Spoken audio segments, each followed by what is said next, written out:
Yoruba nation la fẹ́, ayé fọ́bọ̀ lọ́wọ́ mọ́ o, gbogbo ń tó kú la kọ̀. Yoruba nation ní ká ẹ fún wa. Yoruba nation la fẹ́, ayé fọ́bọ̀ lọ́wọ́ mọ́ o, gbogbo ń tó kú la kọ̀. Yoruba nation ní ká ẹ fún wa. Bólójú lajú rẹ̀ sílẹ̀, títà dùbọ̀ bá kó sí, olójú ni yóò sì máa dùn. Yorùbá máa lò jìyà ó tó ká kílẹ̀ fẹ́. Yoruba nation ní ká ẹ fún wa. Bàbá ni akọ́mọlúbọ̀, bọ́mọ ò bá ṣe é kó, kíkàlùkù kò tiẹ̀. Ìgbéyàwó tí ó ladùn, abẹ́tàkó yàtúkà. Yorùbá nation ní ká ẹ fún wa. Ṣé tipátipá ni yóò tó gẹ́? Ó ti tó gẹ́ o. Ṣé tipátipá ni yóò tó gẹ́ o? Ìṣèwọ́ yàtọ̀ sí tiwọn, wọn gbọ́n yàtọ̀ sí tiwọn. Ibi rẹ̀ ò ṣe é fowó rà. Yorùbá nation ní ká ẹ fún wa. Yorùbá nation yìí, ẹ̀tọ́ wa máa ní ipa ọ̀rọ̀ àjà kí ló dé tẹ̀lé papò wá papọ̀. Yorùbá nation yìí, ẹ̀tọ́ wa máa ní ipa ọ̀rọ̀ àjà kí ló dé tẹ̀lé papò wá papọ̀. Òjò tó bẹ̀rẹ̀ àṣà, pọ̀mọ́lẹ̀ adìyẹ, ìjẹ́ bẹ̀rẹ̀ àṣà, pàmápọ̀mọ̀ ẹ̀dìyẹ jẹ́ ìbágbé Fúlàní pẹ̀lú Yorùbá òmìwọ̀ àbákẹ́.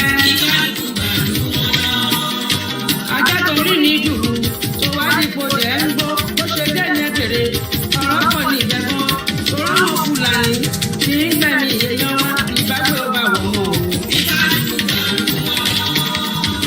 Òyìnbó owó kàkà, wọn tó rẹwà pọ̀ lọ́dọ̀ tí jẹjẹ́ lẹ́wọ̀ dùkú, à ń ṣe àṣà wa, ẹ̀rọ sí àtẹ̀lé wa, bàjẹ́jẹ́ ní ilẹ̀ wa, àṣà yóò papọ̀ kí ló dé. 1940 ló kọ́kọ́ dẹ̀ wá pọ̀, ìforí fọ́gbà yóò gbà bàkẹ́. Ọ̀rọ̀ ti kọjá tó kẹ́ máa fẹ́ sọ. Ọ̀rọ̀ ti kọjá tó kẹ́ máa fẹ́ sọ. Tí wọ́n bá dákẹ́ kò ní lè sọ̀rọ̀. Tẹ́mi bá dákẹ́ kò ní lè sọ̀rọ̀ ẹ̀tọ́. Ó dàbí ẹni lọ tó kù rẹ̀ ní. Tọ́lé kó ṣiṣẹ́ tó ló ti rẹ̀ ń. Ó lóun fẹ́ máa kára lónìí. Ó bá kúrò wá sí sáà padà wá ṣèbí iṣẹ́ rẹ̀ ní.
ọ̀rọ̀ irú wa lójú òwe fún wa létí o. Àbíjọba ti darapọ̀ máwọn ajínigbé. Ọ̀rọ̀ irú wa lójú òwe fún wa létí o. Àbíjọba ló mọ ọmọ ajíwà gbé. Ọ̀rọ̀ irú wa lójú òwe fún wa létí o. Bí kàkà òjò kalẹ̀, ìkàkọ́ ni yóò dá. Bíjọba dákẹ́ lọ́mọ ọlọ́run wọ́n tún dá. Bí kàkà òjò kalẹ̀, ìkàkọ́ ni yóò dá. Bíjọba dákẹ́ lọ́mọ ọlọ́run wọ́n tún dá. Ẹni lọ́lọ́run rí òun yẹ kéèyàn náà rí. Ẹni lọ́lọ́run rí òun yẹ kéèyàn náà rí. Tàbí ṣùgbọ́n ò sí o ẹlẹ́bùn lè o. Tàbí ṣùgbọ́n ò sí o ẹlẹ́bùn lè o. Ẹ tún wọ́n sílẹ̀ o, ẹ tún wọ́n sílẹ̀ o.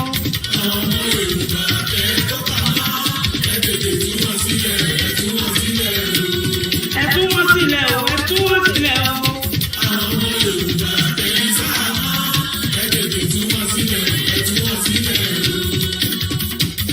Ṣé mo pé wọn ò jáde pẹ́pẹ́ lọ́kọ́ wọn? Wọn ò sì da ìlú rú aráyé ẹ gbọ́. Ìṣẹ̀lẹ̀ lọ káwọn wọlé láàrin òru. Ẹnìkan pa wọn, ẹ tún wọ òkú wọn náà. Àwọn ọmọ olóye Ìgbòho òòṣà. Àwọn tá ẹ wá rí kó kílẹ̀ ní wọ́n ṣe. Torí pé wọ́n ń béèrè Yorùbá nation. Àwọn tó ń jọmọ̀ bẹ́ kílẹ̀ ṣe fún wọn. Àwọn tó ń gbébọn rìn ṣé ẹ ti mú wọn. Ẹ wò jọba Nàìjíríà pẹ̀lú àkòsí. Ṣé rántí pé obìnrin wà láàárín wọn o? Ẹ̀yà tí wọ́n tilẹ̀ ò ní kíákíá. Ẹ tún wọ́n tilẹ̀ o, ẹ tún wọ́n tilẹ̀ o.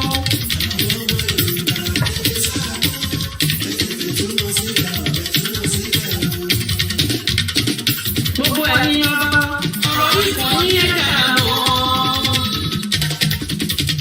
Gbogbo ẹ̀yin ọba, ọ̀rọ̀ ikọ̀ yín ẹ̀ dára mọ́. Àbùkù tó bá kan gbogbo ẹni máa ló kàn. Àbùkù tó bá kan gbogbo Yorùbá ló kàn. Ẹ̀yin ọba Yorùbá, ọ̀rọ̀ ikọ̀ yín ẹ̀ dára mọ́. Aláàfin ẹ̀ dìde sí, ọ̀rọ̀ ikọ̀ yín ẹ̀ dára mọ́. Ọ̀ní ìfẹ́ ẹ̀ dìde sí ọ, ọ̀rọ̀ ikọ̀ yín ẹ̀ dára mọ́. Ọba Awùjalè Ìjẹ̀bú, ọ̀rọ̀ ikọ̀ yín ẹ̀ dára mọ́. Bàbá wa Ọbásanjọ́, ọ̀rọ̀ ikọ̀ yín ẹ̀ dára mọ́. Pòfẹ́sọ̀ Bánjí Akíntóyè, ọ̀rọ̀ ikọ̀ yín ẹ̀ dára mọ́. Pòfẹ́sọ̀ Wọlé ọmọ Ṣóyínká, ọ̀rọ̀ ikọ̀ yín ẹ̀ dára mọ́. Àbùkù tó bá kan gbogbo Yorùbá ló kàn ó. Èyí ọba Yorùbá, ọ̀rọ̀ ikọ̀ yín ẹ̀ dára mọ́. Ẹni tó bá dalẹ̀ o, alálẹ̀ yóò dá. Gbogbo ẹni tó bá dalẹ̀ o, alálẹ̀ yóò dá. Ẹ má torí ìjẹkújẹ táwọn Yorùbá. Gbogbo ẹni tó bá dalẹ̀ o, alálẹ̀ yóò dá. Gbogbo ẹni tó dúró ti Yorùbá o, ẹ ṣé àdúpẹ́. Ẹ ṣeun. KOIKIMEDIA ó ṣe gẹ́gẹ́, ó dúró tán. Ẹ ṣeun. Àkàndá ọ̀rọ̀ Aríkòókò ó ṣe gẹ́gẹ́.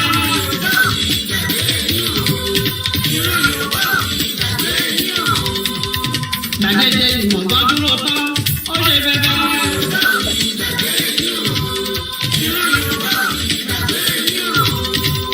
Àfònílàwà ní dúró tán, ó ṣe gẹ́gẹ́.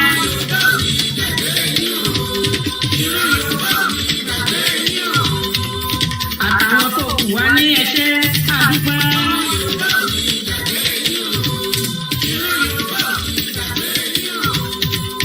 Àwọn tí wọ́n pa òun àkúgbé títí láé.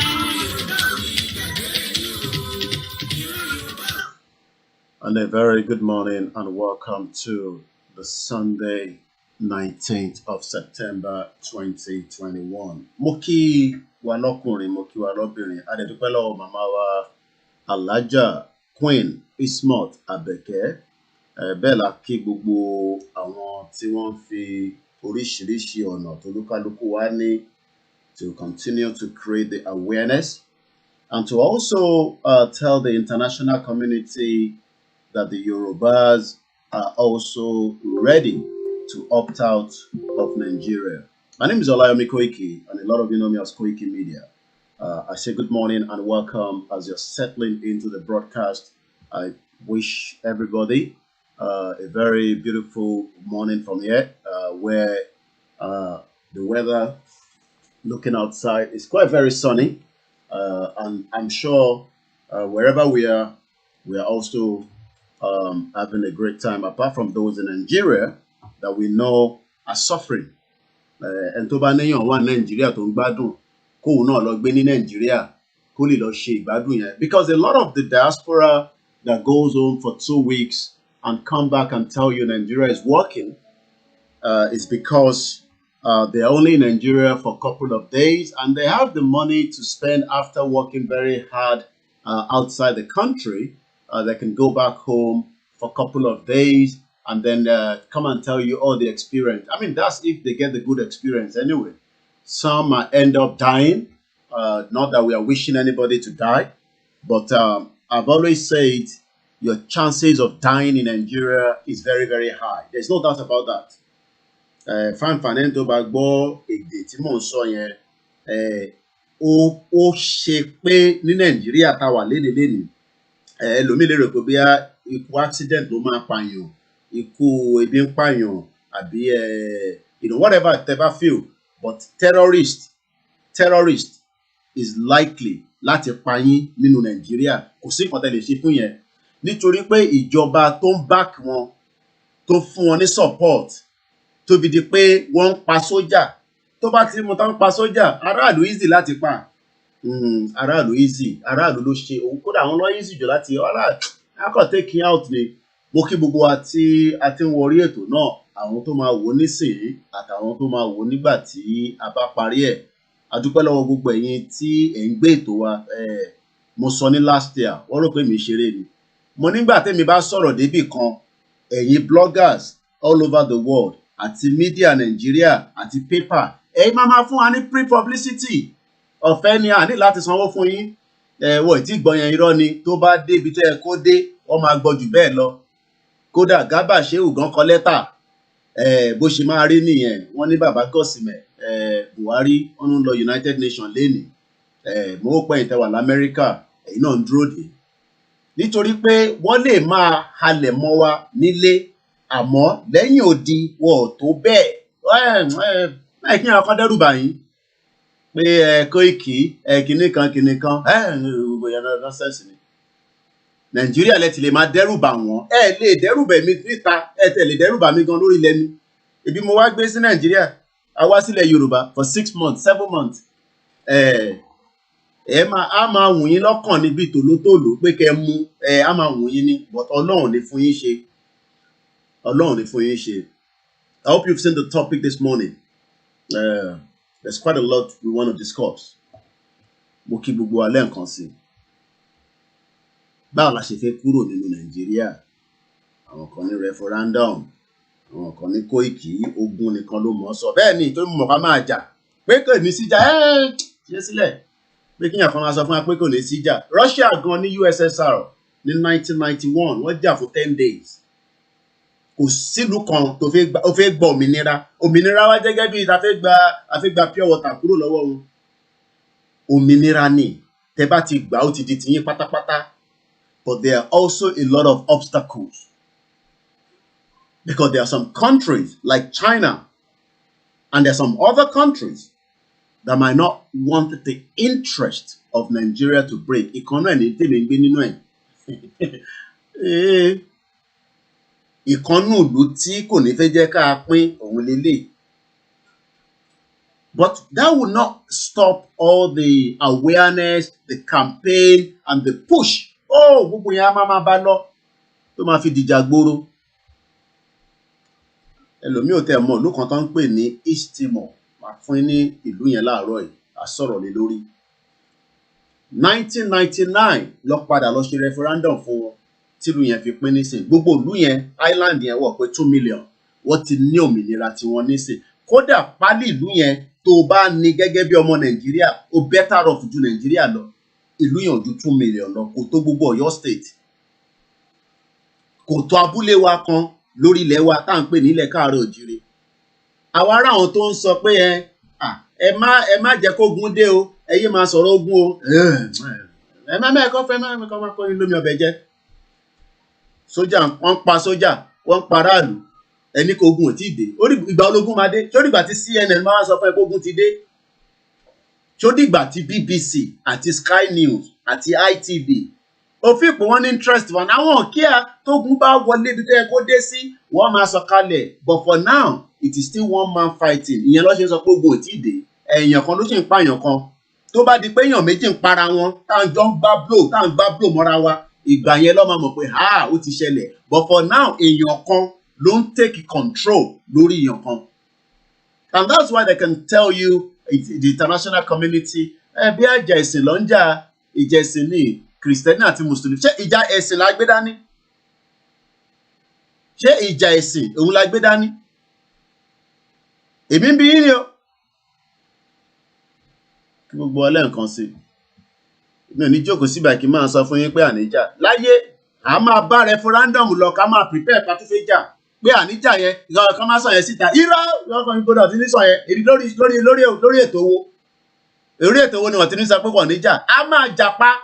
Ìjà ó máa dí bá ìjà gbóró gidi. Ìgbà tó fẹ́ jẹ́ láti mọ̀. Olúkálùkù lọ máa gbára sílẹ̀. Wọ́n ní jókòó sí lóyìnbó ń sọ pé ká máa jà, ká máa ti kinní kan. Ìgbà tá àjà ńkọ́? Ìgbà ọlá níjà. Ìjà gidi ó máa dìjà gidi, ìjà gbóró gidi gan. Wọ́n ń pa àwọn Biafra, wọ́n ń pa àwọn Middle Belt, wọ́n ń pa gbogbo wa. Gbogbo èèyàn jókòó, àgbáyé jókòó, wọ́n náwọn ò rí. Wọ́n pààyàn kan labroad, gbogbo wọn máa gbìn gbìgbìgbìgbìgbìgbì. One person will be killed outside the country, in another country. Ẹ jẹ́ kó pààyàn kan ní Japan nísìn. Ẹ jẹ́ kó pa èèyàn kan ní Japan. Kẹrí tí gbogbo mídíà bó ṣe máa bẹ̀rẹ̀ sí lọ síbẹ̀. Wọ́n pa 50 people on a day, 200 people, more than 500 people in a week. Ní Nàìjíríà, the world is keeping quiet. Ẹ wá ní kò ní síjà. Ta ló ń tàn yín? Àwọn ọ̀rọ̀ fún yín ní information yẹn pé kò ní síjà. Kọ́yé máa sọ pé a máa jà o. Kóìkì máa sọ fún ọ̀pọ̀ máa jà. A máa jà fíwo ìjà gidi, ìjà gbóró. This is KOIKIMEDIA. Eléyìí ń ṣe TVC, kò ń ṣe Channels Television, kò ń ṣe NTA. KOIKIMEDIA ní gbogbo ẹni ni mo fi sọ a máa jà pé àníjà yẹn tó fẹ́ dànù. Àwọn ọlọ́mọ sọ fún pé kọ́ máa sọ̀rọ̀ lórí ṣòpọ̀ ọmọ àjà. Ọmọ àjà gidi, ìjà gbóró gidi. Ìjà mídíà láti kọ́kọ́ jà yìí. Wọ́n gbé sójà, wọ́n lọ pa àwọn ọmọ ọlọ́mọ ní October 20 ní last year. Tó bá jẹ́ pé ìbọn wà lọ́wọ́ àwọn ọmọ yẹn ni, ẹ mọ̀ pé ìjà gbóró máa ti bẹ̀rẹ̀ ní last year.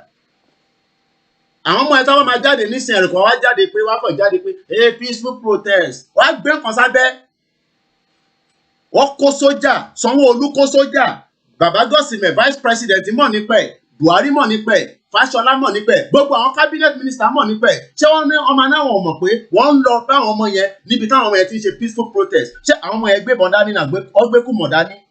Wọ́n wá gbé àsíá Nigerian flag, wọ́n ń fà báyìí, wọ́n ń fi báyìí, wọ́n ń kọ national anthem. Sójà ní òkèèkè sí ìtàn àwọn kan sí kò sí ìdọ́kùnrin pàdé gbogbo tá ìgbé dání yẹn o.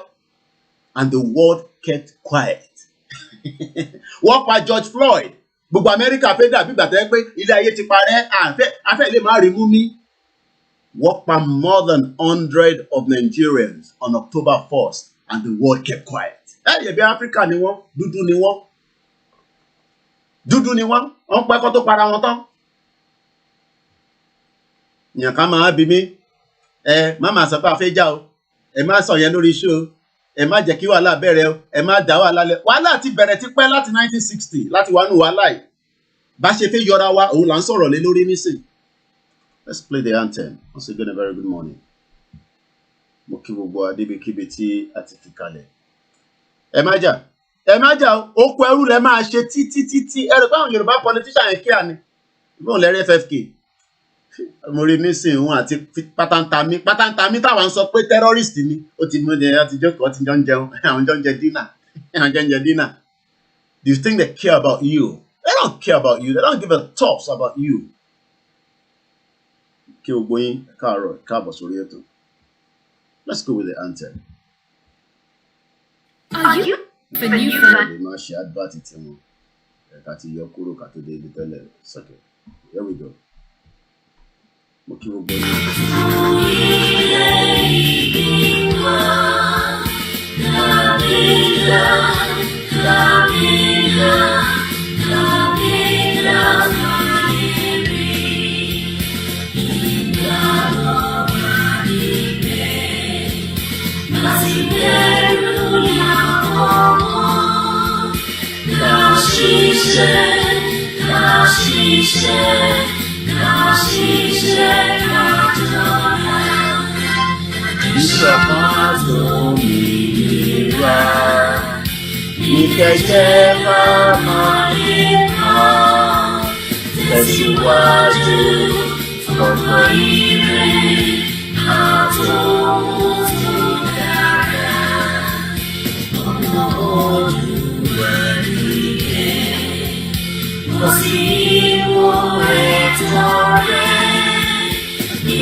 Tó bá ní pásítọ̀tì ìlú yìí lọ́wọ́, right?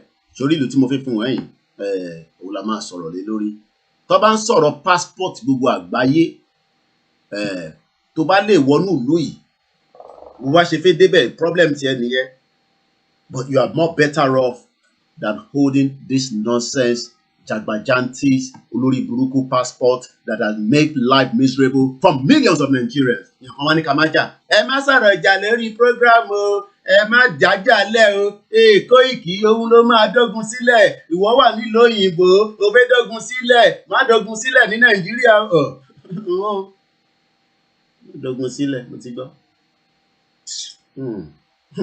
Wọ́n ń wọnú abúlé, wọ́n ń pa yín, ẹni kí n má dógun sílẹ̀. Ṣé mi ni mò ń pa yín?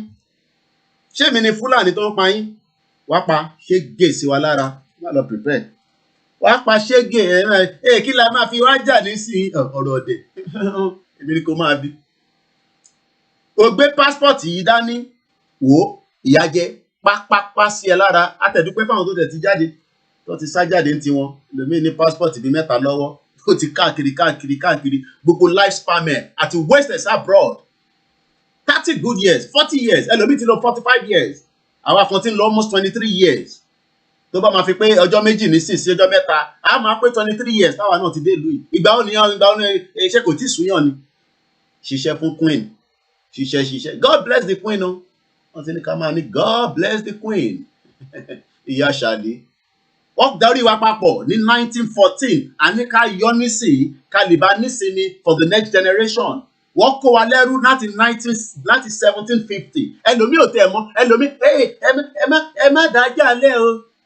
Àwa tó ti kó wa ní slave láti 1750. Wọ́n kó wa lẹ́rú, wọ́n tà wá dànù gbà bàbá yẹn. Àwọn bàbá tó ti téyìn wọn, ẹlòmíì ò lè jẹran ọmọ bó ṣe wà yẹn, ẹja gan ẹlòmíì míìkì lọ fún láràárọ̀. Lára àwọn bàbá tá à ń sọ yẹn, àwọn bàbá yẹn.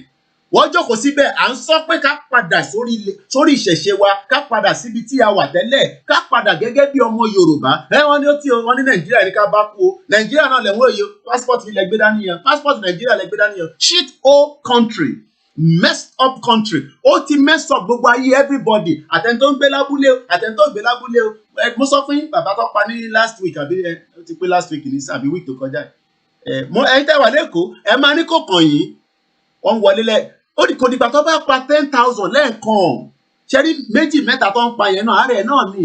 Ṣé wọ́n ti rí àwọn tó kó lọ lákòókò yẹ ti sanwó? Ṣé ti san ransom? Wàá san ṣége ransom. Ẹ má jà. Ransom ẹ máa san fún àwọn terrorists. You pay ransom. Your family member will pay ransom. Àwọn ọ̀rẹ́ ẹ̀gbọ́n abẹ́ san níbẹ̀. If you are having Nigerian passport, that is what it looks like across the globe. Ìyẹn lọ ṣe fún yín visa. Britain tó kó wa lẹ́rú, ó di pé a fẹ́ gba visa wá sí ìlú òyìnbó. Ẹlòmíì ní gbogbo document tó bèrè lóní, ó wà òkè nílùú yìí. Oh yes, ẹlòmíì lẹ wà òkè ní Nàìjíríà. Kàn ṣe gbogbo ẹ̀rọ ń bá politician ṣiṣẹ́. We have people that are hard-working Nigerians. Wọ́n tẹ̀ fi wá ṣọlidé, kọ́ tẹ̀ wá ṣọlidé ní London, kọ́ tẹ̀ fún wọn ní visa, kọ́ tẹ̀ wá ṣe 2 weeks. Wọ́n ní no, àwọn fún yín ní visa. Àwọn olórí burúkú wọn dẹ̀ lọ́kọ́ wá sí problem tàwa yìí. Àwọn gangan lọ́kọ́ wá sí problem. Àwa nítọ̀yàn kan ní ká má jà. kí Britain kó lè máa jẹ gàba lórí wa. Àwa tá wà nínú system wọn àti get lock. Mo sọ fún màmá wa kan, mo ní àwọn ìyá wa ní ayé àtijọ́ wọ́n kì í ṣiṣẹ́ jàgbàjàǹgbàjàǹtìsì. Àwa wá dẹni tó lọ all over the world. À ń lọ Oman, à ń lọ Kaaba, à ń lọ Saudi Arabia. Àwa ń káàkiri looking for pleasure. Pleasure yẹn náà at the end of the day wọ́n fi ń disrespect wa ni. Àwọn tó wá mọ system, the Hausa Fulani that knows the system, àwọn jókòó sínú immigration office. Tó bá wá ṣiṣẹ́ nílùú òyìnbó, wà wá fowó ránṣẹ́, ọwọ́ mọ́là ló ti máa ṣe. Aboki Forex. I hope you are following the situation in Nigeria. Aboki Forex. A messed up country. This is your country. If you are not sure, sorry, henleyglobal.com. Gbogbo passport àgbáyé ló kó sínú ẹ̀. Àwa máa sọ fún ẹ pé àwọn olú tó lè lọ àti bí passport ẹ ṣe rí ní gbogbo àgbáyé òun lélẹ̀ 101 ranking in 2021. Gbogbo olú tó lè lọ pátápátá 46 visa free destination. 46. America wà níbẹ̀ láyé ìbò. Ṣé France wà níbẹ̀ láyé wọ́n ti mọ̀ pé òun sá lọ ni. Spain no. Germany no. Canada no. Àwọn fẹ́ àwọn tó níṣẹ́ lọ́wọ́. Australia no. Àwọn tó bá kàwé láwọn yẹn fẹ́. New Zealand no. Àwọn olúwo lọ́wọ́ ní a lè lọ. O lè lọ Benin, o lè lọ Cameroon, Chad, Côte d'Ivoire, Ghana, Guinea-Bissau, Liberia, Mali, Mauritius. Kò mí pé tó bá dáwọn olú yìí wọ́n sì máa respect ẹ ọ máa disrespect ẹ náà ni. Tèmi náà lórí burúkú ni gbogbo wọn bẹ́ẹ̀ ni. Àwọn bàbá tí wọ́n lè jẹ kankan tán èmi ò ní bú yí o. Wọ́n ti ní Koiki máa bú àwọn bàbá yẹn àbú yí. Àwọn bàbá yẹn náà la ṣe wá ń dúró dè. Ó máa dìjà gbóró gidi. Ọlọ́mú ó máa dọ̀mú ẹ̀ mọ́ ni. Ẹ̀rọ kébì náà ní fámílì Nàìjíríà ni. Ìlú òṣì, ìlú jagbajantis. Torí ó ní ó lè lọ Uganda, Gambia, Sierra Leone, Niger. Má lọ Niger o. Yẹ́n tẹ́rọ́rìsì pẹ́ dànù. Ibẹ̀rẹ̀ làwọn èèyàn ń gbà lọ sí Libya, Niger. Bó ṣe wà dé, ṣé ní gbogbo àwọn fídíò tẹ máa ń rí tó máa ń yára wọn lọ́bẹ̀ẹ́ tó ń ṣe all those videos that you see, Niger ni gbogbo axis yẹn, àwọn ìlú burúkú. Madagascar, Mauritania, Mozambique, Kenya, àìmọye ọmọ Nàìjíríà tó wà Kenya, Guinea, Ethiopia. Bí wọ́n bá ń wo Ethiopia, bí wọ́n bá ń wo airline wọn, wọ́n ní kankan but airline wọn ọdún kò síbi tó dé. Big for phone, big for nothing country. Orí passport yẹn bó ṣe rí. Now let's come to this country. Let's come here. Ìlú wo náà ń pè ní ẹlòmíì ò gbọ́ rí. Màá ṣàlàyé fún ẹ bó ṣe jẹ́ láàárọ̀ yìí. 1999 ìlú ìgbà lọ ṣe referendum. Ṣé wọ́n jà? Àmọ́ bí wọ́n jà bí wọ́n jà bí wọ́n kọ̀ fún wọn ní referendum ni. Bóyá wọ́n kọ̀ gbé referendum lé wọn lọ́wọ́ nítorí pé wọ́n campaign. We want East Timor, òkè lórúkọ wọn. Republic Democratica de Timor-Leste. Bí wọ́n kọ̀ bẹ̀rẹ̀ sí ń pariwo, UN give us a referendum, UN we want referendum, UN. Àmọ́ lé ní. Báwo ló ṣe gba referendum wọn òun la fẹ́ sọ̀rọ̀ lé lórí. Mo rí bẹ́ẹ̀ màmá mi yèyé gbogbo yín ni mo rí ẹ̀yin màmá lálùbáríkà mo ń fojú wo kọ́mẹ́ǹtì yẹn. Mo rí ẹ̀ńbẹ̀ Àkànjí àwọn yẹn wà ní Kenya àwọn yẹn ló lè wọ́n ní I went to Rwanda I nearly deport because of my passport. Rwanda nìyẹn ó dẹ̀ wà lára lóòótọ́ ní Nàìjíríà lè máa lọ ó wà ń bẹ̀ àbí mo rí lẹ́ǹkan ni mo lè jágbajàgba. Wọ́n bẹ́tà ju Nàìjíríà lọ. Rwanda orí Rwanda òun nìyẹn. Ó ní ẹni tó ń sọ̀rọ̀ yẹn Àkànjí ẹni tí àbúrò mi dáadáa tí mo mọ̀ ní fúbọ́là ni. Tẹ bá ń sọ pé àwọn ọmọ Yorùbá tó ń gbá bọ́ọ̀lù òun wá ó jẹ́ kan nínú wọn. Nàìjíríà ló fún opportunity ló ṣe débi tó wà ní Kenya tó wà lọ́wọ́lọ́wọ́ bá Ọlọ́run bá ń kẹ́ ẹ. Ọlọ́run kẹ́ gbogbo wa níbikíbi tá a bá wà. Wọ́n pé ká sọ pé àfẹ́ jà yẹn èmi ò tẹ̀fẹ́ máa gbọ́ yẹn sétí rárá. I don't care whatever anybody is telling you, whatever you are listening to. Àní Koiki sọ pé a máa jà ẹ sọ pé mi ni mò ń sọ bẹ́ẹ̀. Orí show mi lèmi wà. Mo sí lórí NTA. Mo dẹ̀ sí lọ́dọ̀ bàbá Lai Mohammed. Àwọn nìkan máa parọ́ fún yín. Ẹ fẹ́ kúrò nínú ìlú kan. Mọ̀ tán mì òmìnira ni. Òmìnira ni. Náà ẹ jẹ́ ká wo ìlú yìí. Ẹ jẹ́ ká kọ́kọ́ tẹ̀ wo passport wọn 61 ranking in 2021 61 that means pé ó wà far better than ìlú wèrè ìlú tó ti pa ẹ̀mí oríṣiríṣi. So many people have died for the negligence of a country that should have provided all the services that we are talking about. And don't tell me we don't have the money or the expertise, the skills, the people, the manpower. We have it. But what has happened is they've locked everything into Nigeria. Break it now so that people can be exploring and bring out the talent. Mo rí bàbá kan wọ́n ó build helicopter. Mo ní helicopter ọpọlọ ni. Lock everybody in. Àwọn generation kan travel in the 80s wọ́n padà lọ́lé mọ́. Àwa kan dé in the 90s àwa náà lọ́lé mọ́. Ẹ wá ní ká máa jà ká máa a máa bá bí bàbá wa Akíntóyè ṣe èmi ò dispute yẹn but ká máa gbọ́ tó kàn pé a máa jà ní set a máa fi kúrò pé kò ní dìjà yẹn bá ńlá irọ́ ni. Ìbí Akérédolú ti sọ. Akérédolú said it. Akérédolú said it that if we do not get the southern president, the southern governors are not going to support them. Ẹ wá ní kò ní dìjà. Ó máa dìjà ní èmi kúkú kọ́ mo sọ yẹn. Ẹ̀gbọ́n interview tó ṣe lórí channels television ni. Ó ní àwọn ni wọ́n láti gbé presidency. Mo wá pé wo bí máa là.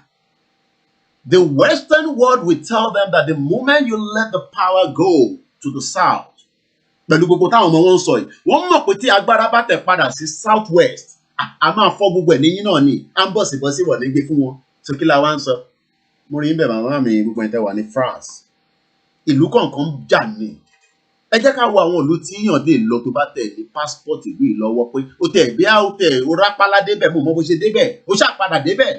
Àwọn tó wà ní gbogbo ọ̀nà Malaysia àwọn ló lè ní opportunity láti wọlé síbẹ̀ tó bá ní Malaysian passport lọ́wọ́. Mo mọ̀ bí wọ́n máa ń fún àwọn èèyàn ní passport ní Malaysia but I know a lot of Nigerians live there.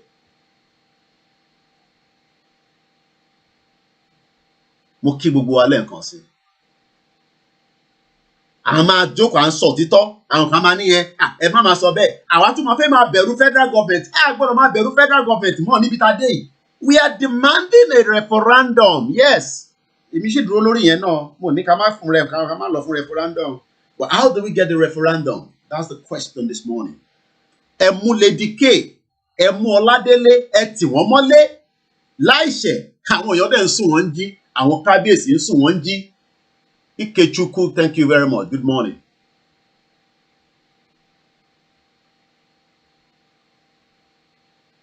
Good morning to all our Biafrans. I saw a video. One now, they beat Shege for them. They say they want campaign for Enugu.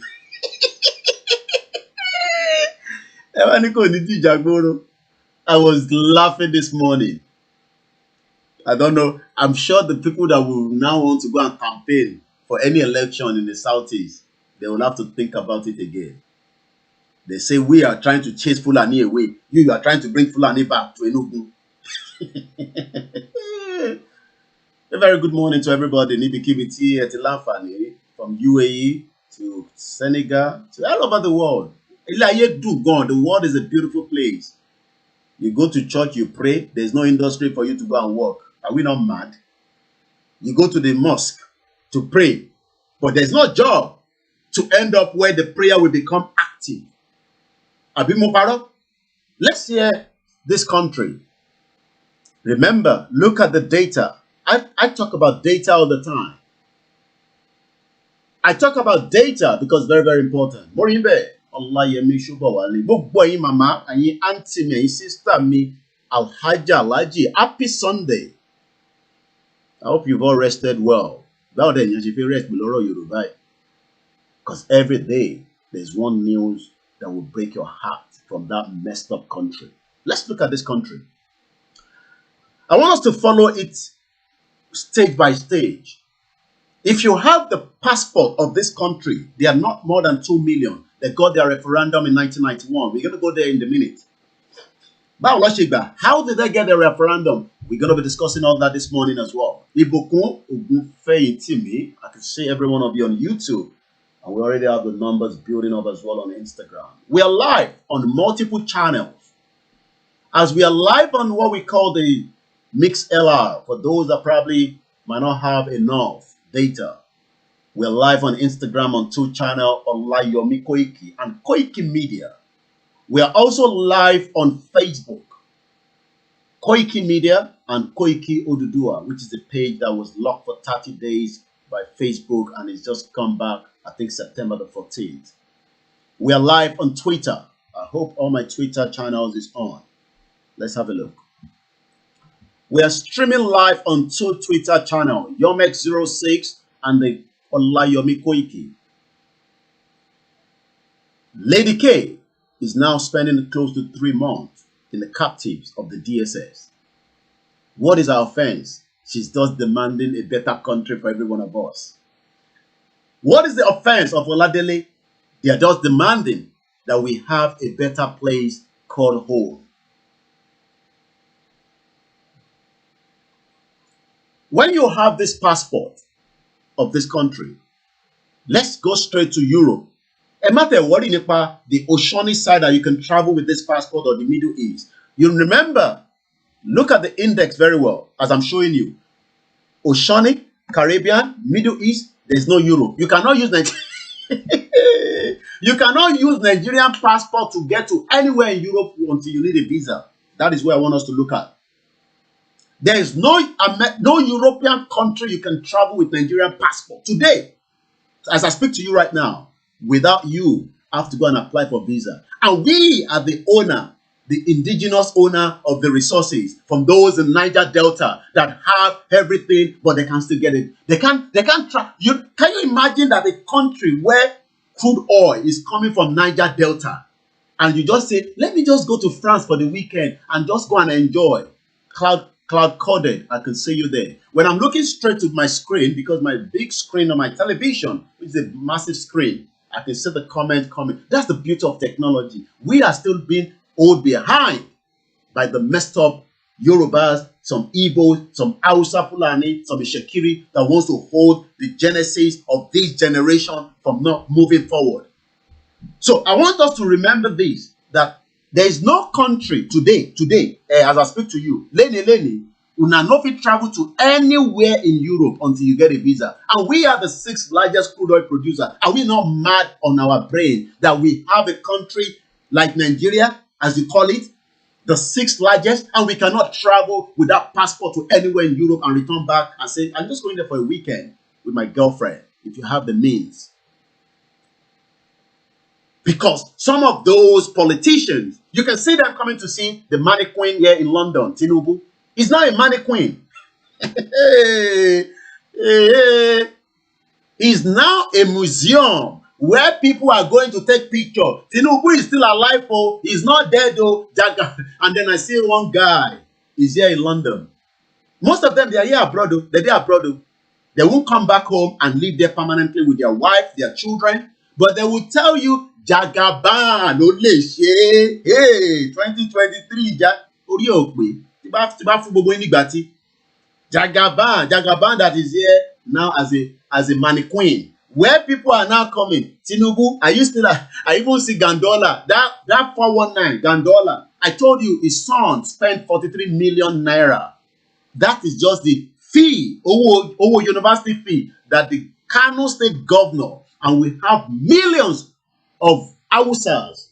They can't go to school. Imagine what 43 million would have done. 43 million. Mo rí nbe mama mi on Lara Yabo Ajala. Mo kí gbogbo into America e bá wa lẹ́nu ẹ̀. Ko ti ṣe sun afen tó bá tají. Mo ke inte wa Canada. Akuse ribiribi. Buhari will be in New York next week Friday. New Yorker, are you ready to make sure that they can hear your voice loud and clear?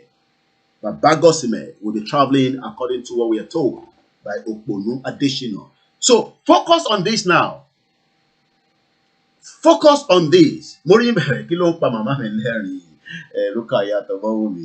Tinubu is now a museum where people come in. Hey, Baba, are you still there? Oh, okay, you are still there. Okay, you are not dead yet. Oh, they change the bate. I think they are telling him that we are talking about the shoe. He keeps wearing one same shoe. Why are they wearing shoe in the house? They don't want us to see the leg. And they are all mad. No, they say choreography here that. I have told you where he lives. I told you the house. That is the next museum. But the British are happy. Not the British citizen. We don't have problem with the British citizen because they don't even know what is happening in Nigeria. They have their own issue. Go to outside, go to Camden now yesterday. And we have protest for COVID, vaccine, passport. Everybody is fighting for something. But we are fighting that we want a referendum in Nigeria to opt out for the Yoruba, the Biafra, whatever they call themselves.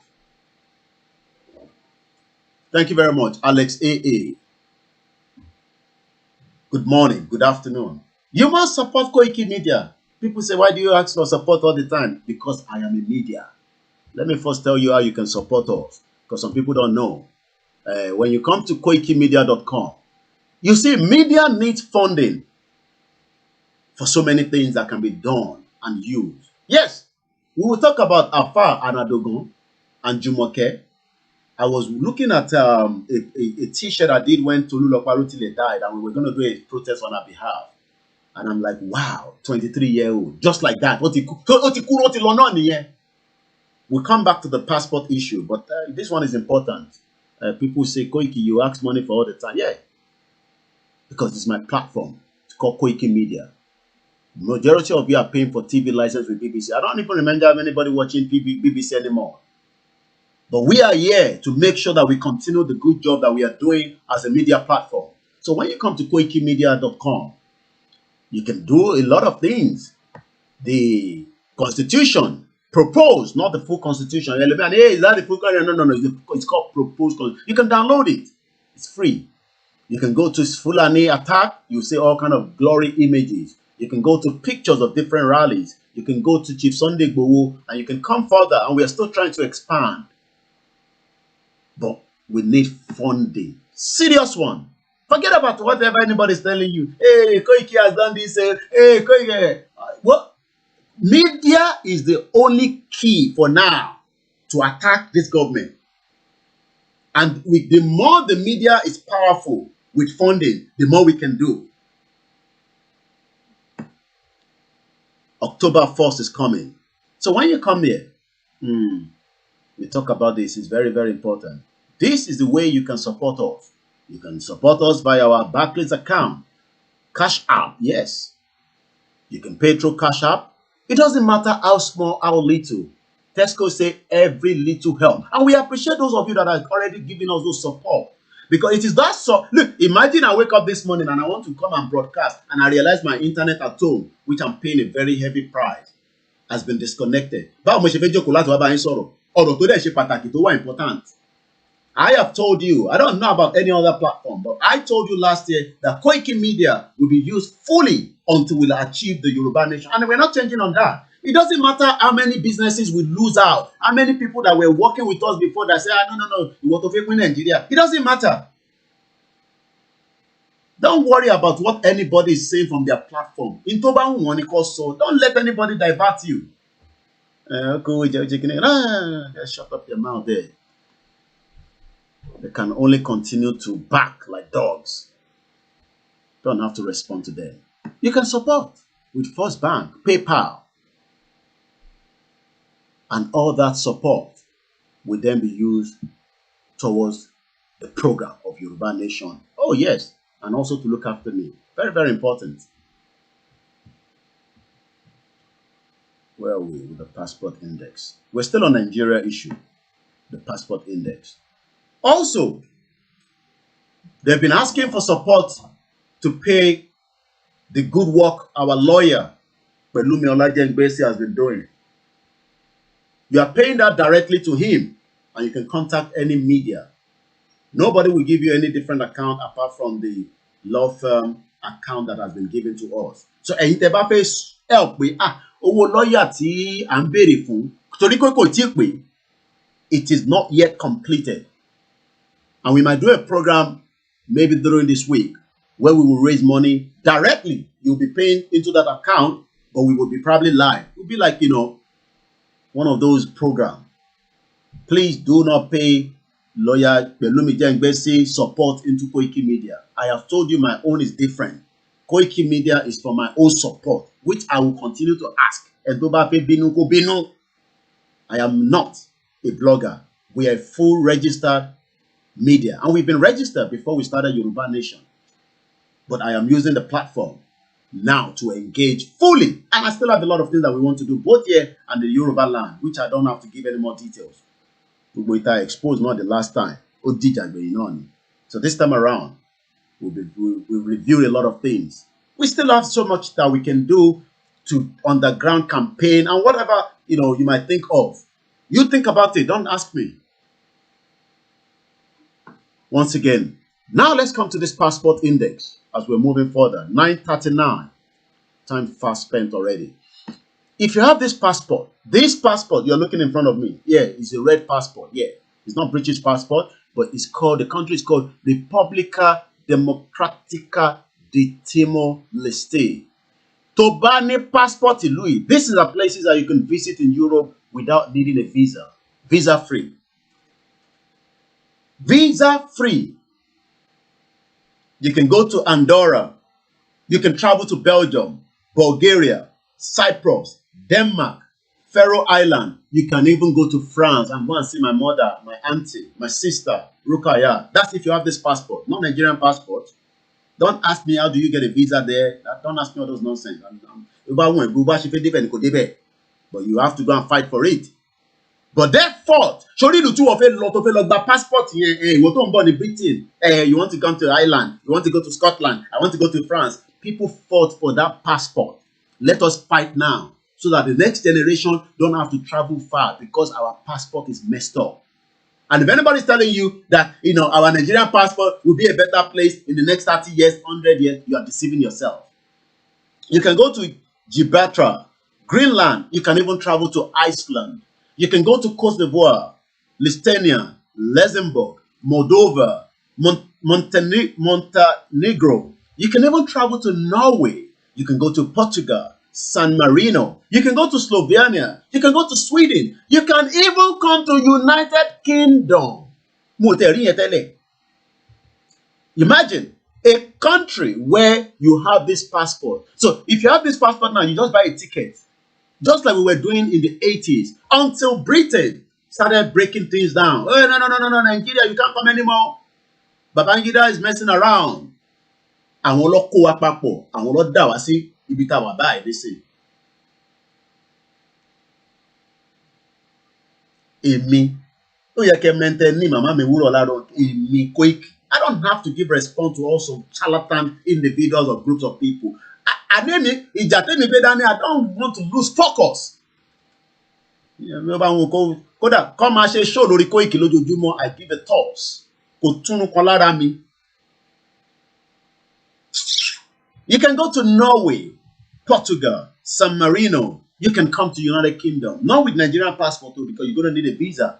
And it doesn't matter how much you have in your bank account, whether it's your own legitimate money, the UK government that is doing the visa. You think the visa is being operated by some young British that's secretly not to economic reason. You're running away. Hey, shut up. No, we're not giving you a visa. And then you start traveling to, and you can go to Austria, Bosnia, Croatia. Look at all you can even travel to Germany. You can go to Netherlands, Monaco. You can go to Romania, Slovakia, Spain, Vatican City with that passport. Do you understand what that means? You can travel to so many countries like this when you have this passport. But how come they are now so powerful with their passport that they can travel around the globe? Because something happened. Let's come back here. What do we know about East Timor?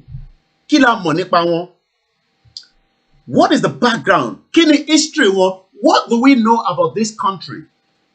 Let me first play the video about it, but I'm going to come out, so I prepare that. Once again, a very, very good morning and welcome to the broadcast. Release Lady K. She hasn't committed any offense. Release Oladele. They haven't committed any offense. Chief Sunday Igboho is not a criminal. I don't own the copyright to this video I'm about to show you now. There's so many of them. But in 4 minutes, I won't interrupt that video. In 4 minutes, we will get the background of East Timor. In just 4 minutes, I'm going to get the understanding and the background. And then I will then start bringing that analysis into it and let us understand that we are fighting for something that will benefit millions of Yorubas and those that are not Yorubas in the long run. But the more you are trying to keep Nigeria, you're keeping it for the Western world and some countries that might not really want us to break. Probably maybe a country like China, Great Britain, America. If we lobby it very well, they might say, why not? Russia might say, why not? Let's let them go. But do you think China really wants us to go? China blocked some of those other countries like that. Didn't want them to have their own independence. So, we are asking for referendum. When these guys, when I say these guys, they are guys because this country, they are guys. Nigeria wants to break. No. I'm going to use my security vote. Remember Fela's song? I can't play it. One vote is equal to the China Basakwe. No, we do not want Nigeria to break. Other countries will have to respect that. It's part of the superpower. Anybody on this submarine, turning nuclear warhead. Watch it about North Korea. Come about for anyhow. That man, that North Korea, what facility ni bitowa become a person lori. Oni nton pe ni nuclear kini. Ono ni lowo. Nton pe ni fagbara. They might be impoverished. I'm talking about North Korea. But America will just not go there and attack it. They can do everything to compromise that country and suppress it. But they have ori nuclear head. Àwa náà tá bá ti débi tí a bá dé ta ní Yoruba nation. Àwa náà máa ní nǹkan tó máa jẹ́ tiwa. A máa ní lọ́wọ́. But let's first play this video. Mo kí gbogbo ẹ̀yin tẹ́ ń wò wá láti location 419. I wish I could do more to help with your data. Yeah? Bubble. Yes, upstairs. Your bubble is upstairs. Go upstairs. Yes, upstairs. Go meet mommy upstairs. And welcome to the program. Let's hear a little bit more of this. Portugal withdraws from East Timor, sparking a bitter rivalry between local groups. After months of chaos, Referendum forces declare East Timor independent in November 1975. 9 days later, Indonesia invades. As the world largely looks the other way, tens of thousands of East Timorese will die. Australia's Prime Minister Malcolm Fraser is the first to recognise Jakarta's de facto annexation, but the UN condemns it and calls for an act of self-determination. Despite staged visits like this one, Indonesia's President Suharto oversees a brutal regime of occupation. Away from the official cameras, fighting, massacres, torture and starvation kill as many as 200,000 people over the next 2 decades. In 1991, shocking footage emerges of the Santa Cruz massacre. 100 people slaughtered at a funeral procession in the capital. It's a rare glimpse into the occupation. Resistance fighters like Janana Guzmão, who had taken to the mountains, are decimated. His capture in 1992 is a crushing blow. Over the next few years, atrocities continue to mount, but so does the groundswell for independence. When the Nobel Peace Prize was awarded to the country's de facto foreign minister, José Ramos Horta, along with East Timor's Catholic bishop, it put the country. Then, in 1998, a political earthquake hit Indonesia. Massive street protests saw President Suharto resign after more than 30 years in power. His replacement, President Habibie, is open to autonomy for East Timor. For the first time, there are glimmers of hope. Habibie releases Janana from prison, and international pressure for a referendum for East Timor grows. On August 30th, 1999, the UN oversees an historic ballot. 78% of East Timorese vote for independence. The people of East Timor have thus rejected the proposed special autonomy and expressed their wish to begin a process of transition towards independence. But celebrations are short-lived, and Jakarta's response is swift and brutal. Indonesian-backed militias that terrorised people before the vote step up their attacks. They're aided by Indonesian security forces. Thousands are detained or killed in a 3-week campaign of terror. Hundreds of thousands are displaced, many shipped over the border to Indonesian West Timor. An Australian-led peacekeeping force arrives in late September, but the damage has already been done. Perpetrators are arrested, but towns and villages are decimated, electricity supplies destroyed, and infrastructure is in ruins. Xanana returns as the hero of the nation, and the UN governs for 3 years before he's elected president of the newly named Timor-Leste. But Xanana and his fellow revolutionaries inherit the massive task of rebuilding their new old country. In the years that followed the referendum, this has proved a massive challenge, despite relative political stability. One potential way forward is to unlock the country's massive oil and gas reserves, but that's been embroiled in an ugly maritime dispute with Australia. For a long-suffering people, the road ahead may yet prove as hard as the battle for freedom itself.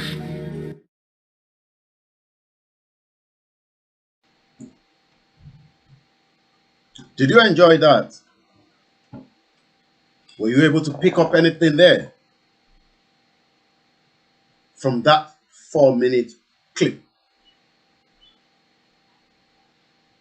The road to that struggle is what has now given them the edge to these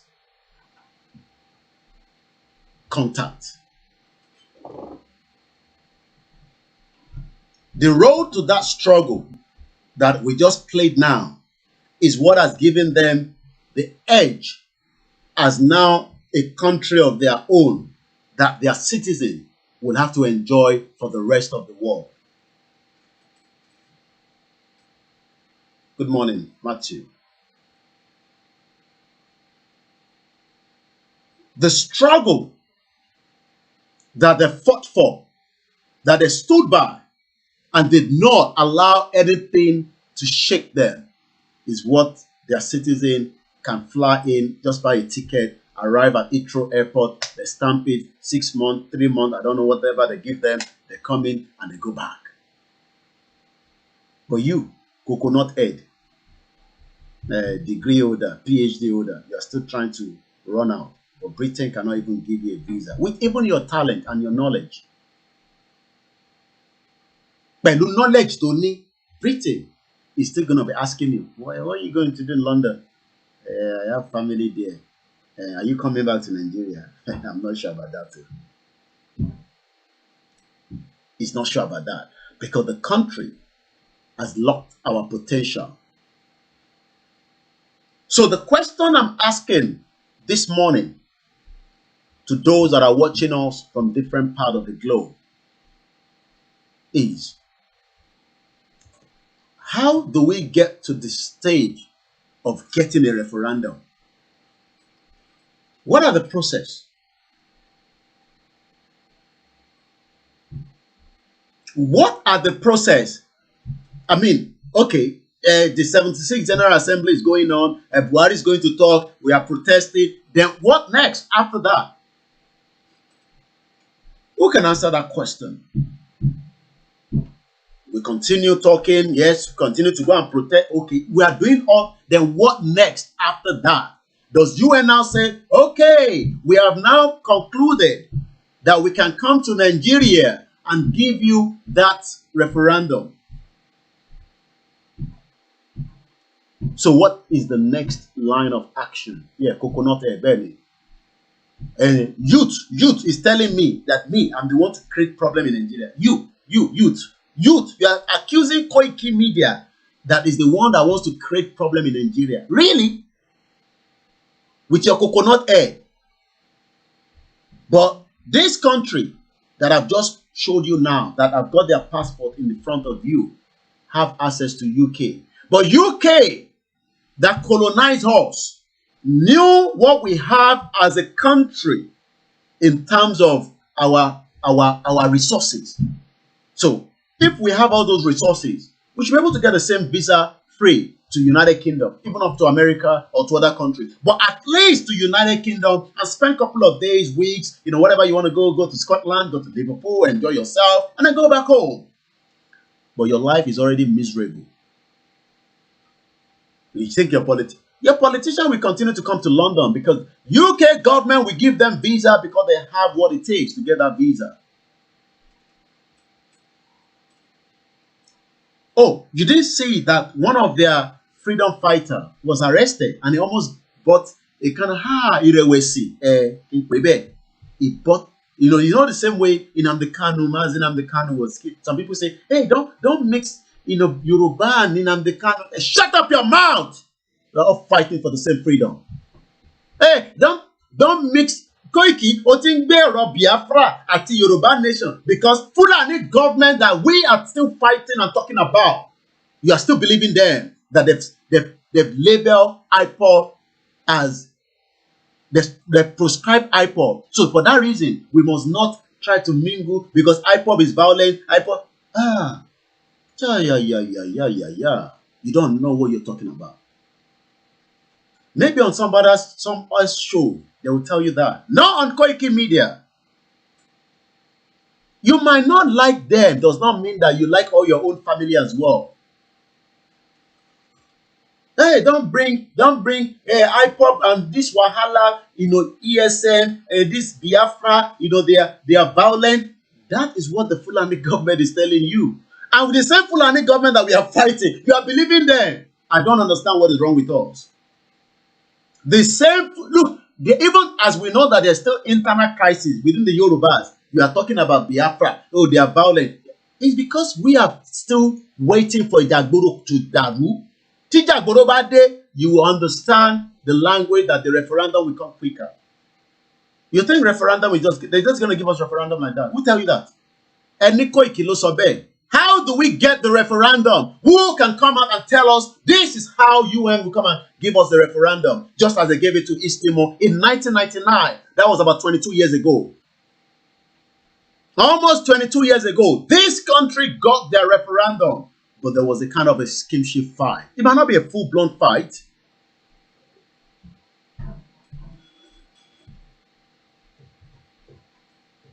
For now, it's still peaceful. But the anarchy stage will kick in. When? I don't know. How? I don't know. But don't let anybody deceive you and tell you and sit down and tell you, oh, because the Igbo have taken over. If they like, let them buy the whole of Lagos, the whole of Ondo State. When we get Yoruba nation, we will rewrite everything. And if they don't like it, they go back to their own nation as well. I have lived in UK for 23 years coming in the next couple of days. I have never lived with the Nigerian law here. I live with the law of this country. And I know, according to the law, look, anything I say, I have not asked anybody to come and, do terrorism in this country. That is what they're more concerned about. If you don't, tell let him on side. To Britain is nothing. They might be watching it, the MI5 is nothing to them.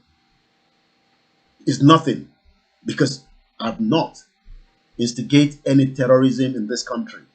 I am asking, and I'm a freedom fighter, fighting for the Yorubas, and Britain must be held responsible for the death of millions of Yorubas and the rest of the other tribes. That's what you don't understand. And you are now saying that you are listening to a Fulani government that prescribed IPOB for demand the same freedom. And then you're going to come and tell us, hey, don't mix this Biafra issue with the Yoruba. Shut up your dirty, stinking mouth. Just set up your own platform.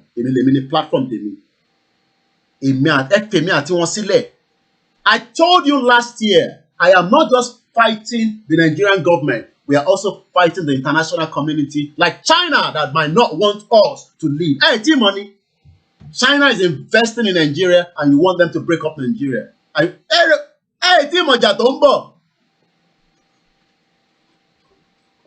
China investing heavily in Nigeria, and you think they want Nigeria to break just like that.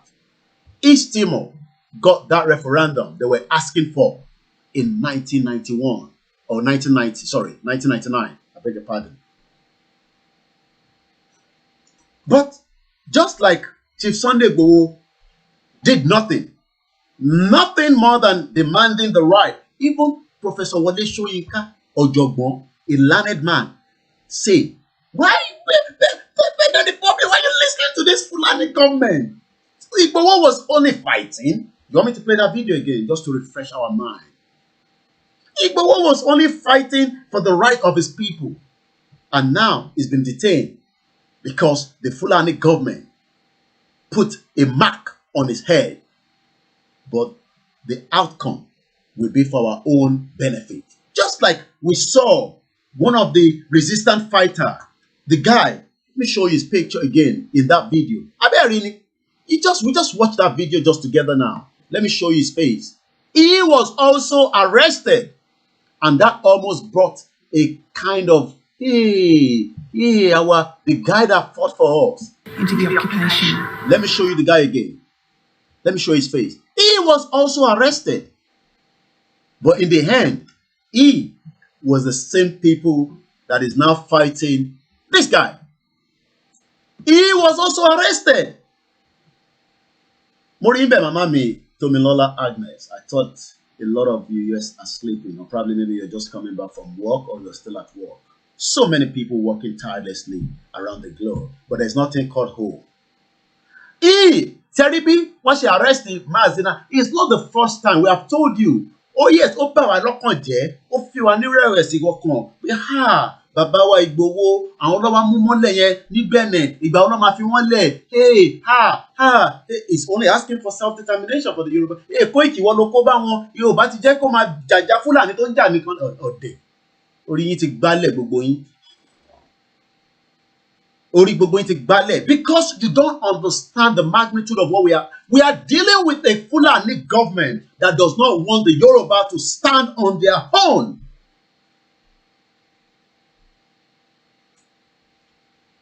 China will be a brain behind Nigeria not to break. Anytime you say you want to break up Nigeria. So when somebody now telling me, is it Biafra? How can Biafra be our problem? We can deal with those problems. Those are problems we can deal with. By the time we have a nation of our own where we can respect each other, we can have dignity. I say, if you travel to this country, this guy, let me play that again. As at 1991 was fighting, serious one, to make sure that he has independence for his people. Bashiru Mustafa, a very good morning to you, my brother. Welcome to the program.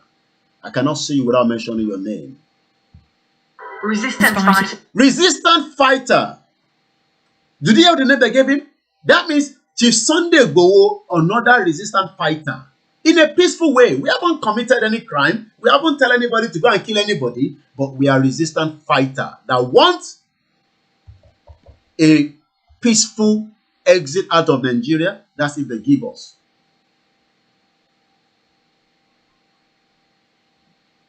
Let's go and check him out. Where he is now.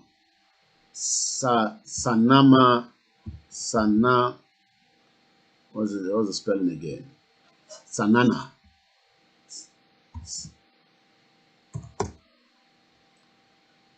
Hate him, love him. Joseph Alexander K. Rala Sanana is now the president of the, I hope I'm right, yeah. Let's look at the image. Yeah, the same guy you're looking here, right? The same guy. Tonja.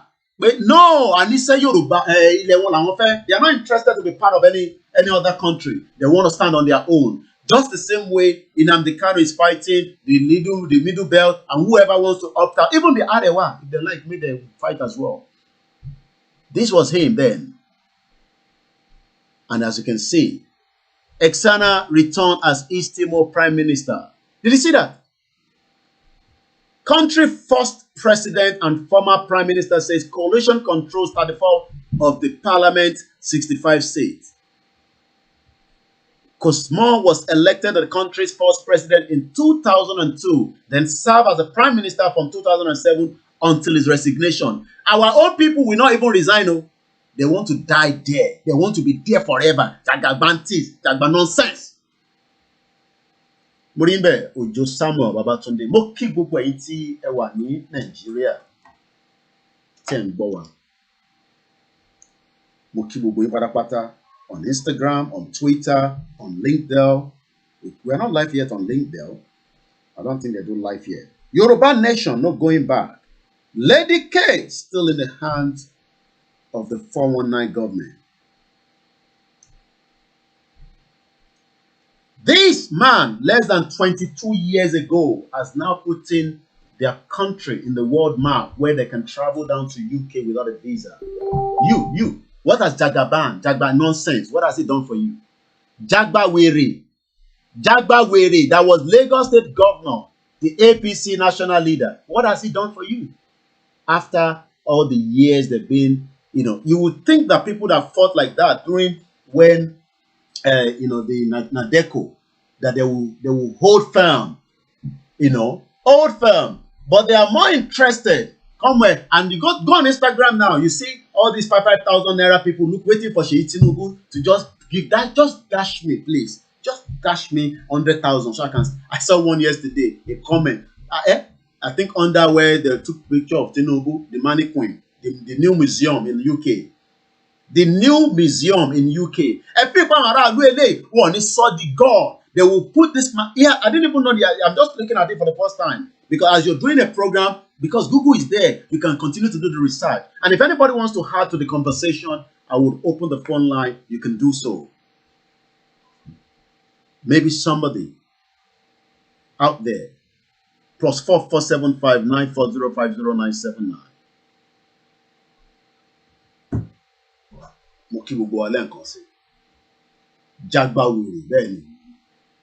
This man has even resigned. What are you looking for? You look today? No, not in the morning. Oh, I worry. Oh, I worry. No. I worry. I can see you there, Mukaila Atonda on YouTube. Allah, I can say, yeah, all they know is to embezzle money. Even this man, the one that fought, look at his face here. This was when they were in the real struggle. So when we are talking that people have been put in prison before, it is not the first time. So yes, Okpore will succeed the same way. The Biafrans were like, wow, hey, the Kanu. Let the struggle continue, regardless of wherever they are. And Chief Sunday Igboho, they're all gonna come out, and it's going to be a better one for us as well. Benny, who wants to die should die. Yoruba Nation now. This was Sanana Guzman in around 1991. Let's hear again about him. Yeah. Like Sanana Guzman, who had taken to the mountains, are decimated. His capture in 1992. His capture in 1992. Kilode? No, not in the morning. No.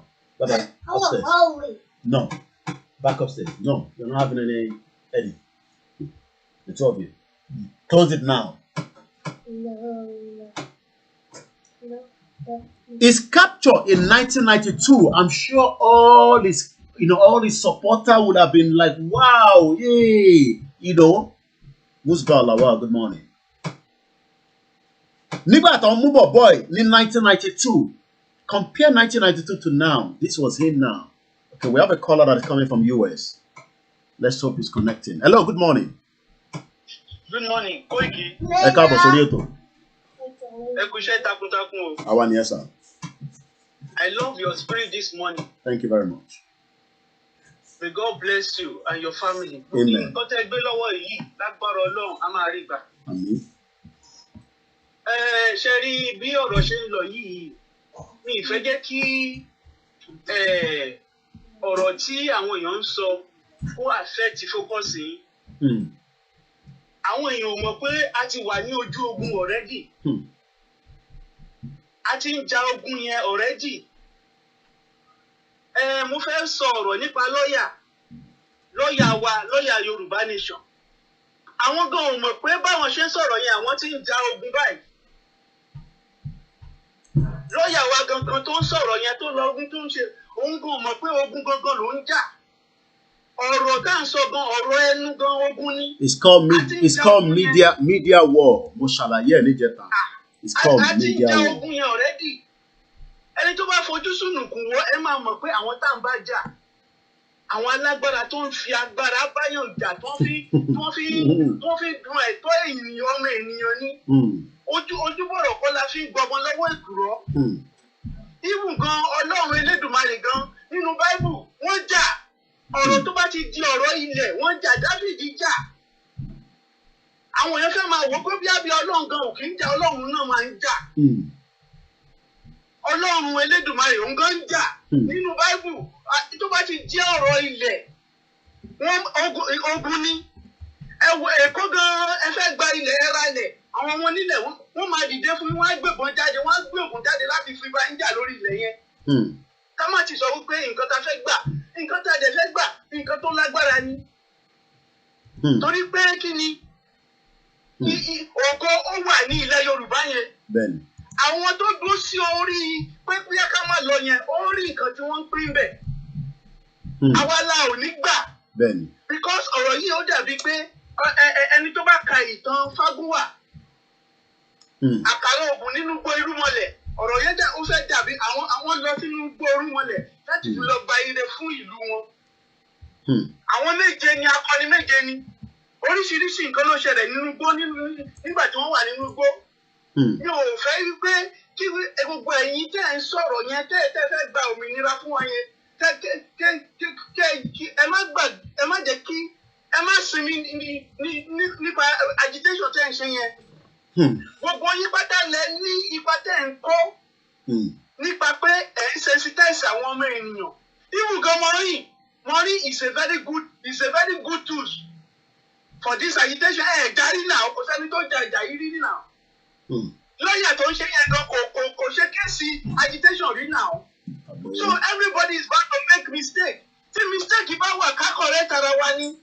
Wọ́n rí àwọn kan tó jẹ́ pé armchair critics ni wọ́n. Wọn ò ní contribution. They will just be there to criticize. But ẹ fi wọ́n sílẹ̀. Dáàtò àwọn yẹn ẹ ṣe bí ẹni pé wọn ò exist. Nítorí pé ta bá fẹ́ ṣe ọbẹ̀, ta ló sọ wípé tòmátò kò ní iṣẹ́ tó máa ṣe? Ta ló sọ pé ata ò ní iṣẹ́ tó máa ṣe? Àlùbọ́sà, ta ló sọ pé kò ní iṣẹ́ tó máa ṣe? Iyọ̀, ta ló sọ pé kò ní iṣẹ́ tó máa ṣe? Gbogbo ẹ̀ ló ń lá máa ṣiṣẹ́ papọ̀ tí ọbẹ̀ máa fi dùn. So gbogbo àwọn tó ń ṣe yẹn ẹ má jẹ́ ká bójú wẹ̀yìn. Ojú ogun la wà. Tá a bá wẹ̀yìn wò, ogun á kó wa lọ. A ò gbọ́dọ̀ wẹ̀yìn wò. Wọ́n á ti wà lójú ogun yẹn already. Ẹ jẹ́ ká múra. Lọ́yà wa fẹ́ máa bu omi tútù sí ọkàn àwọn èèyàn because nínú méjì tí wọ́n ṣe láti yẹn, woman kan béèrè pé ǹjọ́ wọ́ tiẹ̀ wọ́n ti ń bu omi tútù sí inú àwọn ọkàn àwọn ènìyàn. Kò yẹ kó rí bẹ́ẹ̀ yẹn. Ojú ogun làwọn àwọn èèyàn wá ń jẹ ìyà. Ẹ má jẹ́ ká wo àwọn politicians àwọn ẹlẹ́tì wọn yẹn tí ìdájọ́ Ọlọ́run bá dé it doesn't take God to take them off. Ẹ ṣe gan ni sá. Ẹ máa nìṣó àwọn pẹ̀lú yín. Mo kí gbogbo wa pátápátá ẹ̀yin olólùfẹ́ wa tí ẹ̀ ń bá gbogbo wa lọ lọ́tún lọ́sìn ní different platform because ẹ ṣe ń kúrò lórí platform ilé ẹ̀ lọ sí ti bò mí. Ẹ bá wa dá sí o, ẹ ti wọlé. Ẹ bá mute background if there is another voice. I think there's something coming.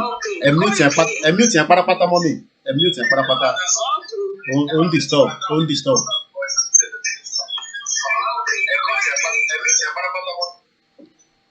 Hello. Ó clear nísìnyí, à ń gbọ́ yín mà. Okay, ẹ káàárọ̀ my brother. Ẹ kú iṣẹ́ gan-an ni. Ó ti pẹ́ tí mo ti máa ń fẹ́ pè sórí ètò yín but unfortunately I haven't got the opportunity. Ẹ ti wà lórí ẹ̀ báyìí. Ẹ kú iṣẹ́ gan-an ni. Ọ̀rọ̀ tí ẹ tó kọ́kọ́ sọ̀rọ̀ tán yìí tó sọ, I really appreciate his word. Lọ́yà wa tó sọ̀rọ̀ lánàá, I felt so bad. Àwọn èèyàn wa, àwọn sọ̀rọ̀sọ̀rọ̀ wa, ọ̀rọ̀ ti pọ̀ jù. Bí ìgbà pé agbèrò yọ̀rọ̀ Èkó Ìbàdàn, ẹjọ́ ti pọ̀ jù.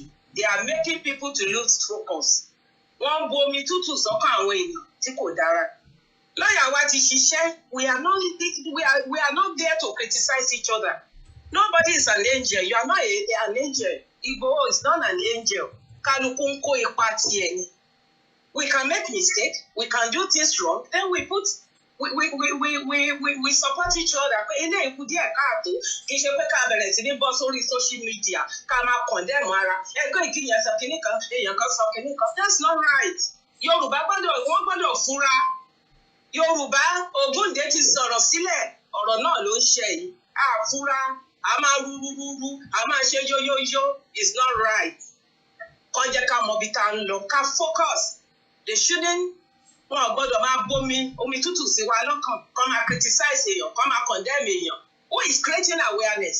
You have done a lot to create awareness. I'm not praising you. I follow you quite a lot. You have created, even when you are still here, you have been doing it. Your team has been on the ground. Àwọn tó ń sọ̀rọ̀, where are they? Kí ni wọ́n ń ṣe? So please, my brother, don't mind them. Keep on. Thank you very Move much. forward. And God will be with you. Amen. We will continue to support you. Amen. God will be with you. Amen. And we have our Yoruba Not nation. long. Yoruba nation now. No going back. Then, everyone in captivity will be free. There's no point out. There's no doubt. I will have a land. They should get out of our land. As it go to get. So thank you, my brother. God bless you. Thank you very much. You're welcome. Lady K la fẹ́ kí ló wá fún wa ní Lady K jẹ́ fi Nàìjíríà sí ó tún gbọ́ ọmọ òyìnbó wá Lady K. That is our beautiful sister. Hate her, like her, it doesn't matter. She was only asking for self-determination. Sherry, tabamba, mubo, àwọn kan ní àbọ̀tẹ́, ó náà ti lálàá pé ìṣẹ̀lẹ̀ yẹn máa ṣẹlẹ̀. Ó ṣe wá, ẹ má worry nípa gbogbo yẹn. Ẹ jẹ́ kí n tún mú ní padà wá sí bíbá. Ṣé arákùnrin tẹ́ ń wò yìí? Arákùnrin tẹ́ ń wò ní bíbá. Ṣé rí bó ṣe mú yẹn, ṣé rí bó ṣe fọwọ́ lérí pé ǹjẹ́ gbogbo ẹ ti tán fáwọn báyìí? Ǹjẹ́ gbogbo ẹ ti tán fáwọn? Ẹ jẹ́ kí n tún kí n rewind díẹ̀ sí i káàkó tún gbọ́n kan tó sọ nípa ẹ̀. Mo kí gbogbo ẹ̀yin olólùfẹ́ wa ẹni tó bá sì fẹ́ dá sí ẹ̀ láǹfààní àti pè +447594050979. Ó dà pé mo ti rí bàbá wa Olú ká wò bí wọ́n ṣì wà níbẹ̀. Ẹ ká gbọ́n kan tó sọ nígbà yẹn again. 1992 ìlú nǹkan lọ́nà kidnap. A decimation. His capture in 1992 is a crushing blow. It's a crashing blow. Ẹ wo ìbò tó lò yẹn. Tó bá sọ pé nǹkan crashing blow. July 29 yẹn ẹlòmíì fẹ́ lè máa. Yáyáyáyáyá. Gbogbo ọmọ ṣì Sunday Igboho ẹlòmíì yàgbẹ́ gbogbogbò. High blood pressure lọ sókè. Ibo wa ni Koiki wà? Ibo ni gbogbo yín wà? Kí ló ń ṣẹlẹ̀? Mẹ́sẹ̀gì wa ń lọ káàkiri. Ṣé Bẹ̀nẹ̀ ṣé ó fẹ́ fi passport Bẹ̀nẹ̀ sá èèyàn sá fojú ogun? Bó bá tẹ̀ fẹ́ fi passport Bẹ̀nẹ̀ sá lọ́ńkọ́. Bó bá fẹ́ fi passport Bẹ̀nẹ̀ sá lọ́ńkọ́ àti wà lójú ogun already. Ẹgbọ́n sókè. Ẹ káàárọ̀. Ṣé rí gbogbo àwọn kọ́ńtì tó tún ní kọ́ńtì kan tó tún wà tí mo send the link yẹn sí Belize ló ń pè country yẹn. Ẹ spell ẹ̀ fún mi, kí ló ń pè é? Belize BELIZE. Okay, ẹ máa sọ̀rọ̀ lọ. Population wọn is 370,000. Belize. Dine Biloko B Belize is a nation on the eastern coast of Central America with the Caribbean sea shoreline with the east. Okay, yẹ ká wá wò kí ni population. Ẹ máa sọ̀rọ̀ lọ. 370,000 ní population. Tẹ́ bá lọ sórí link tí mo send sórí WhatsApp. Yeah, parọ́ àìbẹ́ mi orí Google ebi Google lè parọ́ tó bá parọ́ kan à ń nà lẹ́gba. Ní láti ṣe wàhálà ibi íńtánẹ́ẹ̀tì mi wà máa lọ sí Enlil nísìnyí Enlil máa sọ gbogbo ẹ̀ fún mi ẹ máa sọ̀rọ̀ lọ.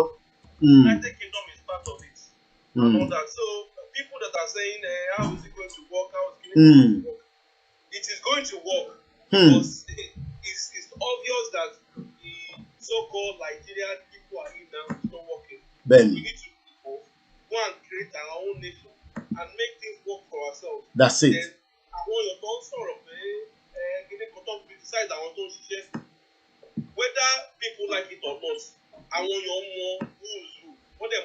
real. What them real. So anybody that is criticizing, they should keep doing their criticism. Ìlú tẹ́ ń sọ yẹn, ìyẹn bá ní passport ìlú yẹn lọ́wọ́ láàárọ̀ yìí ní èní 19 tó ń ṣe passport Nàìjíríà, ó máa gbé ẹ lọ sí 101 country around the world. Lára ìlú tó máa dé ká má lọ púpọ̀ jù, ó gbé ẹ dé mò ń bọ̀ kódà ó gbé ẹ lọ káàkiri ní Europe, ó gbé ẹ dé Turkey, ó gbé ẹ ní Europe, ó gbé ẹ dé United Kingdom, which is ibi tí gbogbo èèyàn fẹ́ wá. Bí gbogbo èèyàn bá láǹfààní tó wà Nàìjíríà ní sí UK ló fẹ́ wá. But ìdí tá a ṣe fẹ́ wá UK ni pé a rí pé ó fún wa ní opportunity, but the same UK ló dá problem sí wa lọ́rùn. Ẹ máa sọ̀rọ̀ lọ, a ti wà lórí ìlú yẹn báyìí. So that's just it. So gbogbo àwọn tí wọ́n parọ́ pé kò lè ṣe kíní kan. Okay, ibi passport lọ dé mo gbé kíní, ibo ló ti gbé wọn lọ. Ibo ni passport yẹn gbé wọn lọ? Pẹ̀lú operation the Nigeria country. What have they done? If they are concerned that they don't want to go, or they are scared, how is it going to be? What have they done, or what has that country done for them in terms of basic amenity, the common rights, human life, the world. So we can't continue like that, and it's high time, and it is going to happen whether people like it or not. If they like it, they can say whatever they are fighting a cause, and if you want to join, is join, and if you don't want to join, just get out of the way. But my own person to work with the law way, agitate for Yoruba nation. What part to our daughter now? Hey, Baba, Nigeria. Every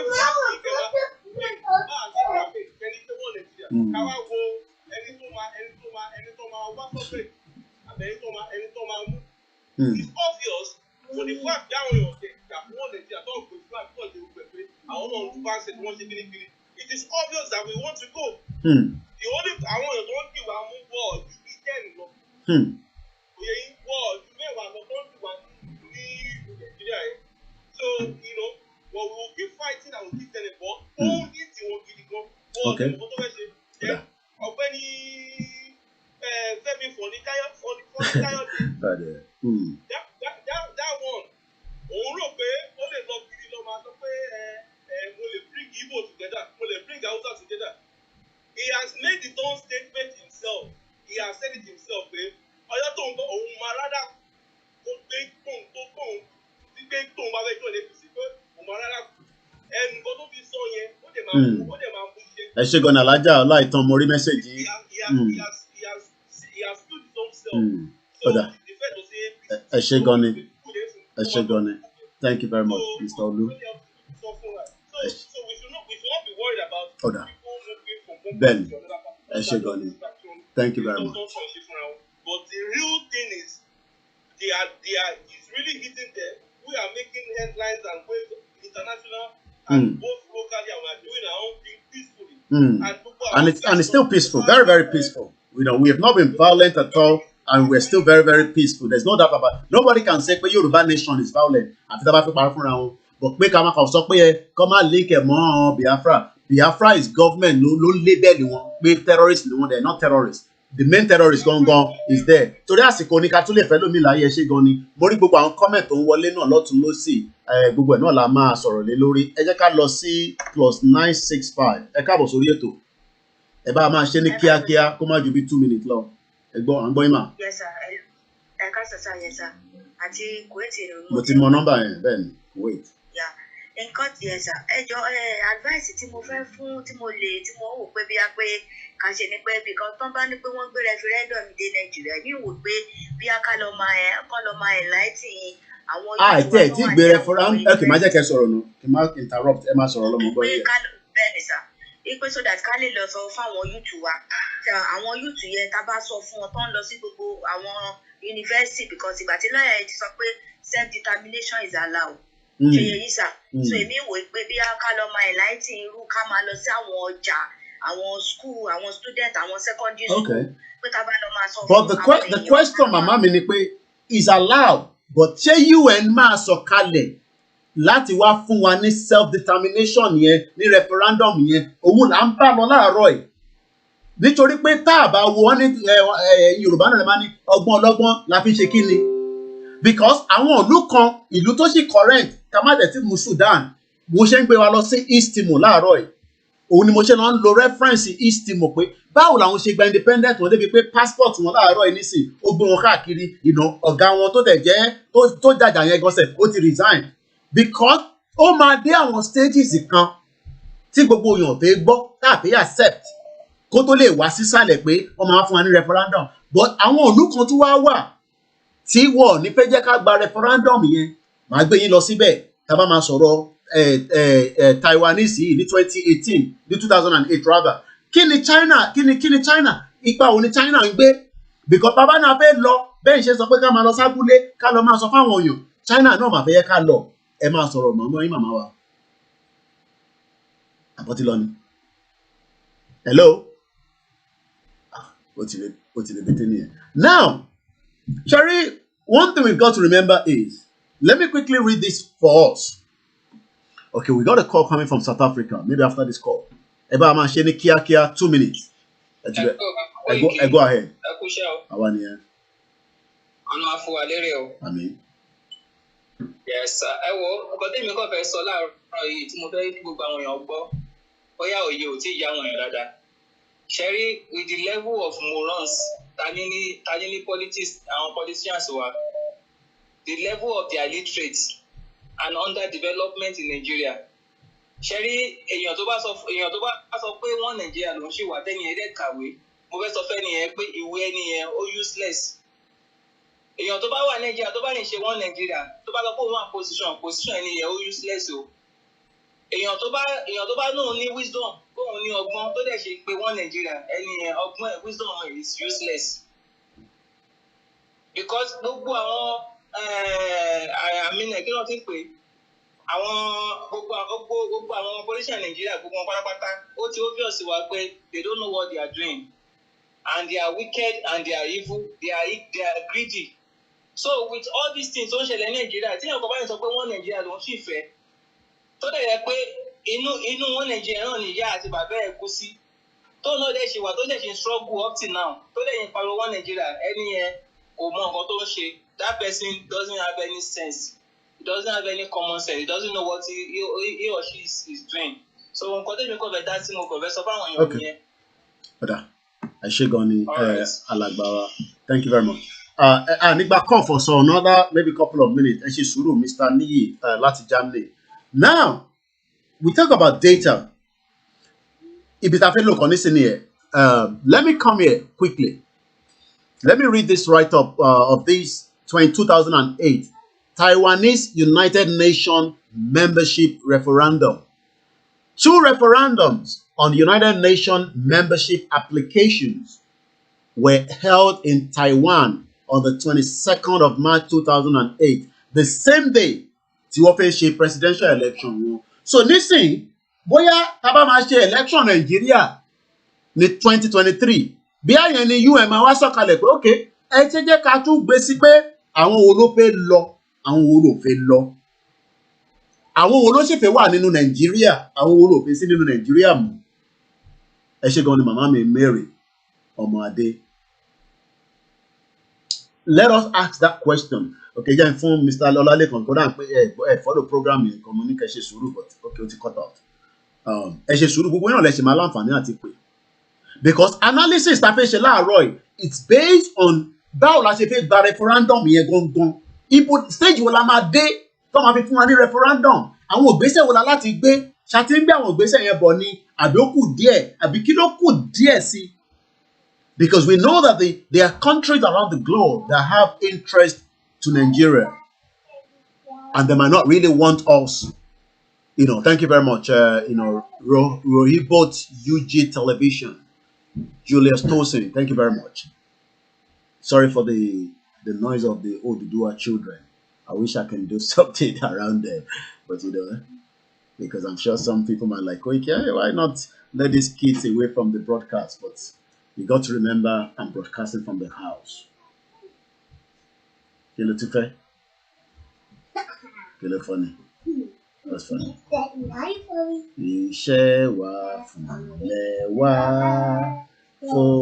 orílẹ̀-èdè wa kàgbéga kàgbéga kàgbéga fàlẹ́rí ìgbàgbọ́ wa ni pé bá ti bẹ̀rù làbọ̀ mọ́ ká ṣiṣẹ́ ká ṣiṣẹ́ ká ṣiṣẹ́ ká jọlá ìṣọ̀kan àtòmìnira ní kẹ́jẹ́ ká máa lépa tẹ̀síwájú fọgbọ́ ire àtòhun tó dára. Yoruba nation now. Yoruba nation. Yoruba nation. Yoruba nation. Ó ti tó ẹ ṣé oya upstairs. Now bá ṣe bá okay just sáré gbé kọ́ọ̀lù Mr. Niyi. Ó yẹ ti wọlé Mr. Niyi ẹ ṣe kíákíá 2 minutes because ẹ jẹ́ kí concentrate pẹ̀lú kọ́ọ̀lù yìí tó ń wọlé látẹ̀ nǹkan. Mo gbọ́ yín. Àwa nìyẹn. Ẹ kú iṣẹ́ ìlú. Ṣé rí ọ̀rọ̀ dẹ́ ẹ̀ sọ? Bẹ́ẹ̀ni sà. Ọ̀yàn kan understand. Okay. Ẹni tí kò kàwé ni o, ọ̀wọ́n tún wọn kàwé lọ́wọ́ jáde kan wọ́n understand. Àgbọ̀yé sà. Ṣé referendum yìí ṣé àwọn yẹ ọmọ abọ́lẹ̀ pẹ̀lú referendum ni àwọn àgbẹ̀kalẹ̀ fún yà ní bàbá ilé iṣẹ́?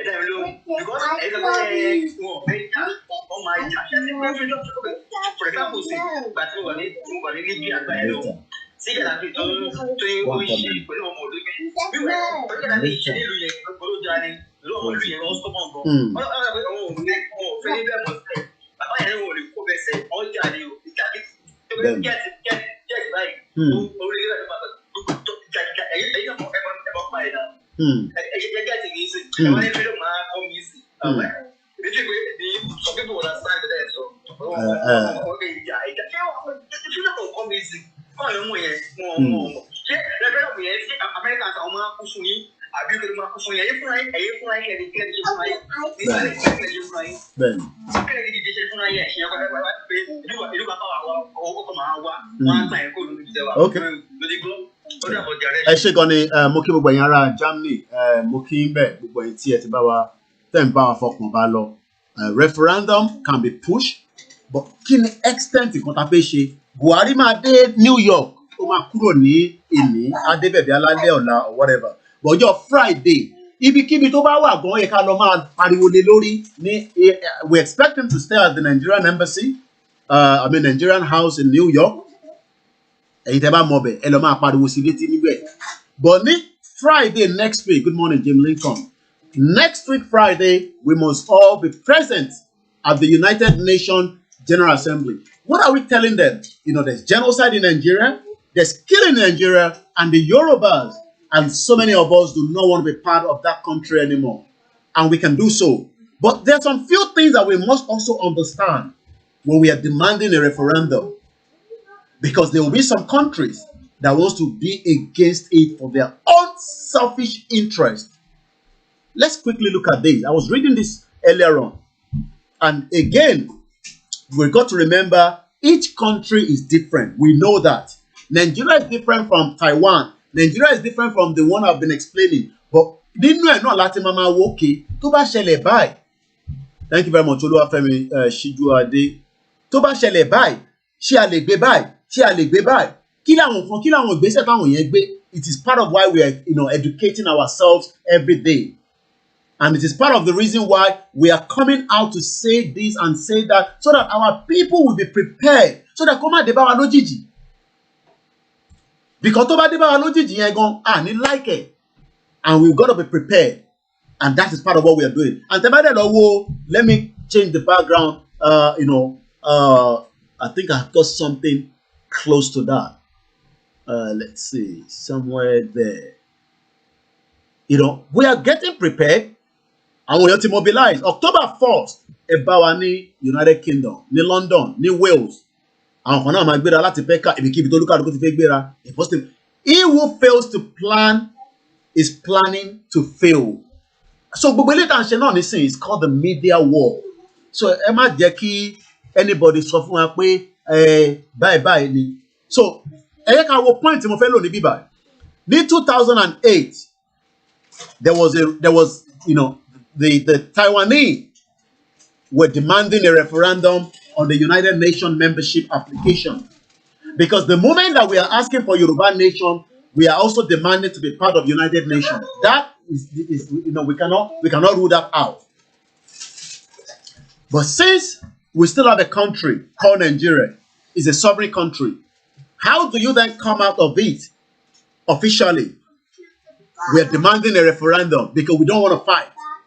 We believe that we can come out of Nigeria peaceful without a war. Because a war breaks out, it's going to have a lot of issues, a lot of problems, a lot of chaotic problems. But one thing we've got to remember is, it doesn't matter how chaotic it could be. Just like this country in 1991, and they've been fighting since 1975. It was chaos. Even one of their leaders that you're looking at his face right here was also arrested. One of their frontline leaders, and it don't lead the giant, and this is in there at the United Nations. Can you imagine now seeing, somebody that as at 1991, he was arrested. He was here right now at the United Nations. When was it? Let's see, what year was this? The East Timor Prime Minister, Sanana Guzman, submit resignation. I mean, we have people like this one. No. When they call the president, because tó bá di president tán á wá fún wa ní Yorùbá nation. Kí ló dé tí kò ṣe fẹ́ máa jàjà Yorùbá nation láti sí lọ? Why are they not trying to fight it now? Àwọn ṣe fẹ́ kọ́kọ́ lọ gba presidency náà ká tó máa sọ̀rọ̀ Yorùbá nation. Whereas this other man was not waiting for that. You can see the difference. Ẹ̀yin tẹ́ wà nílé, because àwọn tó wà níta ó lè yé wọn díẹ̀. But ẹ̀yin tẹ́ wà ní Nàìjíríà, kí ni ìyàtọ̀ arákùnrin yìí tó ń jà fún ìran tiẹ̀ pé òun ò fẹ́ jẹ́ kí ìran tòun kó parẹ́ rárá? And he stood his ground. Even he was, I can see you there, my brother. You fix too. Thank you very much. Shalom. Shalom to everybody. Good morning. Salamu alaikum. Akinyo. Mukibu Bawojo. Kerubu. Sele. White Garment Church. Pentecost. Catholic. Gbogbo yin mo ki o gba yan oníṣẹ̀ṣe wa. Adeke àwọn ọba wa náà. Èmi ò ní bọ́ àwọn ọba mọ́. Wọ́n ti ní kọ́ èmi kẹ̀. Kò ń ṣe lórí ètò. A ní bọ́ wọn mọ́. But a bá sọ̀rọ̀. Wàá máa gbọ́. Now, ìtí mo fẹ́ ká máa rántí ni pé kí ni ìyàtọ̀ Bàbáì àti Jagaban àti Bàbáì àti káfí Professor Akintoye sí Banji Akintoye. Now, ẹ máa wo ìjà yẹn bó ṣe ń lọ nísìn. Bàbáì ní pé kí Yorùbá bá dá dúró òun ló máa pé wa. Ìyẹn bàbá tó ẹ̀ ń wo picture lọ́wọ́lọ́wọ́ yìí, ìyẹn bàbá Akintoye emeritus kọ́lọ́n túbọ̀ lọ́rọ̀ ẹ̀mí bàbá fún wa dáadáa kó fún wa lálàáfíà. Kájọ badélẹ̀ lérí láìpẹ́ láì jìnnà. Bàbá ní ẹ̀yin ọmọ mi, ẹ̀yin náà lè máa ṣe, èmi kọ́ ni mo máa ṣe. He's 86. He's thinking ahead. He's looking at the dreams. The same dream that you could not get with this nasty contraction passport. No, not this one. This one is a beautiful passport. This passport, the same thing that this man is saying, passport in Nigeria, because the more you are saying you are part of Nigeria, you continue to hold this passport. And that passport and everything around it is not giving you the freedom that you want. It's not giving you the freedom. 86 million people out of poverty, in extreme poverty. Now, let me come back here again. Nígbà yẹn ní 2008, wọ́n wá apply for membership. There were 2 referendums in United Nations membership application that were held in Taiwan, 22nd of March 2008, the same day as the presidential election. So that means maybe after push, we might get that referendum. Maybe one day, okay, actually slotted. Nígbà tó bá fẹ́ ṣe election, because nígbà tó bá fẹ́ ṣe election yẹn, ULA okay, slotted in àwọn tó bá fẹ́ ṣe Nàìjíríà mọ́, nítorí pé Nàìjíríà ò pé wọn ẹ fi sínú kò ní jẹ́nu ballot system tiwa ẹ máa gbọ́ mi o. Àwọn náà máa gbé ètò jáde tó bá jẹ́ pé ẹ mọ̀ pé jọ́yìn náà lọ́ máa lè get capture gbogbo yàn. I'm just assumption lélẹ́yìn nísìnyí, assumption, right? That okay, níjọ́ tó bá bá selection, ìjọ́yìn náà nìkan ṣe ta ló fẹ́ dúró sí Nàìjíríà, ta ló fẹ́ dúró sí Nàìjíríà, and then they will use the outcome to determine. Now, let's go further. The first referendum question supported by the Democratic Progressive Party, DPP, of the President Sean Shu-bian, ìyẹn president wọn, asked whether voters, àwọn aráàlú tó fẹ́ dìbò, agreed that the government, ìyẹn ìjọba wọn, should seek pé ṣé kó gba àyè lọ́wọ́ United Nations membership under the name Taiwan. Pé ṣé kó gba àyè káwọn lè máa jẹ́ Taiwan, ìyẹn president ìyẹn of a party bíi APC, Al-Qaeda People's Congress, ẹgbẹ́kẹ́gbẹ́. So ìyẹn làwọn èèyàn ṣe sọ pé tí Tinubu bá débẹ̀ máa wá lọ fún wa láyè tá máa fi gba referendum. But the referendum tá à ń sọ̀rọ̀ lé lórí, báwo gan la ṣe fẹ́ gbà á, ìgbà wo la máa gbà á, this a máa pariwo títí báyìí ní for another 10 years, 5 years, 3 years, 6 months, or there might be something that might happen along the line that will then say, okay, you know what, there's anarchy in Nigeria, there's trouble in Nigeria, let us bring the referendum for them. It's just a question. A very good morning. 11:40. KOIKIMEDIA bringing the word closer to your doorstep as we continue with the Yoruba Nation campaign. It's a campaign. We are campaigning. And campaign pé a fẹ́ kúrò, a fẹ́ jáde, kò wù wá mọ́, kò wù mí lọ́kàn. Ó ti kúrò lọ́kàn mi pé mo fẹ́ jẹ́ ọmọ Nàìjíríà, kò wù mí lọ́kàn, kò tẹ̀ wù mí rárá mọ́, because kò ní value, no value system. But there are some things I saw in this. Although the large majority voted in favor of both, that means pé ọ̀pọ̀lọpọ̀ àwọn èèyàn wọ́n dìbò fún ọ̀nà méjèèjì. Ìkejì, sorry, mo ti ka ẹni kejì. Ìyẹn ní, where is it again? So àti gbọ́ ti yẹn. Then the second referendum question, because àwọn question tó máa bèrè lélẹ́yìí o, nígbà táwọn náà bá fẹ́ lọ, these are the kind of questions we should be expecting. Bẹ́ẹ̀ ni Máyégún oríṣiríṣi orúkọ ló ń fún wọn. Máyégún general. Àtẹ̀rí lánàá. Àti wọ́n kàn play repeat gbogbo àwọn program tó ti ṣe. Anyway, he needs to rest as well, especially weekend with the family. So the second referendum question supported by Kyomitang of KMT, which on the same day won the presidential election, asked whether voters supported our nation. Ǹjẹ́ ẹ fẹ́ kí ìlú wa seeking to return to United Nations, pé ṣé ká padà sí United Nations and join on the, I hope I've not missed it, yeah, and join other international organizations under a flexible and practical strategies, including joining as Republic of China, Taiwan, or any other name that aids success and national dignity. Ẹlòmíì ní Kóìkì ó ṣe jẹ́ flag tí wọ́n ń lò yẹn ó yàtọ̀ sí táwọn kan ń lò, ṣe rí gbogbo yẹn àmọ́ ní gbogbo yẹn ọ̀rọ̀ flag àmọ́ ní tá a bá gba ibi tá à ń lọ tán a máa wá jókòó, àwọn ọ̀jọ̀gbọ́n oríṣiríṣi á jókòó, àwa jù síta ẹ dìbò fún bá ṣe máa ń ṣe nílùú òyìnbó, bọ́ bá fẹ́ wá fi parking ticket ẹgbẹ́ lé mi nísìn wọ́n kàn lè jí láàárọ̀ kan kíkọ̀ wá ìjọ òní bíbá tí mo máa ń pààkì mọ́tò tó free, ìjọ ló wá di pé mò ń sanwó ticket, wọ́n máa ṣe tán pè ní consultation. So àwọn kan wọ, but the only thing we are saying is kó wà uniformity. But if you want to use the blue and the red, fine, it doesn't matter. Tó bá jẹ́ pé ẹni àìtí ìjagun, àìjagun rí, ṣé Yorùbá ò jagun rí, tó ta bá ń lo pẹ́ àwọn like red tó wà nínú ẹ̀ nítorí pé ó lẹ́jẹ̀ nínú gbogbo yẹn àmọ́ nìyẹn.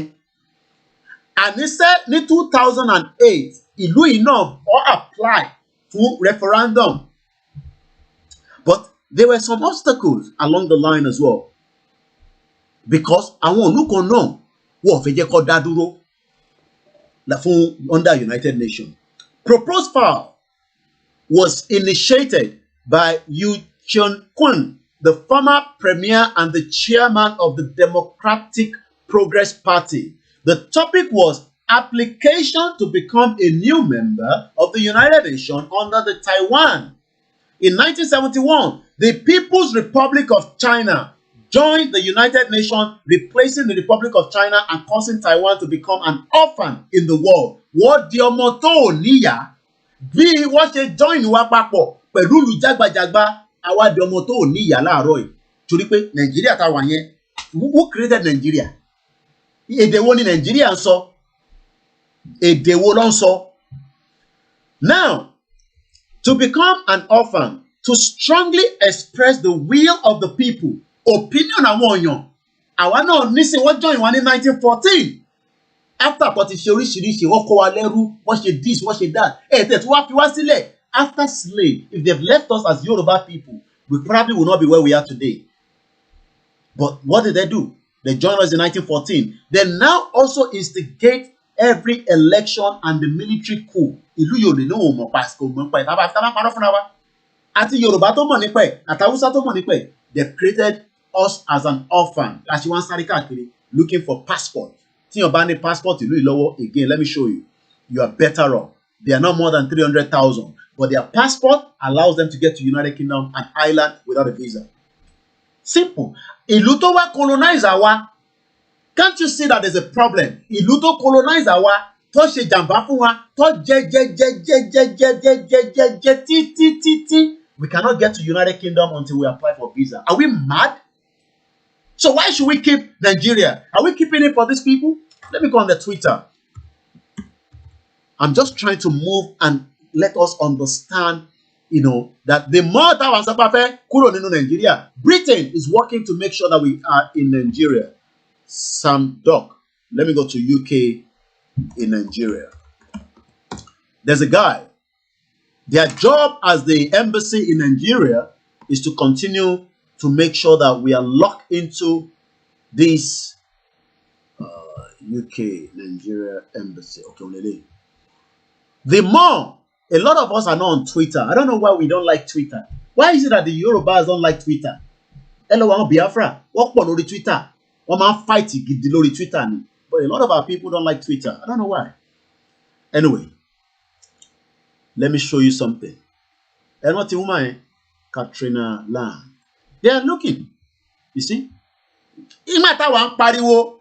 Forum for Women's Participation in Political Leadership in Nigeria, past, present, and future. British High Commissioner Bajabi Awiri. Eri. The same people and the acting High Commissioner of Canada in Nigeria. Oh my God. Professor Mahmoud Yakubu. Baolele, what is she lay? On the 16th and the 17th. Nígbà táwọn sọ pé we want to go. They are getting ready for the past. The past that we are talking that is paining us. The present that is killing us. And the future that is not there. This is what they're talking about. Women participation in political leadership. Bígbà tẹ́ pọ́ fáwọn èèyàn láyé. And they are deceiving the gullible Nigerians. Àwọn Nigerians tó bá ti róyìnbó, wọ́n máa rò pé bí àwọ̀ kì í yàgbẹ́ ni. Àní má bá wọ tọ́ílẹ̀tì sẹ́, ó máa sá jáde ni. It's because people say this àwọn òyìnbó yìí. Ẹ máa ń rí wọn bí God. À ń rí wọn bí God. Èmi ti gbé pẹ̀lú wọn ṣe mi ò lè rí wọn bí God. They are not our God. Wọn kì í ṣe God wa. Èmi mọ God wa. Ẹni tó bá jẹ́ Muslim ó mọ God ẹ̀. Ẹni tó jẹ́ Christian mọ God ẹ̀. Àwa tá dẹ̀ jẹ́ oníṣẹ̀ṣe àmọ́ God wa. And we must not deny that, whether we like it or not. Because ní 1750, ìlú tí woman yìí represent Katrina Land, which is Great Britain, tèmi gbé nínú ẹ̀. Àwọn lọ́wọ́ dá gbogbo ètò tí a ti ní, a ti lé ètò bá ṣe ń ṣayé wa until they came through the Atlantic Ocean and the rest.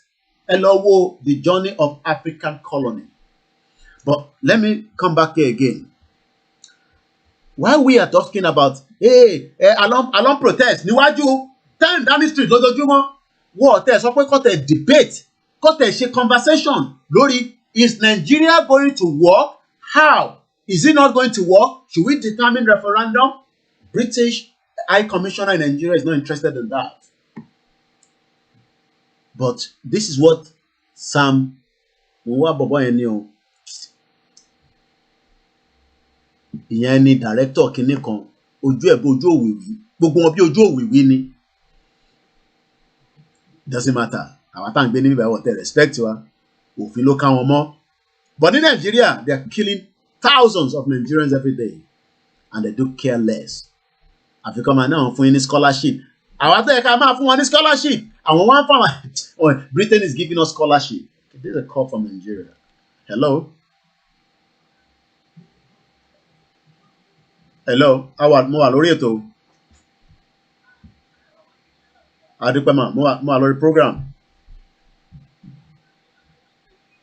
No problem. All right, ma. All right, mommy. All right, ma. Thanks very much. Now, Bashemba Ishayelo. Good morning. Somebody has texted me as well. I do receive messages, but the WhatsApp one is becoming too much. Good morning, Koiki. I'm watching your program right now about the referendum. It will be better the UN did it separately now with 2023 election. Okay, I love that. Okay. But the UN will do it how? When? Kiloma trigger gongon Tomakuwa for any referendum. But this guy, known as Sam Wardock, ó ti lọ sí Uganda, ó ti lọ sí Malawi, ó ti lọ sí Tanzania, ó ti lọ sí Zambia, ó dẹ̀ ti lọ sí Rwanda. These are where he has been posted. He is what they call Head of Governance, Conflict and Social Development, British High Commission in Abuja. Yeah, because I'm from Batiri, say, òyìnbó pẹ́ẹ́pẹ́. Wiki, òyìnbó pẹ́ẹ́pẹ́. Wiki pẹ́ẹ́pẹ́. Wo London Bridge is falling down. Ó bọ̀ díẹ̀ ni. Falling down. The last empire a máa gbé wálẹ̀ peacefully. Because interfaith gbọ́ nìyẹn. Kì í máa sọ pé peaceful náà ni. Nígbà tó bá di anarchy stage. Yes, after 107 years. I love this person on YouTube. He's using 1914 amalgamation as his YouTube name. After over 107 years since the amalgamation, the ultimate and inevitable solution to Nigeria is the Republic of Biafra, Oduduwa, Niger Delta, and Kafara and Arewa.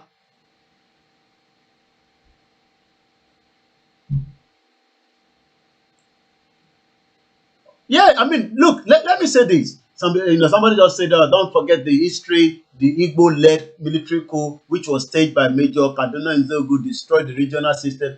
Before all that, there was never anything. Look, let's go back to the main history before all this coup. It was because of the 1914 amalgamation. If there was nothing called amalgamation, we would not even have any military coup.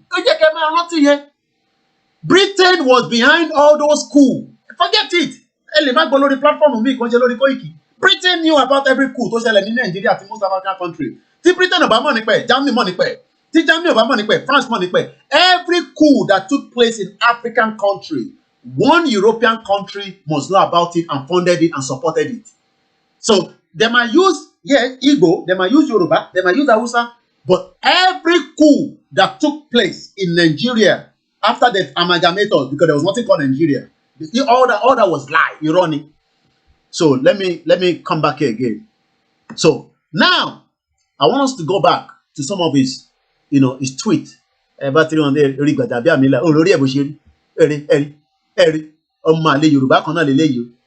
good years ló wà ní House of Rep. And he said, ó yẹ kó ti wó gbogbo ilé wọn tó ń gbé ní gbogbo ṣítà nǹkan yẹn. Tó bá yàgbẹ́ ní ṣítà láwọn ilé gbogbo nǹkan yẹn, ìgbẹ́ láti òkè ó máa sọ̀kalẹ̀ wá sẹ́ni tó ń gbé ní the bottom floor. Tó bá ya ìgbẹ́, màá ní kó lọ bá mi ya picture àwọn ilé yẹn wá. Ìjọ tó bá máa lọ àkọ́ní sọ́ọ̀nì because kó má lọ mẹ́ni tó máa bá mi lọ ẹ̀kúkú nímọ̀. Màá ní kó ṣe fídíò ẹ̀ wọn ní lè ṣe live kó má bàa dè wọ́n mọ́lẹ̀ because táwọn èèyàn bá ti rí mobile phone Nigeria they get freaked out.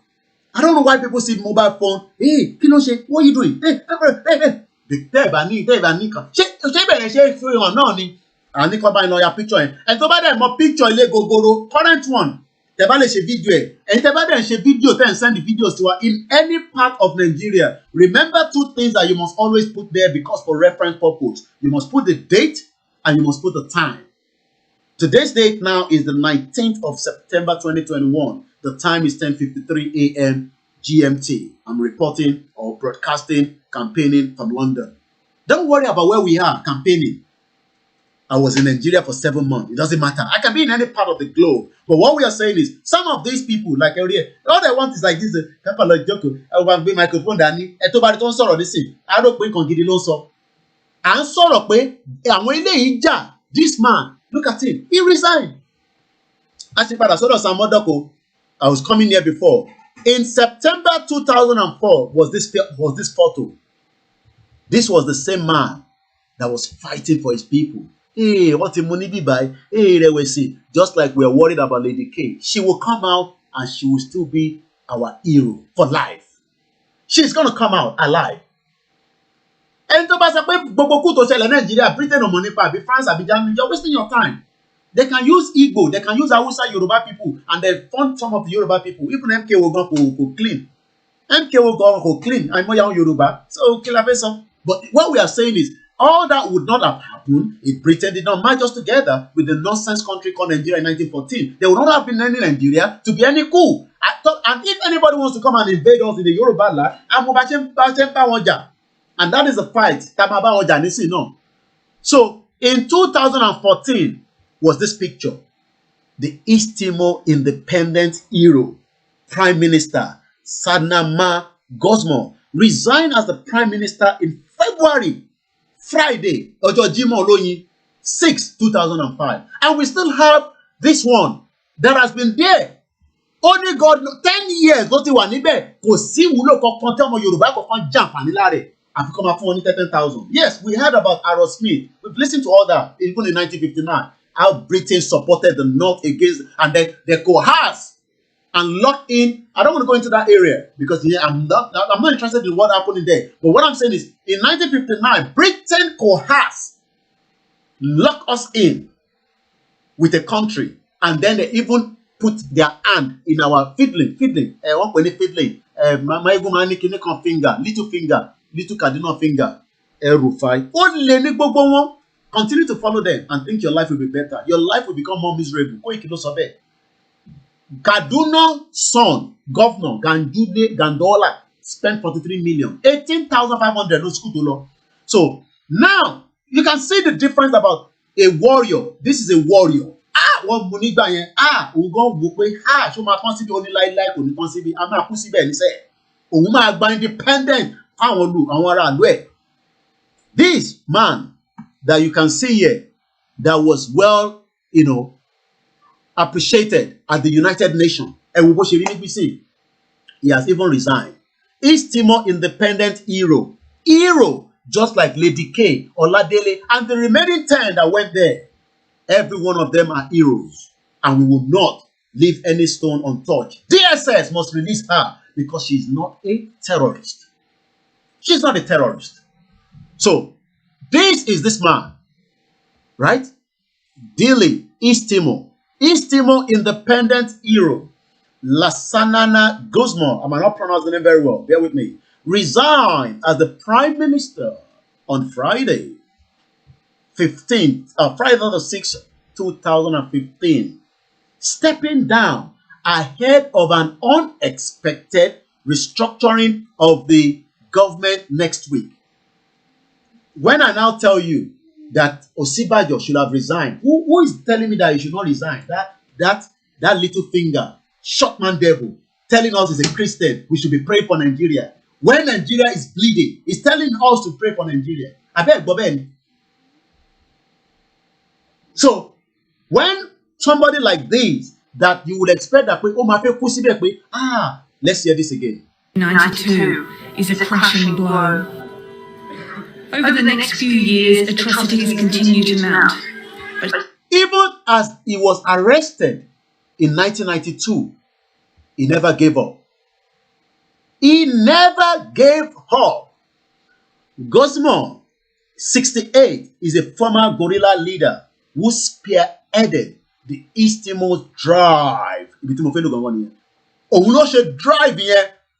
Drive, or push it, or tea, or fulanu for independence when Indonesia rule ended in 2002. He was the first president of the new country from 2002 to 2007, and then the prime minister for more than 7 years. East Timor voted East Timor voted overwhelmingly. Referendum election Nigeria. Okay, agreed. But how do we get it? How? Kiloma instigated. Kiloma fa. Kilama shedebe. She ama she awareness. Ama she campaign. Or we will also.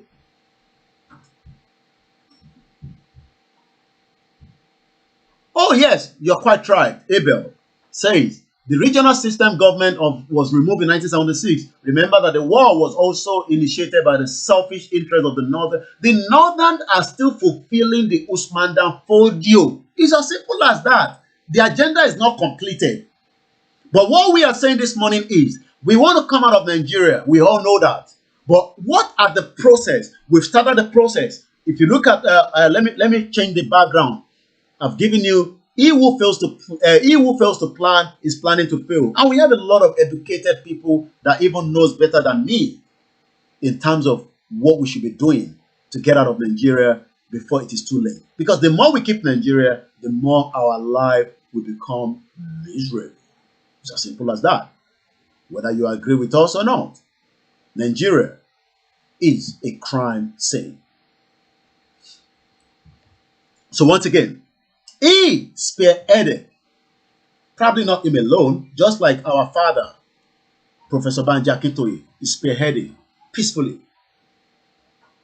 Do we rally around him? Do we give him all the support he needs? Money-wise, advice, rather than biting and different groups, and we are not pushing things? But what will be the end result? Ninas has been doing their best. We agree. Are we just going to be coming on air? Are we talking to ourselves? Are we talking to countries? Ṣé a ti ń bá wọn ìlú sọ̀rọ̀?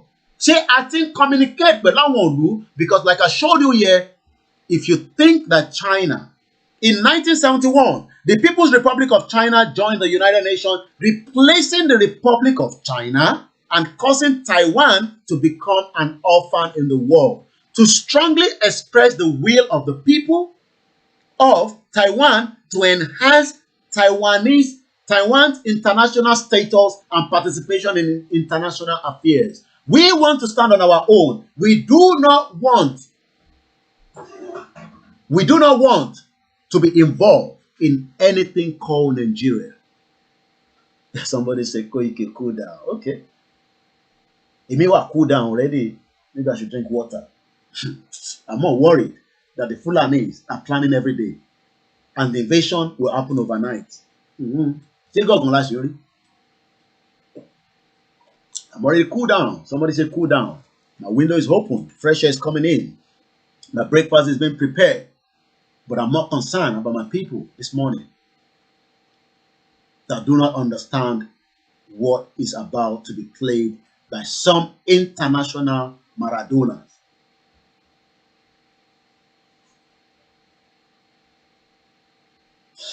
Let's continue. Do you agree that the government should apply for UN membership under the name Taiwan? Proposal 6 was first initiated by Vincent Slew, the former premier and the vice president. Do you agree that our nation should apply to return to United Nations and join international organizations based on pragmatic, flexible strategy with respect to the name under which we apply to and participate in them? No, we don't like Yoruba nation. It doesn't matter. But let us get out of Nigeria. We can deal with all that through through voting system. UN, according to Lanre, says UN is a tool in the hand of the great powers that have veto. That is what we are talking about.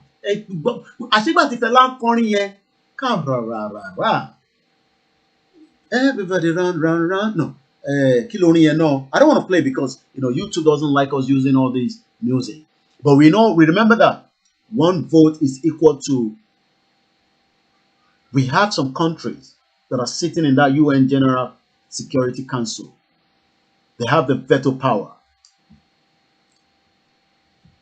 Veto power. Which country has the veto power? Why do 5 countries have veto power? Since 1992, Russia has been the most frequent user of the veto, followed by United States and China. France, United Kingdom have not used the veto since 1989. As of July 2020, Russia, formerly known as USSR, has used its veto 117 times. Can we plead with Russia now to give us that veto power that we, the Yoruba, wants to go, and we probably negotiate something around them? Give for, take, give and take. Russia, ẹjọ́, ẹ jẹ́ ká bá yín ṣe báyìí. Àwa náà fún yín nìkan báyìí. It might not literally be weapons. Their veto power alone at the UN General Security Council will kill so many things. Oh, we want the Yoruba to have their nation. Our UK àti America àti China. Ọmọ àwọ̀ wọn níran because mọ̀ pé alágbára ni Russia. Ẹ lè fara gbádànù. You cannot put Russia and just it's because Koiki down. This Nigerian government not take easy for us. So well, we know it not take easy for you. Oh my dija, hello my baradi. Atona yín ẹjọ́ kò sínú ilé kẹ ní ìnáná yẹn ní ká máa sọ òyìnbó ní ká máa sọ. Má bínú.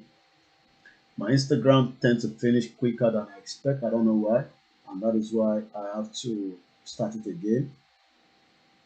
Yoruba nation no going back, but how? Campaign. We've been doing the campaign. Campaign has been going on, and also there will be something coming up. I think a book launch by Comrade Victor Taiwo. How many of us know him? Comrade Victor Taiwo. Okay. Comrade Victor Taiwo is launching a book. We hope we can stream it October 2nd. It was meant to happen yesterday. I'll give you the title of the book. He is also somebody that has fought for a very long time. But it is all about the conversation. But we are now talking about, can we change the dynamic, or should we continue the way it is? And then hopefully things will change. Which one should we take? Ìlú mélòó ló ní veto power? Kí ló ń pè ní veto power? What does veto power allow? Because by now, if we are not talking to countries that have veto power, let us also prepare for anarchy. It's as simple as that. You might not like it, but that's the right word. The veto allows the president to check the legislature by reviewing acts passed by the Congress and blocking measures it finds unconstitutional, unjust, unwise Congress power to override the president's veto. No, United Nations and what? United Nations veto power. United Nations. Who has veto power under the UN? These are the countries that Yoruba law. I think the veto power will be the lasting solution. Okay, that's fine. Who's calling direct from Nigeria? Hello, our Lori program. Hello. Or the mute the background there, sir. So it's a direct call, and we give them priority. Mute the background. Mute the background there. Pata. Mute the background there. I'm going, sir. Hello. That's why live. I want you, sir. I'm your long. Agbára Ọlọ́run. Ọ̀rọ̀ fún tí mo gbọ́ lórí program lánàá ó tiẹ̀ ó bọ́ mi gan ọ̀rọ̀ màrí yẹn. Ẹ má bọ́dà nípa yẹn. Ẹ má tẹ bọ́dà nípa yẹn. Ẹ má bọ́dà. Ìkọ̀ àgbáyé náà lè lọ́wọ́ ẹ̀kọ́ ẹ̀kọ́ ìbò ní ẹjọ́. Bẹ́ẹ̀ bá gba àwọn tí wọ́n bá wo gba àwọn èèyàn tó ń decide èèyàn yẹn. Ó máa jẹ́ kí èèyàn máa ṣe nǹkan tí ẹ̀ kó ṣe. Àdùbí wọn ti gbówó fún ló fi ń sọ ládàládà ọ̀rọ̀ tó ń sọ. Àní àtẹ̀fẹ́ sọ yẹn rárá níta bá ń bá lọ ní ká focus lé má tẹ̀tún mú yẹn wá sí. That's the best way now. All right, sir. Thank you very much. Yes, sir. We don't want distraction. 1 million, anybody will saw anything. The United Nations Security Council veto power refers to the power of 5 permanent members of what we call the UN Security Council. Boris Johnson is already on his way to UN. And we are telling Boris Johnson we want to go. Is Great Britain going to use their veto power on our behalf? Thank you very much. Ayeye. Moki Bogoyon, Teti Darapọ̀ mọ́ wa. We open the phone line in just about another 10-15 minutes. Bear with me. Kini veto power. Can we make use of a veto power to support this referendum that we are demanding for? Especially now that the United Nations General Assembly, the 76th one is already ongoing. It's not just about Akolon Pariwo níwájú UNB. Hey, Yoruba nation now, Yoruba nation now, Yoruba nation now. All that is very powerful and good. But what next? Kí ló máa ṣẹlẹ̀ lẹ́yìn yẹn? Kí ni ìgbésẹ̀ tó fẹ́ ṣẹlẹ̀ after that? After Yoruba nation now, Yoruba nation now.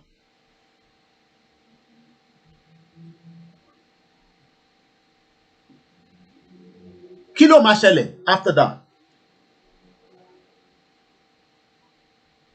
Can we, as we are shouting to Great Britain, in front of number 10, tí Boris Johnson ò lè sọ pé òun ò gbọ́ that the Biafra wants to go, Arewa still want to go, everybody wants to go. Who among the 5 permanent members? Do you want to know their name? China is number 1. France, number 2. Russia, number 3. United Kingdom, number 4. And the United States of America, God's own country. How do we infiltrate, talk to them, give them the reason why we want to stand on our own? Who among the 5 might not be interested to break up Nigeria? Ask yourself those questions. It's not about pé akolon gbé banner and pariwo. All that is helpful. But could that give us the final result to this referendum that we are demanding? Could this give us the final result? It's just a question I'm asking this morning. For those of us that have the understanding of the conversation. I'll open the phone line. Torí pé èmi nìkan kọ́ ni ọ̀jọ̀gbọ́n tó wà lórí ètò. Ọ̀jọ̀gbọ́n pọ̀ tó ń gbọ́ wa all over the world. Could it be that we are just going to continue? Somebody said lobbying should start with those guys. They have to be our friend. Abel Akinseye said so. But also remember that people like these, and then I come back to Sam, the guy I was looking for. Yeah, I see David Timothy by earlier. More back way, even though I'm moving around. You see, hey, what about your picture? Hey, God bless Oyinbo man. Oh, hey, Oyinbo man. Hey, I like taking picture with them. Hey, Ben Louis Jones. It is always a pleasure to speak with Sharif Quadri and the team of Nigeria for FM. If I call him to come and speak now, he's not going to come here. If any of the media call this man, can work both anyway, but he can go to FM radio, come Nigeria, keep on Nigeria for themselves. I want to show you something.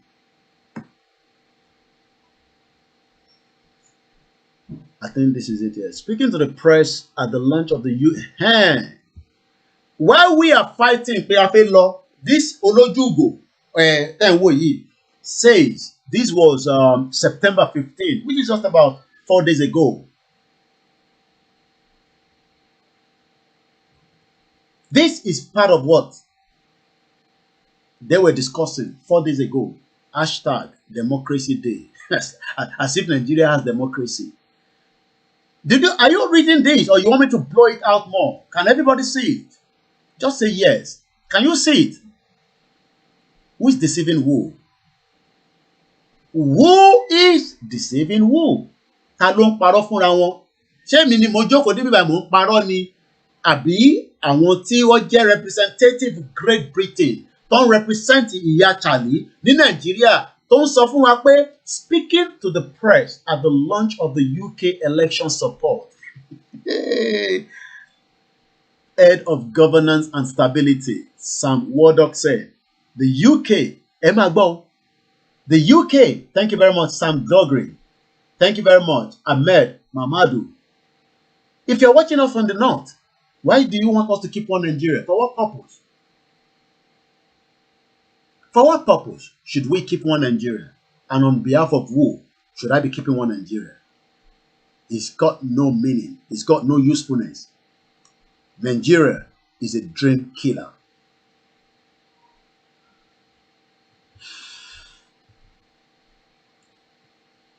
Who is with me on this? Ismaila Subaru. The UK is proud supporter of Nigeria democracy. Really? Really? As the biggest democracy in Africa, Nigerian democratic example matters beyond its borders. That's what he's saying.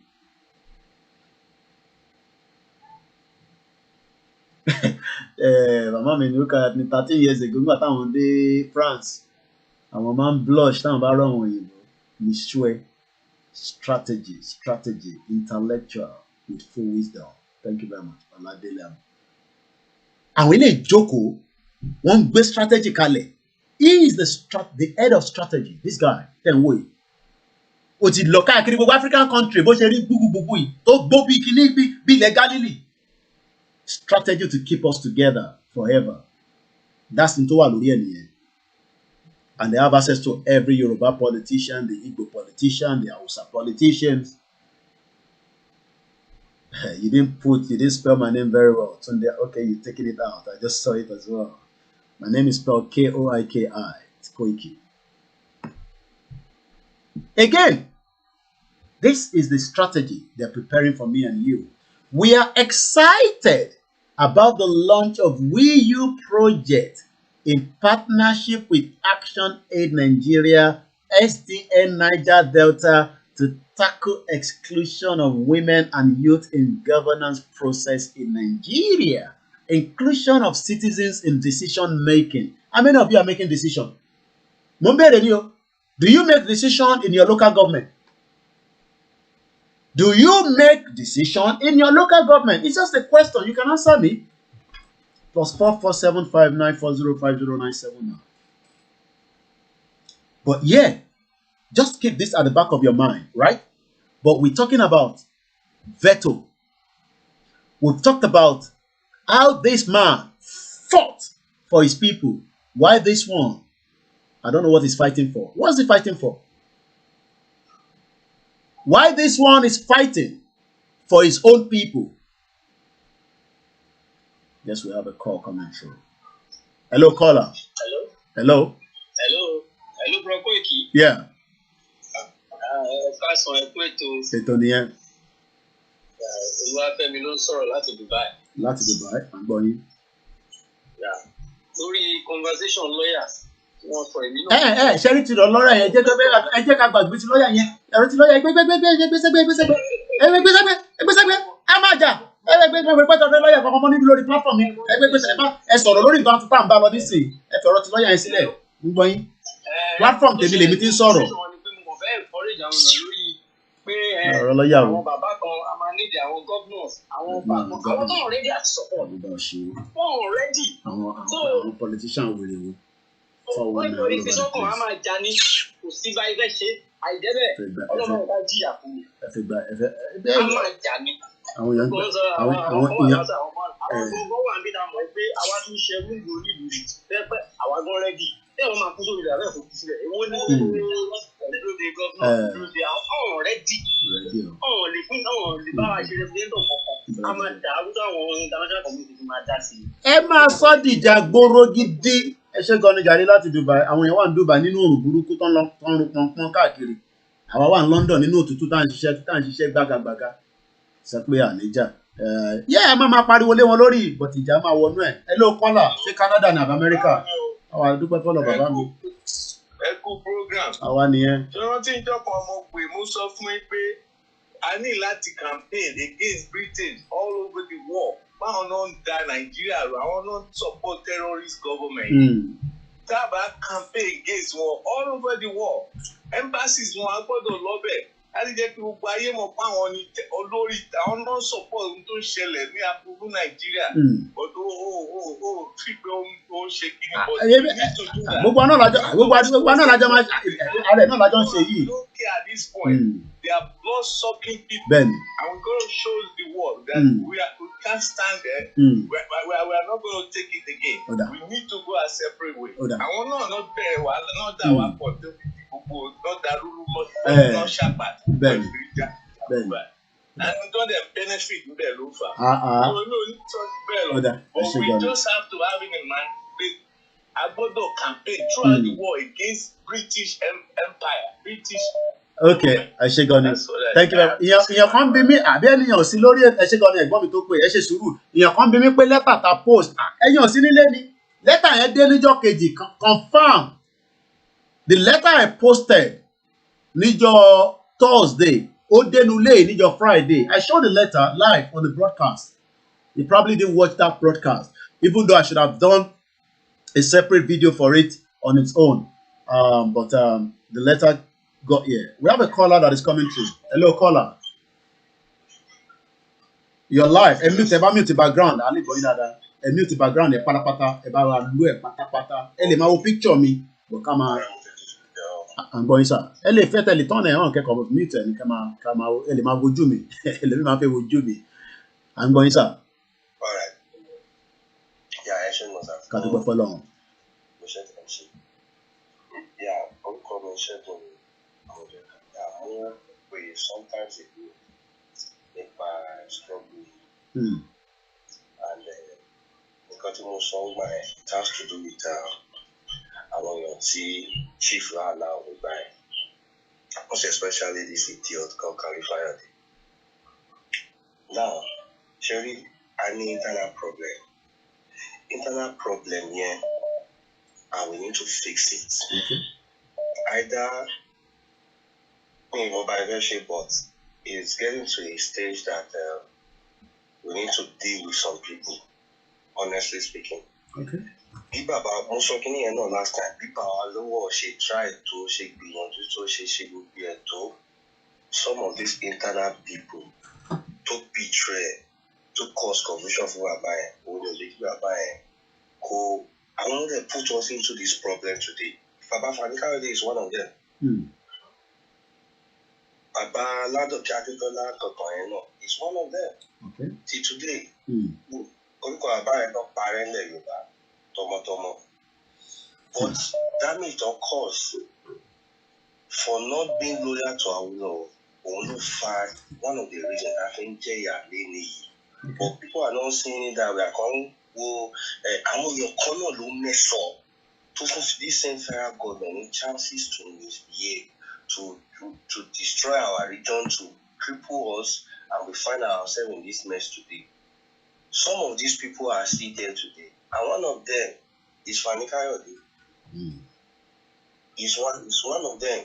So that Bama deep now, I don't know how we want to do it, but maybe we are getting to a point that we need to start dealing with these people. We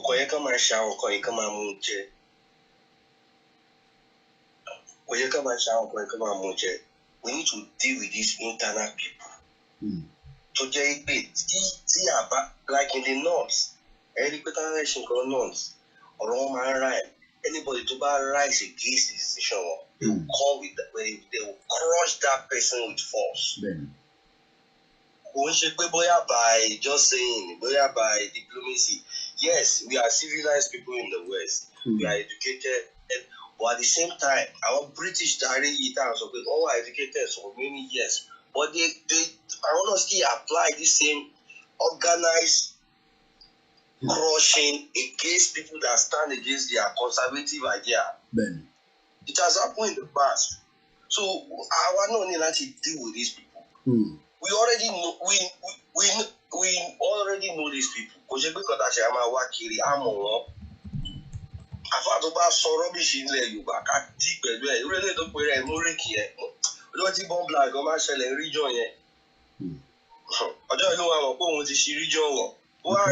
your terrorism idea to Kano. He's a man that has never for one day stand for the interest of the West. That has never for one day stand for the interest of the Yorubas. But anything about the North is ready to protect that interest. So there are people that we need, and our politicians that they are not ready. We need to deal with them. we need to deal with them. Anyway, I'm so happy for the court judgment.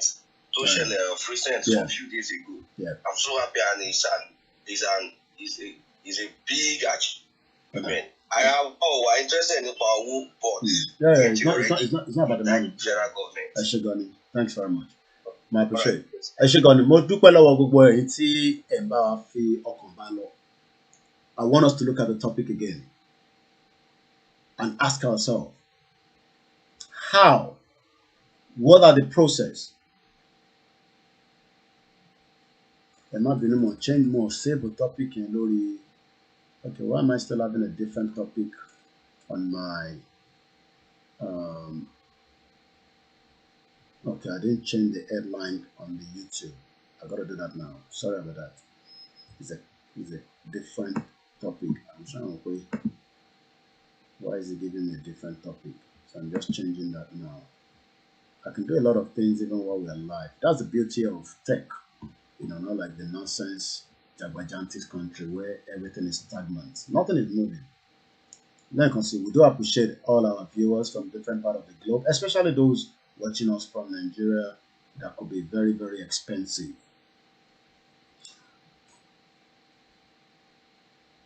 Thank you very much, James Lincoln. We are demanding a referendum. There's no doubt about that. We are pushing for a referendum, and that's what NINAS, which we all agree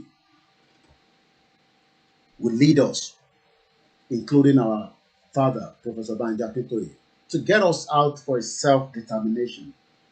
But does that just happen like that? We've done the NINAS march, it's still ongoing. Buhari is going to be in America.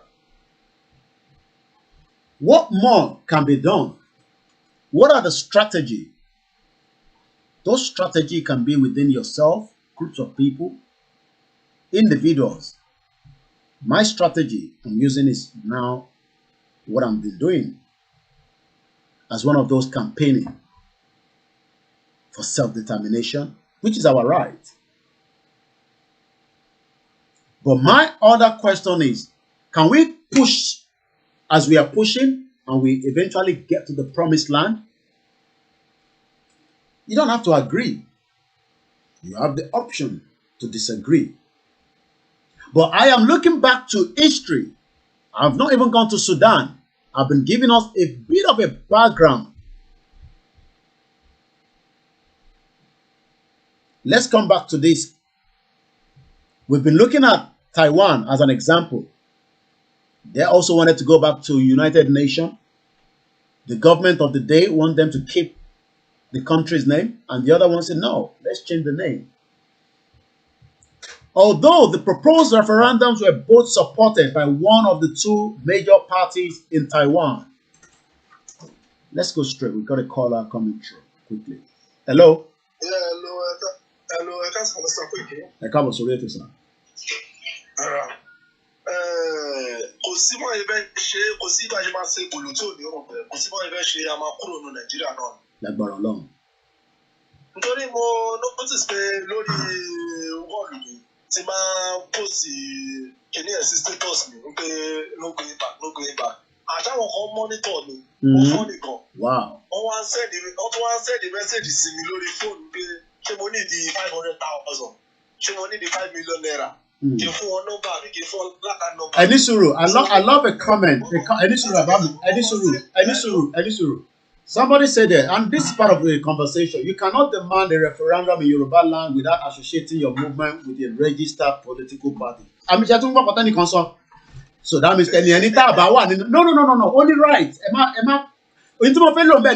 Because Tabana fẹ́ gba referendum on what platform? How la ṣe fẹ́ gbà? Ṣé tó bá dìjà gbòòrò ni because any simply pé wá tábà ní political party bá la ṣe náà fẹ́ gba referendum. Bẹ́ẹ̀ máa sọ ti yín lọ náà bàbá mi.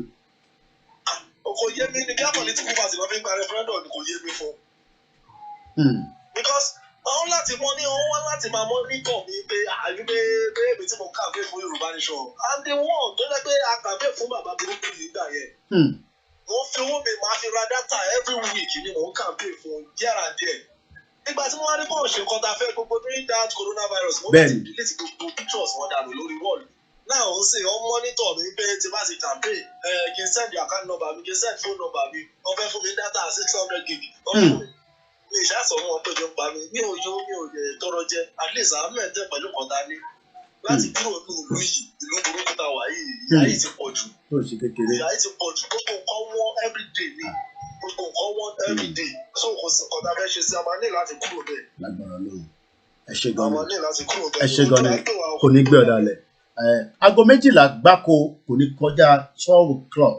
Ẹ má bínú ẹ̀yin tẹ́ wà ní Amẹ́ríkà, ẹ máa jí bá wò ní àtẹ̀yin tẹ́ wà ní Canada. Tó bá dago 12, I'm going to bring the program to an end. But the reflection I want us to, let me just change. Okay, we've got another caller. Let's see if it's not connecting and it's still trying to connect. It hasn't connected. Let me just come back to my own full screen while we see if this call is going to come through. Okay, it's going to come through. Oh, yeah.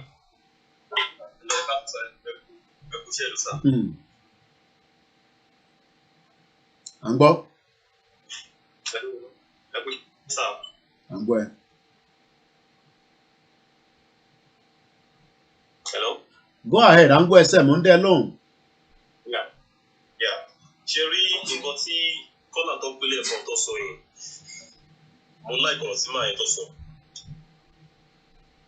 Because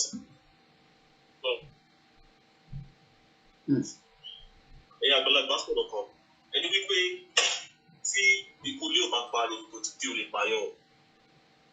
And ó ti come to a level tó jẹ́ wípé because ṣe rí òkè ọ̀pọ̀ tí FKF àpapọ̀ pé bàbá yẹn tó ṣe ń sìn. Ó bá glaring wípé ṣe rí gbogbo bàbá yìí wọ́n jà fún àpò wọn àti àwọn ọmọ wọn ni. Wọ́n jà fún àwọn ọmọ wọn.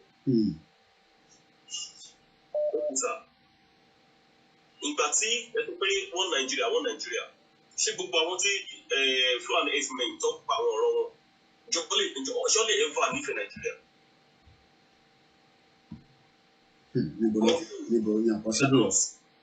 Professional nurse, my dad is a politician, and they are both killed. Hey Joe, they will live in Nigeria. They never live in Nigeria. I'm an orphan. Torí pé mi ò lóbi méjèèjì láyé, ó ní ìyá tí mo jẹ before yìí mo ṣe ń jẹ. Tí bá lóbi méjèèjì mi lè má jìyà báyìí náà. Mo lọ sí ìdá pé mi ò lọ́wọ́ pé mi torí pé mi ò lówó lọ́wọ́, and I was shortlisted among the last 20. Torí pé mi ò lówó fi ọmọ àwọn ọ̀fìrọ́pò mi. Ẹ jọ ṣé máa nífẹ̀ẹ́ Nàìjíríà. Gbogbo youth tó bá ń pè mí tí mo yé sọ̀rọ̀ yìí, I'm picking out bitterly. Torí pé Nàìjíríà kì í ṣe ìlú tí wọ́n lè dúró sí. Nàìjíríà kì í ṣe ìlú alálùbáríkà, is a dream killer country. So tí pé ìjọba ń pariwo, tí yeye dára ń pariwo, ìmáyégún, wọ́n wà òkè náà, ṣé ẹ̀ wà òkè ṣé bí pa yìí? Sínú Nàìjíríà náà. Ṣùgbọ́n destiny àwa yìí ò lè ń jà fún un. Tó máa ro gbogbo yìí tó bá jẹ́ pé pípa làwọn máa pa bàbá yìí, tó bá jẹ́ pé gbogbo nǹkan tó kàn nìyẹn torí pé wọ́n róró wà náà. Àwọn kan tí FKF tó lọ ṣe ẹ̀wọ̀n sà táwọn ní ká máa sọ̀rọ̀ lọ ìfà àgbòlè tán. Mo kí gbogbo yín ẹ̀kúṣẹ́ lágbára Ọlọ́run ẹlẹ́dàá wa àtọ́ ẹlẹ́dàá gbogbo wa ó máa bá gbogbo yín á dẹ̀ bá dúró tilẹ̀ ẹ̀ ní fọmọ ẹ̀ ní ìdílé ilẹ̀ ní fúrọ́pù ṣẹ́ tẹ̀ ṣe ìyàgbára Ọlọ́run. Ẹ ṣeun lọ sà. Thank you very much. Àbúrò mi àtàtà nìyẹn Àkànjí láti Kenya lọ́hùn. Mo kí gbogbo wa níbikíbi tá a wà. We are just about 28 minutes away. There's another country I want us to look at. I mean, yeah, somebody might say, Scotland applied for referendum based on a political party known as, SNP, which I'm aware of. Olivia know, how and what happened at the time. But one thing you got to remember is, ìjẹ́ mọ reason tí wọ́n ṣe jẹ́ kí Gordon Brown kó di Prime Minister lóyè. Ta ló mọ reason? At least Gordon Brown was there after Tony Blair ó gbé fún wọ́n dẹ̀ lọ campaign. Emily, it was a Scottish àwa jẹ gàba lórí wọn. Let's go straight. After this, I'm going to reduce the call. I'll take 2 more. This one and the next one, then I'll go into the next country. Hello, Eba Ashini Kia, please. Ẹ káàbọ̀ sórí ètò.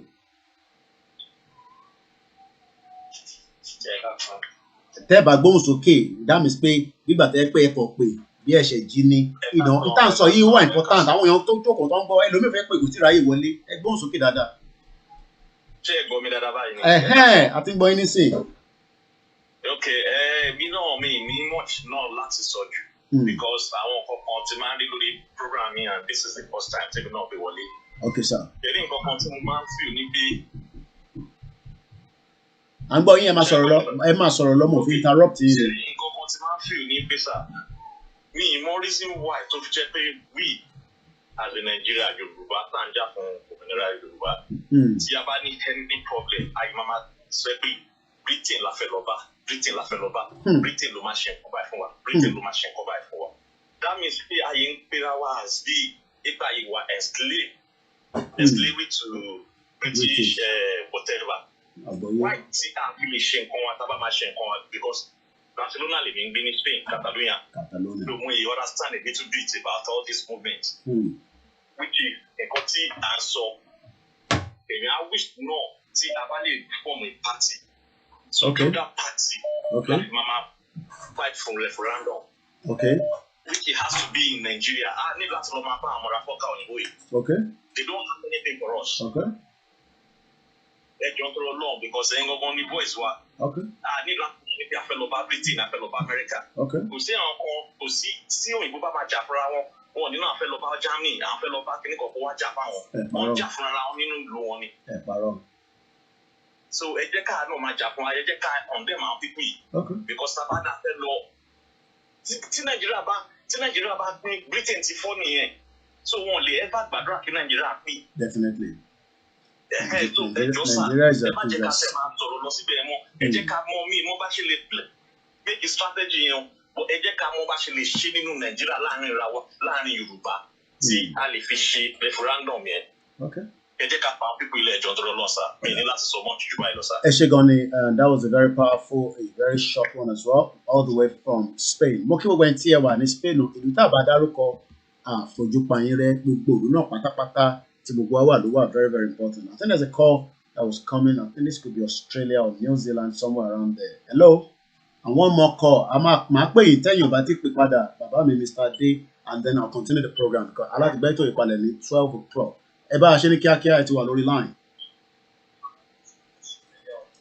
Tell about mute the background. Emma Oma what delay and mute please. Bugu Balaman so it about him and mute it. I think got me. I'm going to say, sir.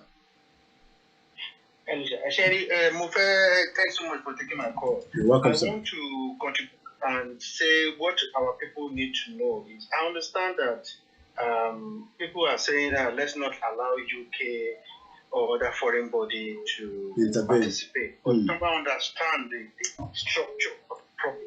And that's why I always recommend people to go to NENAS and let's work with that.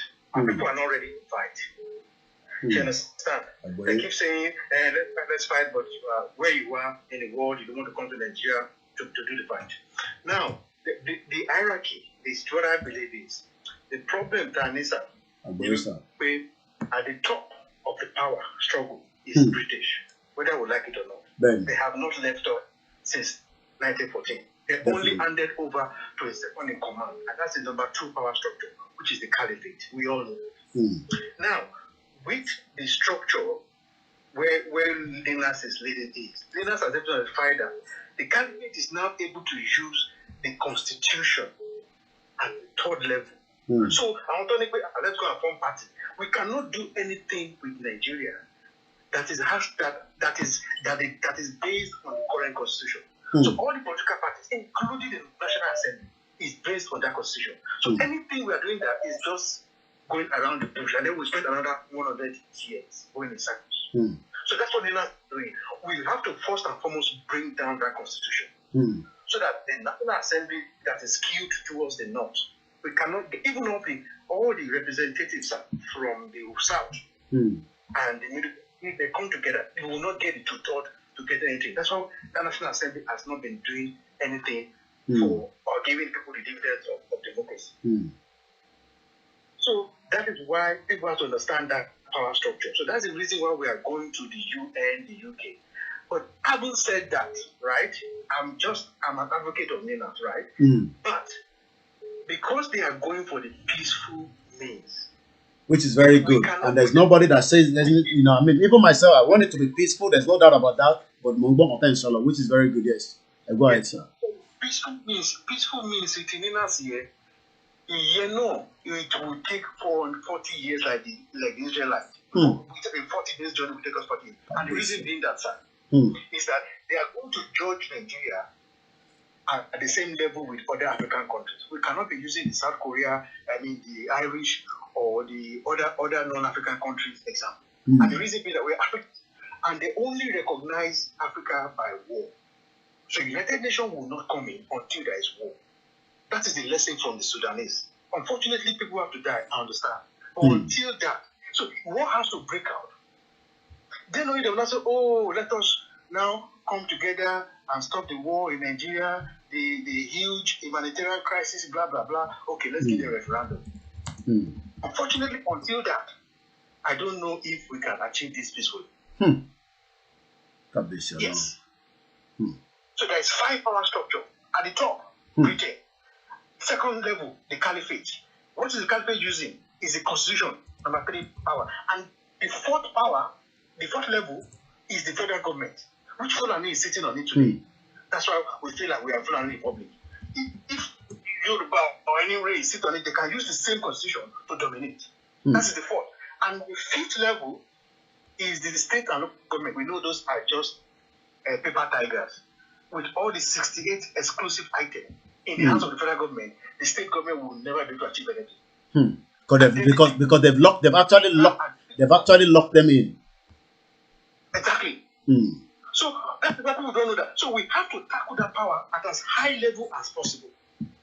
So until that constitution comes down, unfortunately, the constitution is what backs the National Assembly. They will not do that. Unfortunately, human beings are selfish. Unless we can throw a bomb in that place and blow the whole place up there, they know that okay. And unfortunately, the Western world will never take our call for self-determination seriously until violence at the level of a war break up. Anarchy. This is Emma Sorolo video 10 war is the South Sudan, brazen up for independence referendum. Emma Sorolo Baba. People are being used. Baba me The march towards independence in southern Sudan. A referendum on formal split from the north begins on Sunday, and the Yes camp are confident of their cause. I will work for separation because it is now something for 50 years. People are being in unity, and in this unity, we don't get anything. If we separate from the West Sudan, it's the only way we can avoid another civil war.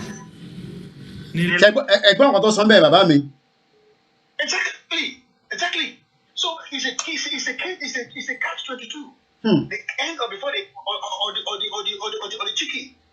Catch-22. We know that we cannot make any problem until we separate, and we cannot separate until we go into war.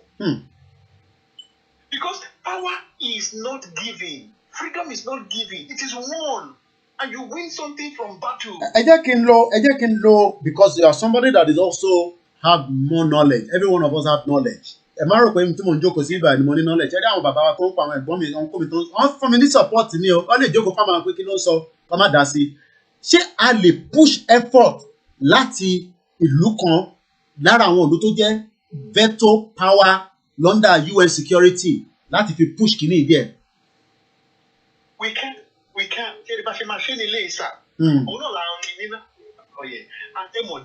have to consider though Nigeria is a local problem. Ẹni tó bá ti gbọ́ nípa NINAS rí ẹ jẹ́ sáré ṣàlàyé lómìnira Koiki ló tún pè ní NINAS ó lè má yé yín ni. NINAS fáfàn ẹni ẹ bá ń ṣàlàyé tán pè ní NINAS fáwọn èèyàn ní ìwọ̀nba tí ẹ lè sáré ṣàlàyé fún wa sà. NINAS is an acronym. NINAS, right? Nigerian Indigenous Nationalities Alliance for Self-Determination.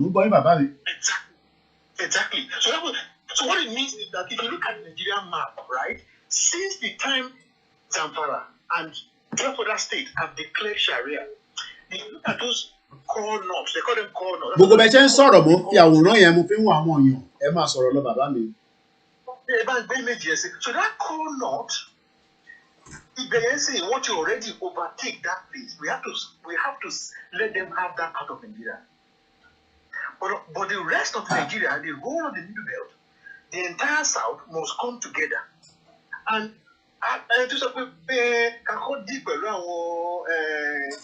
SEPT, we know that. Yoruba, that's our, we know that. And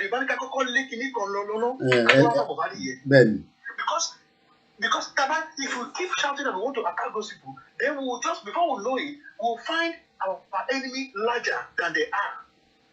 Do you understand? So whether Black no go, that's what I preach to people. Whether SEPT bring them in.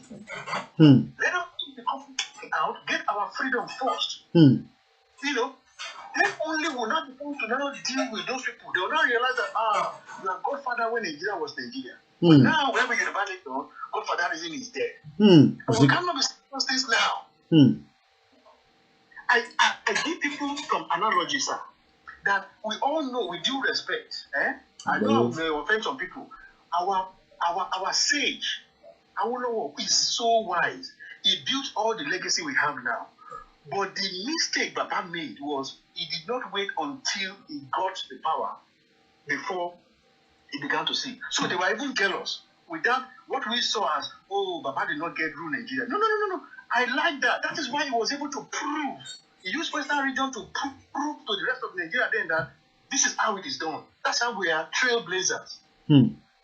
So that is the blessing in disguise. So the point I'm making is since the amalgamation, that country has never worked. It can never work. We can take another 100 years, another 200 years. Because the structure is just not going to make it work. There's no doubt about that. Yeah. No doubt about it. Yeah. So, and what I tell my people, from where I'm calling from now, all the Yoruba group, look, what I fear is happening, sir, is that our people are now becoming like a typical Almajiri. Hey. When that happens, we doom. Typical Almajiri. You know better. When you talk about UK, Danny. When I do this chaos, sir, I will send some permanent, some personal details, which I don't want to disclose. That's fine. No, hear me. So what we need to do is our people are not become so. They are so. And you know, poverty is not just I cannot eat, I cannot drink. When you affect mentality, you forget that you are royal. Ben. You think like a beggar. You okay? Our people, as people, they are becoming like that. And the longer people wait another 100 years, we will forget that. Some of you Awolowo came out of these people who will say it's a lie. Kábíyèsí Ọlọ́run. Ọ̀pọ̀lọpọ̀ pọ̀ lórí Yorùbá. Kábíyèsí ẹ. Yes, we are living it. Àrílò. So some of us have to live Nigeria to know that, oh my God, so this is what is happening. Yeah. So Nigeria has been tying me down. So I don't need to work more than, Thank you very much. You fix too. So this is like a dream killer. It's a dream killer. Eshigoni, and I love when I get especially those that knows it's not the first time Bobby Tom puts on the platform all the time, and I always give people, especially when I say the plus 61 because I know it's around Australia, New Zealand, and those particular areas. I think I was in Nigeria because there's a direct call coming from Nigeria. I really appreciate that call as well. Let's keep in touch, please, for everyone. Hello, caller 3359. Ẹ ti wà ní ẹ̀ pẹ̀lú wa ẹ má bínú ẹ̀yin tẹ́ wà Nàìjíríà mọ̀ pé à ń rán data yín tó pọ̀ rẹpẹtẹ bọ̀tà ní choice báyìí ẹ bá dá sí ní kíákíá àgbọ̀yìn sà. Yes sir. Mo kàn fẹ́ pè ní àkíyèsí iṣẹ́ pípọ̀ àti US. Àmọ́ ó máa pàdé wa ní New York. Òun náà New York òun náà ni mo ná pàdé wọn ní New York ni mo dárúkọ wọ́n dúró dé lọ́hùn next week Friday. Next week Friday. All right. No problem. All right. I know there was a call coming. Agba call. Our own embassy. Anytime pé láti Ireland ẹ ṣe sùúrù ẹ jẹ́ ká kọ́kọ́ lọ US padà nù ká lọ bá Tajudeen sọ̀rọ̀. If not, I know he's there. Okay, if not, man, and talk láti Ireland, maybe call and then I'll bring Tajudeen and then I think Mr. Adeti Walisha, and that will be probably my last 3 calls. So mo rí nọ́mbà kan tó ń pè láti Ireland, ẹ lè pè padà ní sí 3919. So as we I understand our people, we want to be okay. It's a different number calling again, but we take it. Hello, ẹ jẹ́ ká fún ẹ tó ń pè ní Ireland any priority a little bit because àwọn tí ń pè tẹ́lẹ̀. Hello caller, ẹ bá ṣe ní kíákíá sir àbí ma. Hello. Ẹ ti wà ní ẹ̀ pẹ̀lú wa. Ẹ jẹ́ mọ́ bí mo sọ sẹ́ńtì mọ̀ pé ní kò sí nǹkan kan tó jẹ́ ká má bínú, gbogbo àjọ wà together ni. Nǹkan tó mo fẹ́ sọ tó wà very very very very obvious but àwọn èèyàn kì í fi bẹ́ẹ̀ rọra. Mo ti wà nínú ìbò over 30. Kábíyèsí Ọlọ́run. But in that over 30 years, mi tí ìdí Awúsá kan tí mo lè lọ pé àìní àti ẹjọ́ ṣiṣẹ́ dìbà yìí o, èmi àti ẹjọ́ lọ sí ilé ìwé yìí o, àjọṣe kankan. Wọn ò kí ń wá sílùú ìbò because wọ́n mọ̀ pé tó bá wá ẹnìkan tí kọ́là kan pè lẹ́ẹ̀kan ó ní wọ́n ti gbé fún ìbò ti lọ, wọ́n ti gbé fún àwọn kálífẹ̀ bí àwọn ẹ̀yà, wọ́n á gbé fún àwọn fẹ́jà lọ. Méjì gbogbo wọn náà Fúlàní. Bẹ́ẹ̀ ṣe ń sọ̀rọ̀ lọ yẹn, má ní mo interfere, má bínú dáadé. Bẹ́ẹ̀ ṣe ń sọ̀rọ̀ lọ yẹn, mo kàn gbé picture ọmọ Kano State Governor ẹ̀yìn táwọn máa wá ń ṣe London nìyẹn, ó wá kàwé ní £18,500 ní university tó lọ, mo multiply by 3, that's 43 million naira. Kò tí sówó school, kò sówó oúnjẹ, báwọn lédè ṣe wà wọ́n máa ṣe fàájì dáadáa, ẹ máa sọ̀rọ̀ lọ. Nǹkan tí ò yé àwa Yorùbá tí ò yé àwa Ìgbò wípé ká bá wò àwa la wà ní Amẹ́ríkà ni ó, a wà ní China ni ó. Ti ìgbà tí mo kọ́kọ́ lọ sí China mo kọ́kọ́ wò ká ní ìmọ̀ àrí dúdú ní ìgbàgbọ́ náà tó ká tó bá lọ sádùúgbò bíi báyìí báyìí lóde àti mo débẹ̀ mo bẹ́ẹ̀ lè sọ pé ìlú ilẹ̀ Enugu ni mo wà ọtí ìbò lẹ́nìbọ̀dì ń sọ mi ì lẹ́nìbọ̀dì tó ń sa Haúsá mi ò débì kan rí lọ́dọ̀ pé Haúsá restaurant rèé mi ò. The point I'm trying to make is there's a reason why that these people are not here with us because àwọn náà tà wá àwọn ní àwọn ìwé wò pé àwọn náà stupid nínú gbogbo àwọn ethnic group mẹ́ta táwọn fẹ́ kó pọ̀ yìí àwọn mọ̀ pé àwọn lè lo stupid. So àwọn tó gbọ́ yẹn a ti kó wọn lẹ́rú ọ̀rẹ́dì àwọn náà lọ bá wọn capture wa tó ń gbé lọ sí Brazil tó ń gbé lọ síbi kan ìdílé. So gbogbo Nàìjíríà náà nù gbogbo Nigerian Air Force the Nigeria anything tó bá jẹ́ power that is to compensate them pé ẹ ṣé o ṣe bá wa kó àwọn pípọ̀ yìí wá sí England yóò ta lò wọ́n tàbí build you underground yóò ẹ ṣé o ṣe bá wa kó wọn lọ sí America because they are not to be seen they are only there they don't yí ìgbà tí wọ́n lọ tó bá lọ anywhere wọ́n kọ̀ wá kàwé wọ́n padà síbi ọkàn tí wọ́n ṣe mo fẹ́ sọ ọ̀rọ̀ kan ẹnìkan wà ní embassy ní Dublin Haúsá ní bọ́ọ̀ yẹn ó dẹ̀ ti wà ń bẹ̀ láti ijó tí mo ti mọ̀ tí embassy yẹn tí mo ti wà ní. Tẹ̀tí gbójú mọ́ embassy yẹn. Wọn ò gbé kúrò rí wọn ò iṣẹ́ tó ń ṣe yẹn náà ló ń ṣe òun ló máa ṣiṣẹ́ nínú ìfẹ́ dárúkọ. Ẹ ní ìlẹ́sìn dá ilé yé mi. Wọ́n wà London náà bá ṣe wà ní ti London náà ní Nigerian High Commission Haúsá lọ́rùn náà. Wọ́n lè gbé ẹlòmíì wá o kò sẹ́ni tó jọ̀ọ̀gá ibẹ̀ náà lórí ìjọba bẹ̀. Wọ́n retain ẹ̀ ni. Wọ́n retain ẹ̀. So wọ́n lè gbé bọ̀ẹ̀bọ̀ẹ̀ wá wọ́n lè gbé ẹnìkan wá láti Benue àbíbí kankan àti bla bla bla bla bla bla. Bọ̀bọ̀ yẹn àtijọ́ tó ti òun ló ti bẹ̀ yẹn òun ló ń ṣe. So all this fighting or no fighting all we need to do is educate people. Everyday ni àwọn èèyàn tó bá fẹ́ ṣe nǹkan ló ń gbé banner non protest. A lè ṣe party we can celebrate. Òun náà sọ pé bàbá Awólọ́wọ̀ ibi tí bàbá yẹn ti ṣe mistake. Bàbá yẹn ò ṣe mistake at least nǹkan tó ṣe is there to be seen. Thank you very much. You please. Nǹkan táwọn òwúrẹ̀ yìí ṣe àlè sọ̀kọ́ tó ń ṣe náà. You can't point to anything but okay this is what you've done. So it's about time that we sit down or what you call it in it. It's just about okay, give me 10 points why Nigeria should be together. Give the one for me 15 points.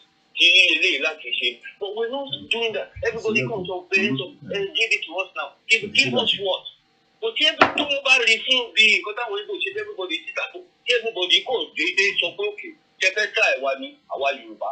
We are survivors. Any to my Tiamala or not one. Any to my Runo, any to my Shunje, any to my everybody must sit at home. One might deliver, one might very own deliver on the ticket school, but one might go to deliver. But nobody say, hey, she got there. But there, about she more, he let them show every day. But you think about it, because you want to see more. Kill the million. 1 million now. I think. Gbogbo èèyàn tó lóhùn èmi tí mo ní mo jókòó sí ibi fún over 30 years. Èmi náà mo ti ń súnmọ́ yín bọ̀ tèmi ti ń lọ pé 23 kò ń pẹ́. Business okay. Business will have been most people that are here wọ́n ti dé nìkan máa ń sọ wọ́n ti jẹ dùdù wọn ò lè sọ dúdú mọ́ everybody wants to tie everybody work for clinical and then akànṣiṣẹ́ dànù ṣé wọ́n mọ̀ pé ibùgàn dá bẹ́ẹ̀ ni ibùgàn bá ṣe wá ń ṣiṣẹ́ yẹn gan as much as we live here we don't have the kind of life gangan tá a fẹ́ gbé. Tí bá dẹ̀ ní life I'm talking ẹlòmíì rẹ̀ ní ẹni sùúrù dájú ẹlòmíì mọ̀ pé life tá à ń sọ yẹn is life about our family. Àwọn family wa kọ̀ọ̀kan tó súnmọ́ wa à lè gbé pẹ̀lú wọn àwa wà lọ́nà jíjìn 6 hours away on the flight. Ìyàwó Nàìjíríà kẹrù mà kàfẹ́ gbé ìyá ọ̀tá ló tí it should be the other way round ìyá tó ti gbé ìlú òyìnbó tó lọ rìtáyà sí Nàìjíríà. Kàtó àfi gbé padà. Àbọ̀dọ̀ tó approve ìyá oníyà. Títẹ̀ máa rúbọ̀ kí la fẹ́ rú wá fún. Kí ọgbọ́n pé ìyá o wọ́n ti yíyà lọ́rùn because níbi tí ò ń gbé. Ẹja tó fẹ́ lómi láyé ẹ ṣé gan ni dádì wa mo really appreciate conversation not at all ẹ ṣé gan ni mo kí gbogbo ẹni tẹ́ wà ní Dublin Tajudeen Agbure let me call Mr. Adepada one of our other brothers as well I got back the last couple of calls and then we will I know there's quite a lot but I think I'm gonna come back on this conversation again. Referendum, what is the way out? Okay, since Mr. Ade must have probably resumed or probably gone back to bed. I've seen Mr. Michael as well has called us. Let's return the call. Mr. Michael as well is engaged. Let's call the... Okay, I think this caller was calling earlier when I disconnected it to pick up the call from Dublin. So, just to summarize our conversation this morning, for those of you that must have just joined us along the line. Okay, let's come back here. I think there's a call from UK. Hello, caller. Hello. Ẹ káàbọ̀ sir. Ẹ káàsán. Ẹ káàbọ̀ daddy. Yeah. David Adéògùn ló sọ̀rọ̀. Ẹ̀gbọ́n sókè sir. Yeah. Kóìkì ìjọ mo dúpẹ́ lọ́wọ́ ẹ fún gbogbo akitiyan lórí ọ̀rọ̀ Yorùbá. Kádúpẹ́ fẹ́lẹ́. Ọlọ́run máa kún ẹ lọ́rùn adé tó máa kún ẹ sí. Àmín sir. Àmín. Lọ́tòrí ọlọ́run má fi ara lẹ̀ o. Torí ọ̀dà pọ̀. Mo mọ̀ all eyes is on you. Most especially our Nigeria government. And they can do and undo. Bẹ́ẹ̀ni sir. They can use their money. To do anything. Bẹ́ẹ̀ni. Against you. And I know that they have plan of it. Àmín Jésù. Inshallah. Ọjọ́ mi fẹ́ sọ ní pé ọ̀rọ̀ ìlú wa Yorùbá àti Nàìjíríà. Ìgbà tẹ́mi dé lu yìí, ọdún náà ìgbà tẹ́mi dé lu yìí kò tó tiẹ̀. About 20 years ago. Àwọn tí ń súnmọ́ ara wọn. Mo tẹ̀lé ọ̀rẹ́ mi kan lọ sí iṣẹ́ ní ẹ́stéètì kan. Ìgbà tí ó wá introduce mi sí máa kan. Báyìí ọmọ Lebanese ni. Máa wá sílé ìgbé tí mo wá fún ọlùdè yẹn. Mo ní mi wà ọlùdè pé mo wá oṣù ni. Onímọ̀ọ́sù ó sọ fún mi ọ̀rẹ́ mi yẹn ìgbà ìfàfihàn yẹn sí. Yẹ́n kò wá káwé Nàìjíríà ó tún padà sí. Ó ní ọ̀sùn mo ní yẹ̀s. Ó ní àgbẹ̀dùn máa fún mi ni pé ó ní kí padà sí Nàìjíríà. Mo ní kí ni sà? Ó ní Nàìjíríà lòun ti rí owó. Ó ní owó wà Nàìjíríà kí la wá connection. Ó ní gbogbo owó tóun ní tóun gbéra tó ń jẹ kí ni ó ní Nàìjíríà lòun ti rí ọmọ Lebanese ni o. Mo wá rò pé that means pé àwọn tó ọ̀fẹ́ kí Nàìjíríà pè gangan ọmọ nǹkan tó ń ṣe. Ọmọ ọ̀pọ̀. Because irú máa yẹn ní oníṣe padà mo ní connection mo fẹ́ ní ìwé connection ó ní kí ni àgbà connection mo mọ̀ pé àwọn tó ń bá ti connection yẹn most of them on their Fulani. Bẹ́ẹ̀ni, ẹ mọ̀ pé gbogbo axis yẹn náà ni ẹ gbọ́ wọn. Ìyẹn lọ bẹ́ẹ̀ yẹn, kẹ́rí nípa mo fẹ́ sọ̀rọ̀ nípa àwọn ọba wa tá à ń sọ ìgbìdì nìkan. Institution àwọn ọba wa, institution wọn ni pé láti ayébáyé institution wọn ni pé wọ́n pè kíní kan ní owó àgbẹ̀tẹ̀lẹ̀ tàbí owó mo ti gbàgbé nǹkan tí Yorùbá fún kéye bẹ́ẹ̀. Nǹkan tí mo sábẹ̀ sọ ni pé institution àwọn ọba wa ni pé wọ́n bèèrè pé táwọn bá ti kúrò àwọn jọ bí àwo ni wọ́n. Anything tí wọ́n bá bẹ̀jẹ̀ ní country tàbí ní state tàbí anything wọ́n gbọ́dọ̀ wà bá wọn. Tọ́ba lè ti fún wọn lówó báwọn fún wọn ní gbúgbà ẹ̀dì ní nǹkan tí wọ́n wà fún. I could remember one governor kan gbà kan ní Yorùbá governor ẹ̀ Yorùbá. Gbà tó máa tún state yẹn ṣe tó máa tún bí country state yẹn. Àwọn bá pèjì pé wọ́n fẹ́ fi joyè kò dá wọn lóhùn. Àwọn mọ́sálásí pèjì wọ́n fẹ́ fi joyè kò dá wọn lóhùn. Ìgbà tó ti mọ̀ pé tóun bá ti lọ sí ọ̀dọ̀ wọn. Àwọn náà máa di kéèjì bóun. Ló ṣe rí nǹkan tó ṣe yẹn ló ṣe rí nǹkan yẹn ṣe ń gbà yẹn. Ìtumọ̀ tó bá sọ ni pé nípa ọ̀rọ̀ referendum. Number one, China ní veto power. Wọ́n ní veto power bẹ́ẹ̀ ni. China inú wọn ní dùn náà pé kí Yorùbá lọ because wọ́n mọ̀ pé they know how Yorùbá how to tell them. Bẹ́ẹ̀ni. Wọ́n mọ̀ pé kí Yorùbá bá lọ pé a máa dá wà gbogbo nǹkan táwọn wá ń ṣe ní Nàìjíríà yẹn àwọn ìdílé wà ṣe mọ́ because a máa ṣe nǹkan wa fún ara wa. Bẹ́ẹ̀ni. Number two, Britain náà again wọ́n bìlì pé inú kí wọ́n ti pè bá ṣe wà yẹn lọ́sí gbàtí Britain fẹ́ sọ wọ́n fẹ́ ṣe referendum pé àwọn fẹ́ kò ní kò sẹ́ni tó lè sọ fún wọn ọ̀nà. Ìta wa ń tọ́jú wa ní ìsìn woman tó wà ní kí wọ́n ti pè tó wà ní ambassador ní Nàìjíríà ọmọ UK yẹn ó ń sọ fún wa pé kò dáhùn wá fẹ́ ní ìsìn ni pé election for 2023 ẹni tó bá ti máa ń jẹ́ kí election wáyé àwọn olè fún ní visa. Catherine Lang. Yeah. What is that? Catherine Lang. Adékọ̀tà àbẹ́ni ni wọ́n tẹ̀yìn ìgbẹ́lẹ̀ fẹ́ fún wa gbàtẹ́ yìí tó fẹ́ fẹ́ fò ní EU tàbí ti sọ fún ẹni kò ń bẹ̀. Bẹ́ẹ̀ni. Bẹ̀tà wàá tó bá fẹ́ lọ ẹ̀ tó fẹ́ ọ̀rọ̀ yàn ká tó bí ìgbéyàn ti kiri pé àwọn mọ́là tó ń gbà rẹ̀ ti wá yẹn èdè ònú ẹni tì ibi tó bá tì wọ́n sí ló ń gbà lọ. Nǹkan tí mo lè fẹ́ sọ fún ní pé sẹ́rí kọ́tà ń fa lọ ìbíbélì náà sọ ní kì í ṣe omi ẹ̀jẹ̀ tàbí ara yẹn wà ń bá ìjàkadì. Spiritually. Ṣùgbọ́n àwọn alágbára àwọn bí òkùnkùn ilé ayé. Bẹ́ẹ̀ni, spiritually. Last time mo ti máa ń sọ spiritual warfare là ń jà spiritual warfare ẹ ṣé gan ni dáàdi thank you very much. Mo kí gbogbo ẹ̀yin bàbá wa tí Ọlọ́run ní ká máa rí yín bá ní gbogbo ìgbà Mr. Adesina mo ti tún pè yín padà o so I just want to take the last couple of calls and then ẹ mọ̀ pé Sunday ni àwọn ọmọ yín dẹ̀ láti I don't want to hold the whole house because of my own conversation here. As much as they understand what I'm doing. Ẹ ti wọlé ẹ bá mi ṣe ní kíá. Ẹ ti wọlé sir. Yeah, finally. Thank you so much, my brother. Not at all. Hello. Mo ń gbọ́ yín, mo fi interfere ni. Yeah, thank you. Well, my little contribution this morning will be that I just want the Yoruba nation as a whole for us to be more glad and because any attempt,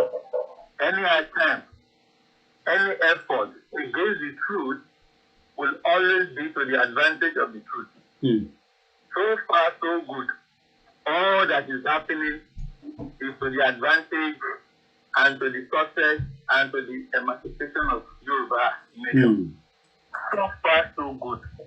Like from the judgment of Sunday Igboho of recent, from what the Southwest, as they are catapulting and pressing the button of self-destruction from the same constitution and fighting themselves, trying to argue out some things, we will live somewhere. But what I wanted to like in the case of Dinas, that we need to put our house together. Among those 5 nations you mentioned, we just have to rule out 3. Meaning that there is 2 among them that form an alliance. And that is Britain and the US. They have an alliance. So we shouldn't be looking at if we are against Britain because they are the major problem. They are our problem. I always say every problem. They are the ones putting their leg on our neck. So the fact that they have an alliance with the US we should not go in the direction of the US. The fact that the Chinese are trying to come and colonize Nigeria in the third world, we shouldn't go in the direction of. So we should be looking at the two other nations. If the Minas wants to like approach to form an alliance, because we need it. Yeah, we need that it. Is another. We need that.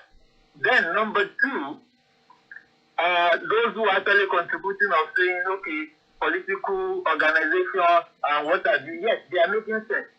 Reason being that even in the electoral itself, it takes three things to win an election: organization, structure, and money. So, like the leaders or we in the Yoruba nation, like Baba said in the past, we are trying to come up with one particular account and all that. Yeah. That thing needs to come up. Let me give you a secret today.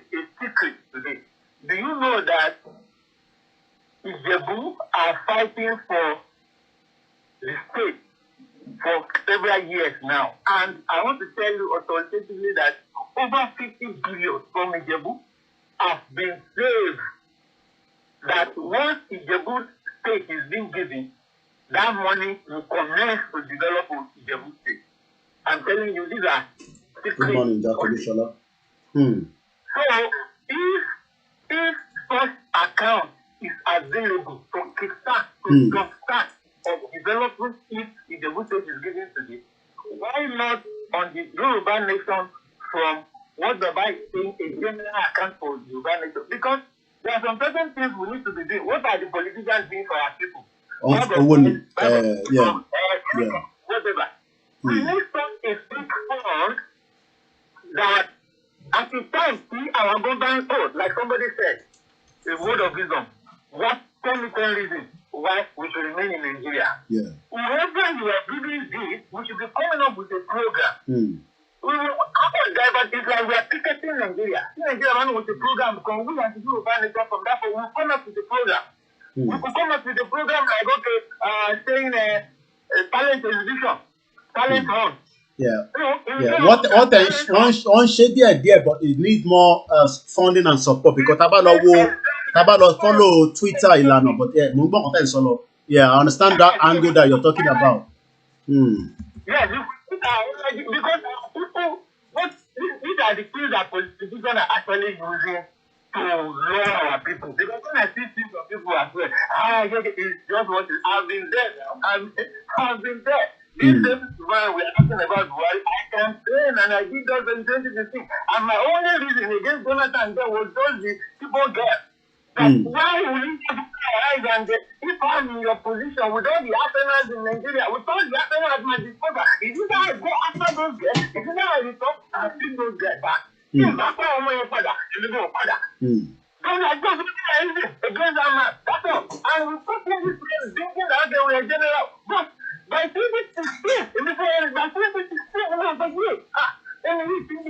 people respect my political ideology. You remember I do call you in Nigeria with something go and talk to you guys. It's not that.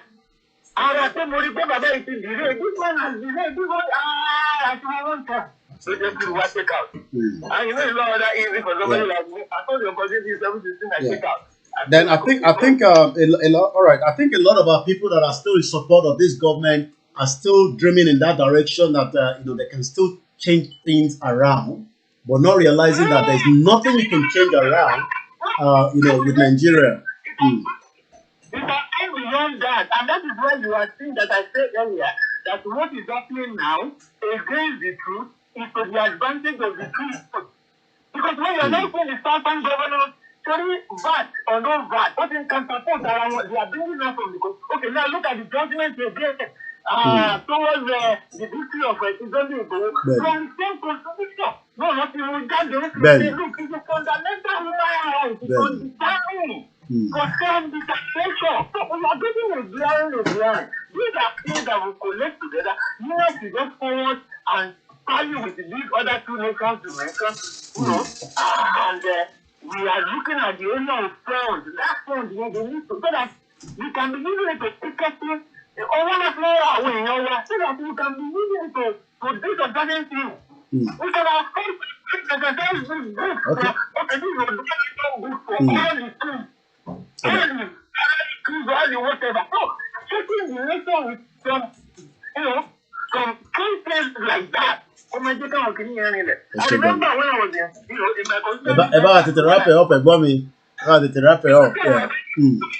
In opportunity once in a year. So, those are the key things we need, my brother. Okay. So, in the area of that front, because we face only three things to win our people: organization, structure, and money. If you work in those areas and organization, structure, and money.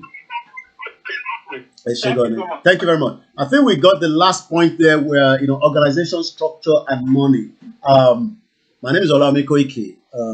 We might come back maybe if I'm not too tired for what we call the late night broadcast. So that, for now, let us wind it down from here. I know as many of you that wants to engage, but not everybody can get through as well. We'd like to appreciate every single one of us that is on the thread. I've seen all your comments. I appreciate every single one of us. But let us go back and quickly just remind ourselves the summary of the conversation today. We're not taking any more calls for now so that I can just close the broadcast. We started with East Timor. Why have I used East Timor? It might be different from Africa. It's somewhere in the Asia country. But the most important thing is for àǹfààní ìkínsọ Yorùbá torí pé a lot of people say Koiki òyìnbó tó máa ń sọ yẹn ti pọ̀ jù torí àwọn tó wà nílé not that pé wọ́n gbọ́yìnbó. But some of our elites are not taking this serious at all for whatever reason. But that passport tẹ́ mú dání yẹn, apart from àwọn ọmọ kankan tó yẹ pé for whatever reason wọ́n ní visa all opportunity, but ṣé gbogbo èèyàn ló ní visa ìlú òyìnbó? When you have a Nigerian passport, as of today, it is ranked 101 in the world. 101 in Nigerian passport rank. Ẹ wá máa rò pé kí ló dé tí in the 80s, in the 70s, táwọn parents wa kankan tó láǹfààní àti travel out ẹnu ọ̀nà ló ti ń gba visa wọ UK. Ẹ rí pé kò tẹ̀ sí Europe kankan nínú ibi tí Nàìjíríà lè wọlé sí pẹ̀lú passport tó gbé dání yẹn. Ṣé òun rí báyìí?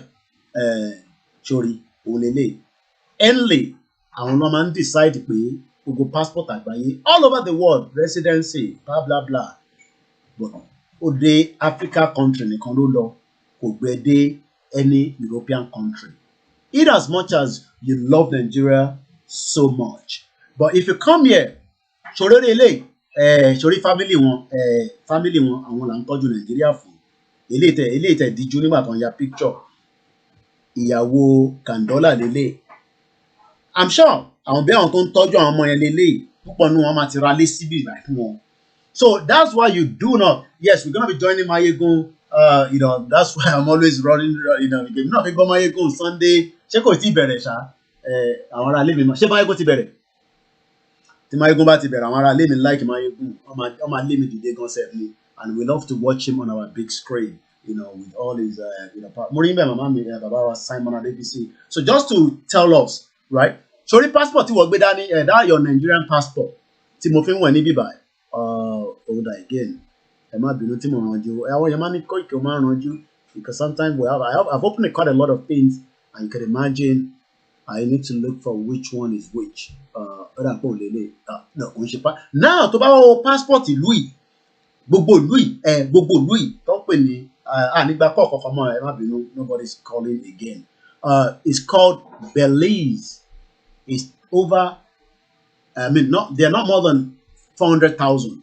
So, Thomas, 400,000. Google population in Louis, only Google population Nigerian security that you can think of. Tí a bá jáde tán in a massive protest. Protest yẹn dẹ̀ máa wáyé láìpẹ́. Nígbà tó fẹ́ wáyé, àìtí mọ̀ àwọn olóma trigger. Kò sí àkọ́kọ́ tó mọ̀ torí pé nígbà tí EndSARS máa wáyé mo rò pé èèyàn kankan wá gan mọ̀ pé ó máa rí bẹ́ẹ̀ yẹn, so bó ṣe máa wá nìyẹn. Tó bá máa wá ó máa wá ní ìwà pé ó lè le koko tó jẹ́ pé Nigerian soldier àwọn Nigerian military wọ́n á máa ṣe bí ìlú burúkú yìí náà nígbà yẹn tí wọ́n tán fẹ́ suppress àwọn ará East Timor because they thought they had the power, the weapon and everything to crush them and crush one just like they are crushing people in the southeast, people in the middle belt and all that, right? People might say ọ̀rọ̀ tẹ́ ń sọ ti pọ̀ jù ẹ yé sọ̀rọ̀ púpọ̀. But when that is going to happen, ó máa dàbí fíìmù ni, ó máa dàbí fíìmù. But one thing we are just praying for is loss of life. We cannot say how much it will be. But currently, bá ṣe ń sọ̀rọ̀ lọ́wọ́lọ́wọ́ nísìn, there are millions, hundreds, thousands of Nigerians that are dying for the negligence of a country. Poverty is kicked in when you look at the total number there. 86 million of you are living in extreme poverty. Mo ti ṣàlàyé tó ń pè ní extreme. I don't have to go into that today. So now, as we are closing the broadcast, tó bá ní passport ìlú yìí lọ́wọ́, ó sàn ju passport yìí lọ́wọ́. Economic community of West African state. Why not Yoruba nation, and then we can work with other African country states? Why not? Right? So, and on that note, for those of us that are worried, Lady K, Oladele, Babawachi, Sunday Igboho, this man, let me move it back for those of you that might just have joined us. At some point, kódà ìrẹ̀wẹ̀sì kó bá wọn pé ẹni tó jẹ́ ọ̀gá wọn òun ló mú yìí. Ó máa padà di pírẹsidẹ́ǹtì, ó máa padà di ẹni tó yẹ pé ìlú wọn lénìí tó bá ní passport ìlú wọn lọ́wọ́. Sórí bó ṣe ń lé wọn, ìjà ni, wọ́n ń jà ni because they want independence. So let's just quickly play it one more time. Official cameras, fighting, massacres, torture and starvation kill as many as 200,000 people over the next 2 decades. So 200,000 people tó kú yẹn kọ́lọ́n kó fọ̀run kẹ́ wọn. But now, do you know that 200,000 people tó kú yẹn, the next generation, wọ́n máa dúpẹ́ lọ́wọ́ wọn pé ìwọ ló jẹ́ kẹ́, ẹ̀yin lẹ jẹ́ kárí rọrùn. Tó bí di pé tá bá wá síbi tí passport tí wọ́n wà, níbo ni passport tí wọ́n wà náà? Where is their own passport? Passport wọn lélẹ̀. This is their own passport. Passport wọn as of today ranked 61 in the world. Kò wá gbé ẹ lọ sí Oceania, àwọn Oceania bí àwọn bí island kò ń ṣe pé ìlú yẹn nìkan ló gbé ẹ lọ. Ó tún wá gbé ẹ lọ sí Middle East. Kò wá ń ṣe pé Middle East nìkan, ó gbé wọn wá sí Europe. Ẹ wo gbogbo ìlú tó lè lọ pẹ̀lú passport wọn. Àwa tí à ń pera wa ní Yorùbá, you are calling yourself a Yoruba man, but you are inside Nigeria. That passport does not even take you to any part of Europe. Sórí ìlú tí wọ́n ń jà tó sọ fún wa níbí báyìí pé 200,000 people were killed, right here, níbí báyìí. No, hold on. Níbí báyìí. Remember, they told us 200,000 people were killed. The same country now, the benefit is now happening for their citizens. Àwọn ọmọ tó bí nísìn. So ìwọ tó wà ní university tó ń condemn Yorùbá nation, what is your chances? Nítorí pé àwọn màmá wa, àwọn bàbá wa tó ṣiṣẹ́ for 35 years working with the state or the private sector or the federal government have not even been paid the pension. So think about it, right? Just think about it, right? Think about it. Let's just hear just a little bit from me again. In 1991, shocking footage emerges of the Santa Cruz massacre. 100 people slaughtered at a funeral procession in the capital. It's a rare glimpse into the occupation. Resistance fighters like General Bujmal, who had taken to the mountains, are decimated. His capture in His capture, bígbà tí màmá wa Lady K tó ń fi ọ̀rọ̀ tó fi ń bá wa sọ̀rọ̀ lójoojúmọ́, but eventually government ní terrorist ni wọ́n dè mọ́lẹ̀. Ó máa bọ́ sí ìdùnnú fún wa ní láìpẹ́ láì jìnnà bó ṣe máa rí nìyẹn. So now also, this also, tabatẹ̀wá lókè East Timor ti pẹ́, ẹ jẹ́ ká wá sí ti Sudan. South Sudan demanded for independence. Àwọn náà jà o, but this was the outcome. This was January 6, 2011, some few years back. But now, àwọn kan lè ní but kò tí stable, ó sì better ju bó ṣe wà tẹ́lẹ̀ lọ. The march towards independence in southern Sudan. A referendum on a formal split from the north begins on Sunday, and the Yes camp are confident of their cause. Because it is now something of 50 years. People are begging unity. And in this unity, we don't get anything. If we separate from the white Sudan, it's the only way we can avoid another civil war. Nearly 4 million Southerners, most of them Christians, will be able to cast their vote, the final stage of the 2005 peace accord between North and South that put an end to more than 20 years of civil war. Baba, listen, Al-Bashir, listen, they think they have the power. They want to be there forever. Eventually, crumble on. So, finally, we've talked about almost everything. Let me now remind us that we like to say we all have a role to play. I am just playing mine, using my own media on a full-time scale to make sure that the campaign that we want out from Nigeria will not stop. I understand. I know that the federal government might not be happy with my face. Some politicians might not be pleased. Some might be pleased because we're trying to also help them. But one thing I can say is that does not scare me.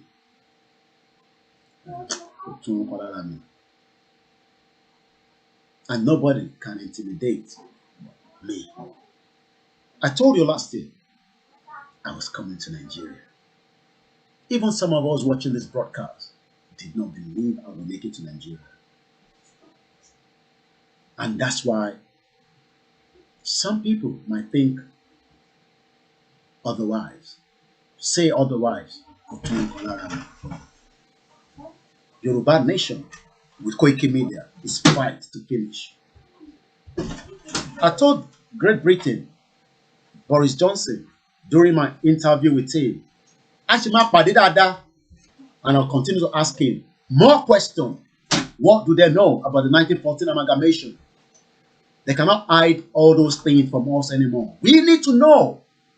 This is not about Black Lives Matter. October now they start talking about black. No, Yoruba Lives Matter is what we are discussing now. Yoruba Lives Matter. You've locked millions of generations for the negligence of your own selfish interest. Oh yes, you can hear the sound of the family in a house. Excited, happy, kitchen is bubbling, food. But what about those on the other side on the Yoruba land? Are they having the same opportunity like me? No, they're not. Because of the negligence of the country that bless the children here, but does not care about the children on the other side. And we are now demanding for them to give us a peaceful referendum. So let us decide whether we still want to be part of the union or not. Some say, don't mention the Queen. The Queen is the head of this country.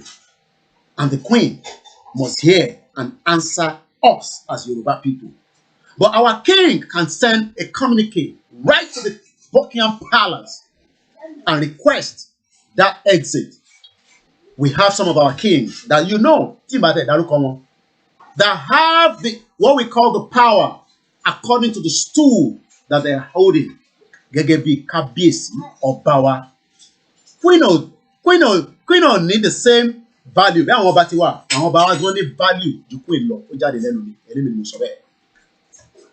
But are they ready to take that decision on our behalf? And if they are not ready to take that decision, that means I would ask Queen Elizabeth, God bless the Queen, that we, the sons and daughters of Yorubas, and our children that are living here, that you have given them every opportunity. What about the children of the same Yoruba living in the Yoruba land that does not have that same opportunity? And that is why we're calling the attention of the Queen that it is time to make sure that we go peacefully, because the peaceful way is the best option. Because if it goes peaceful, everybody can, have, everything they want. But if it goes the other way around, the next generation will not forget this country. It's as simple as that. Because people will remember. Change it. Yeah, take the remote. I'm almost done. The next generation. How much time, boy?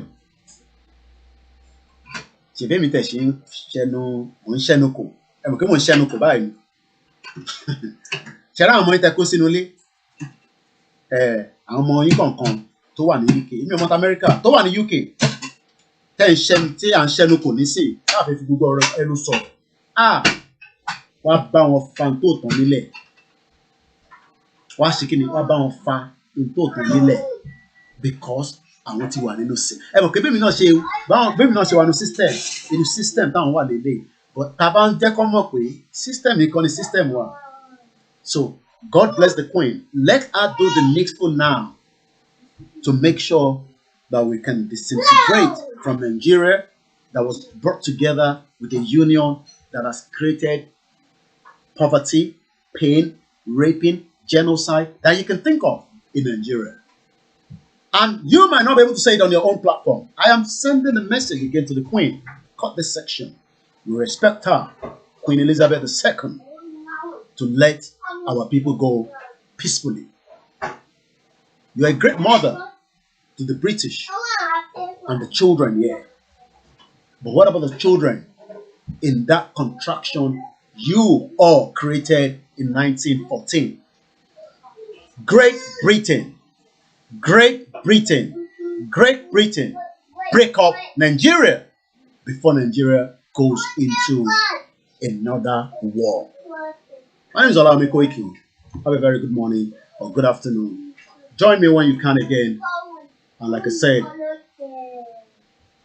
who has died? Breaking news. Dr. Mailafia is dead. Are you joking? Okay, I don't want to get that bad news. Let's see. Let's go on Twitter.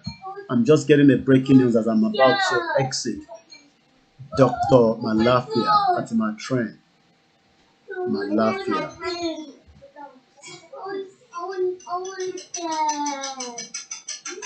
Kiloshe. Mailafia. People died every day. Yeah. Dr. Mailafia.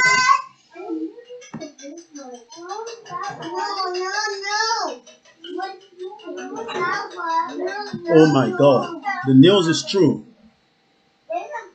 Dr. Mailafia, from what I'm getting on Twitter, has passed on. Life.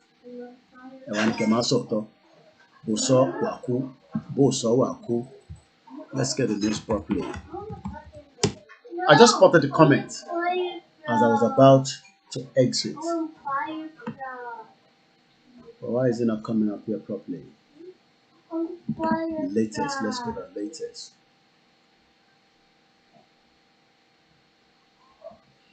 Alright. I hope it's a joke anyway. Yep, confirmed. It's dead, it's gone. Yeah, it's confirmed. Vanguard communist and public intellectual Dr. Mailafia is dead. It is confirmed.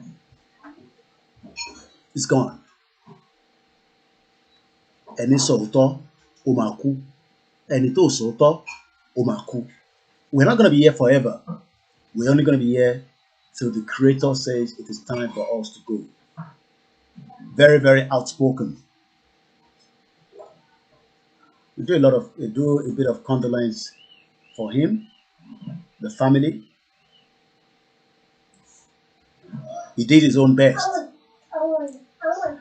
Ace Vanguard communist and public lecturer Dr. Obadiah Mailafia is there. According to a source, the 64-year-old former deputy governor of Central Bank of Nigeria died at the National Hospital in Abuja. He's gone. Dr. Mailafia was born on the 24th of December 1956, just about 4 years before the fraudulent independence. Village of Randa Sanga local government area of Kaduna State is served as the deputy governor, of the CBN between 2005 and 2007. From 2010 to 2015, Dr. Mailafia was the chief of staff to the 79-member nation African, Caribbean, and Pacific groups of states based in Brussels and Belgium. Bàbá ṣe máa ka ìtàn tẹ léléyò ṣorí ìwọ tó ní máa sọ̀tọ̀ máa ṣẹ́nukò a máa ṣe kinní kan bó ṣe máa sọ náà ní tá bá ti lọ ìjọ tá fẹ́ lọ láì tí mọ̀ ìgbà tá fẹ́ lọ láì tí mọ̀. Let's play and remind us. We do a minute silence for Dr. Mailafia. He's gone. dead. Yeah, the news is confirmed. Thank you very much, whoever posted that comment. Yeah, it's a breaking news. It's just breaking. It's just breaking. It's just breaking. He's gone. Bó ṣe máa rí náà nìyẹn.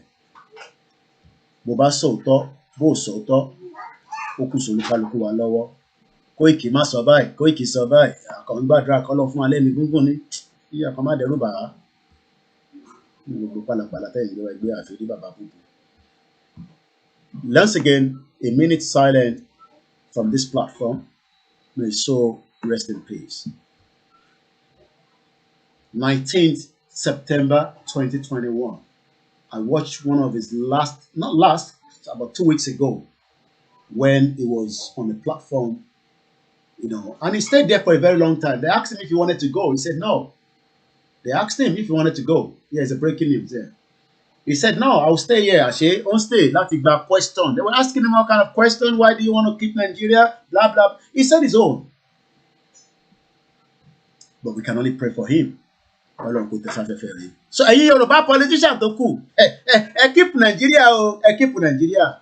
Tọ́lọ́jọba dé. Tọ́lọ́jọba dé kò no ti ready.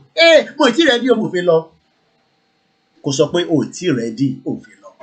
Let's hear one of his videos that went viral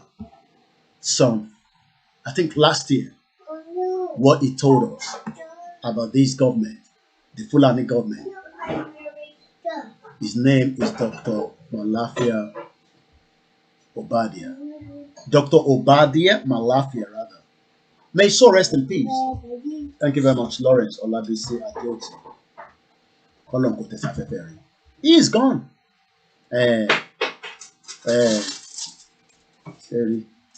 Yoruba politician. Let's hear him here. Which is it for you, Dr. Obadiah? Do you think the government is unwilling or unable to protect the people of Southern Kaduna? In fact, it is not only unable, it is unwilling, and we have good reason to feel that they are part and parcel of the killers. Let me make some revelations to you. That's a very big allegation, Dr. Obadiah. The government is part and parcel of the killers. Yes. That's big. Yes. Okay. How will the government just say, oh, it is revenge killing and so on? Then you leave it there. Oh, because it is revenge killing and so on and so forth. The body language of this administration, the body language of the state government shows clearly that they have a hand in the killings. No doubt about it. Because, you see, General Abacha, and people don't give him his due. Do you think you would have tolerated such nonsense? And let me make some revelations, because some of us also have our own intelligence networks. Okay. Have met with some of the bandits. We have met with some of their high commanders. 1 or 2 who have repented. They have sat down with us, not once, not twice. They told us that one of the northern governors is the commander of Boko Haram in Nigeria. Boko Haram and the bandits are one and the same thing. They have a sophisticated network. During this lockdown, their planes were moving up and down as though there was no lockdown. Moving ammunitions, moving logistics, moving money, and distributing them in different parts of the country. They are already in the south, in the rainforest of the south. They are everywhere. They told us that when they finish these rural killings, they will move to phase 2. The phase 2 is they will go into the urban cities, going from house to house, killing prominent people. I can tell you, this is the game plan. By 2022, they want to start a civil war in Nigeria. By 2022, they want to start a civil war in Nigeria. And then, let's just say the creator has taken him away at the right time. Muriembe Adekunle Adepoju. Remember to support KOIKIMEDIA. It's very, very important. Your donation is extremely important to keep us going as a media platform. And I'm sure you understand more than I say. Moki Bugo Eyi Babawa, Eyi Mamawa, Tiewa, Nebi Kibi Tiewa. Ní ìlú òyìnbó àtẹ̀yìntẹ̀wà nílé àníri jù báyìí lọ lórí ètò ti òwúrọ̀ yìí. Orúkọ tèmi á máa jẹ́ Ọláyọmí Kóìkì. October 1st rally ó máa wáyé nílùú òyìnbó. Àwọn kan náà máa gbéra láti Peckham, it doesn't matter, but Trafalgar Square ibẹ̀ ni a fẹ́ fi ibi tí ó jẹ́ point wá sí. Bó bá wù wá ká gbéra láti Romford ibikíbi tá a ti fẹ́ gbéra, but Trafalgar Square níbẹ̀ ni seat of government of UK. Ibẹ̀ la dẹ̀ ti máa pàdé lágbára Ọlọ́run ní October 1st. Ó ti di countdown. Ẹ pàdé Buhari ní Friday tó ń bọ̀ ní United Nations General Assembly. Àníbi Dubai lọ. 2nd of May, Comrade Victor Taiwo of a launch ìwé kan ní 2nd of May. This is just now advert of, well, not advert, but things that's got to do with Yoruba Nation. Yes, even my brother, Showore, has also sent a message. What a very sad one. You know, yes, Showore must be free as well. His brother that was killed, nobody has been picked yet because that brother was killed by the Fulani government. Fulani di Showore Sabuja, you know, just some few weeks ago. This is what I received from my brother, Showore. Dr. Mailafia Obade is there. He was a powerful voice for social justice. Although he was said to have died after a protracted illness, it is, however, on record that he was honored till the very end by the lawless DSS agent of the unconscionable and tyrannical regime of Muhammadu Buhari. Rest in power, Ducky. Hashtag revolution now, hashtag Buhari must go. That's the message I just got as well from my brother Omoyede Showore. Àbúrò ẹ̀ náà tó kú kọ́lọ́n kó túbọ̀ bá wa tẹ̀ sí afẹ́fẹ́ rẹ̀. Gbogbo ọmọ Yorùbá and anyone that is dying in the country for the negligence, ikú Ọlọ́run ọ̀tọ̀, but the negligence of a country that has killed you, the government will pay for it because the gods are not sleeping. Bye for now. Okay, I want to tell you the title of the book of Victor Taiwo, another very great comrade. The book again will be is a book launch, Nigeria on the Gunpowder, The Climax of Misrule by Victor Olu Taiwo. There's no doubt that everyone is in high spirit. This was meant to be launched yesterday, but they've moved it to 2nd of October, day after October 1st rally. October 1st rally, you know, we will continue to talk about it, but for now, I gotta go so that maybe my general will be on as well, and we can all go and watch him as well. Once again, my name is Olayọmí Kóìkì. Bye for now.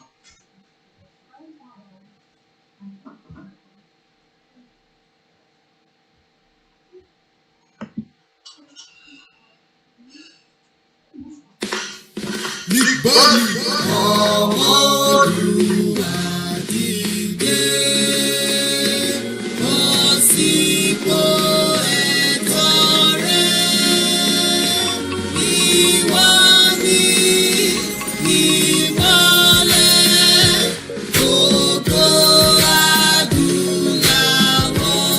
Amalgamation in Nigeria, created by the enemy of black men. Then, where the black never civilize. Location 9, that is what it is. The country where the leader said the people's glory. They don't get children to prostitute, and they turn boy children to terrorists. Now, terrorists don't take over. Yoruba people say we know they do again. Say how to do our nation, that is what we want now. Freedom, freedom, freedom, freedom, freedom. Motherfucker, come and free us. Freedom, freedom, freedom, freedom, freedom, freedom. Yeah. Location 9, ìlú Boko Haram. Ìlú àwọn hush politician àti S-men. Fake promises every year. Fake miracle everywhere. Fake military anywhere. Now, where the dry people wanna go? The Afro people wanna go. Location 419 need to break off. Freedom, freedom, freedom. Thank you, Adekunle Adepoju. Thank you very much. Freedom, freedom, freedom, freedom, freedom, freedom. Kusina kusomi kusonja kusana kusisi kari tibilu tabilu si ha. Free education and audio. Good security now one chance. Over 100 million people don't poor. All my nigga need a job, they know they see work. They want to go to farm, full and attack. Don't give me any fucking reason why we no go. Even Many people say they wanna go. Freedom, freedom, freedom, freedom, freedom, freedom. Freedom, freedom, freedom, freedom, freedom, freedom. Tó bá gbàgbọ́ nínú ogun Republic, ẹ jẹ́ ká sowọ́pọ̀ and fighting. So kí ọjọ́ alẹ́ wa kó lè dùjọ́ yìí, ẹ dìde ọmọ Odùduwà, let this struggle begin.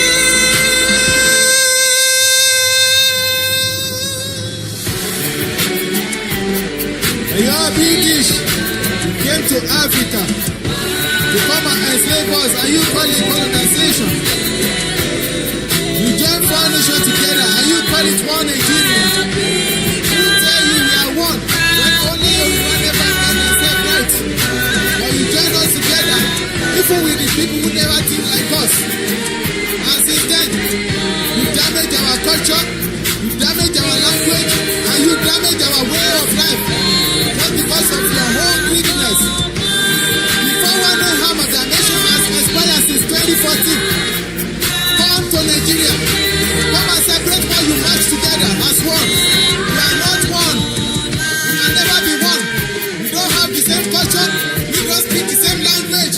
We just came there from nowhere and match us together. Who make it God over us? We don't know anything about us. We just come there from nowhere and match us together. Since then we never get it right. Nigeria, you know Yoruba today. As you want it to, and you have to tell Baba you. Amalgamation for 190 expire. What expire láti 2014. So Masu, as you want it to, láti jà fún ẹ̀tọ́ lẹ bàbá yín. A fool at 60 is a fool forever. Masu.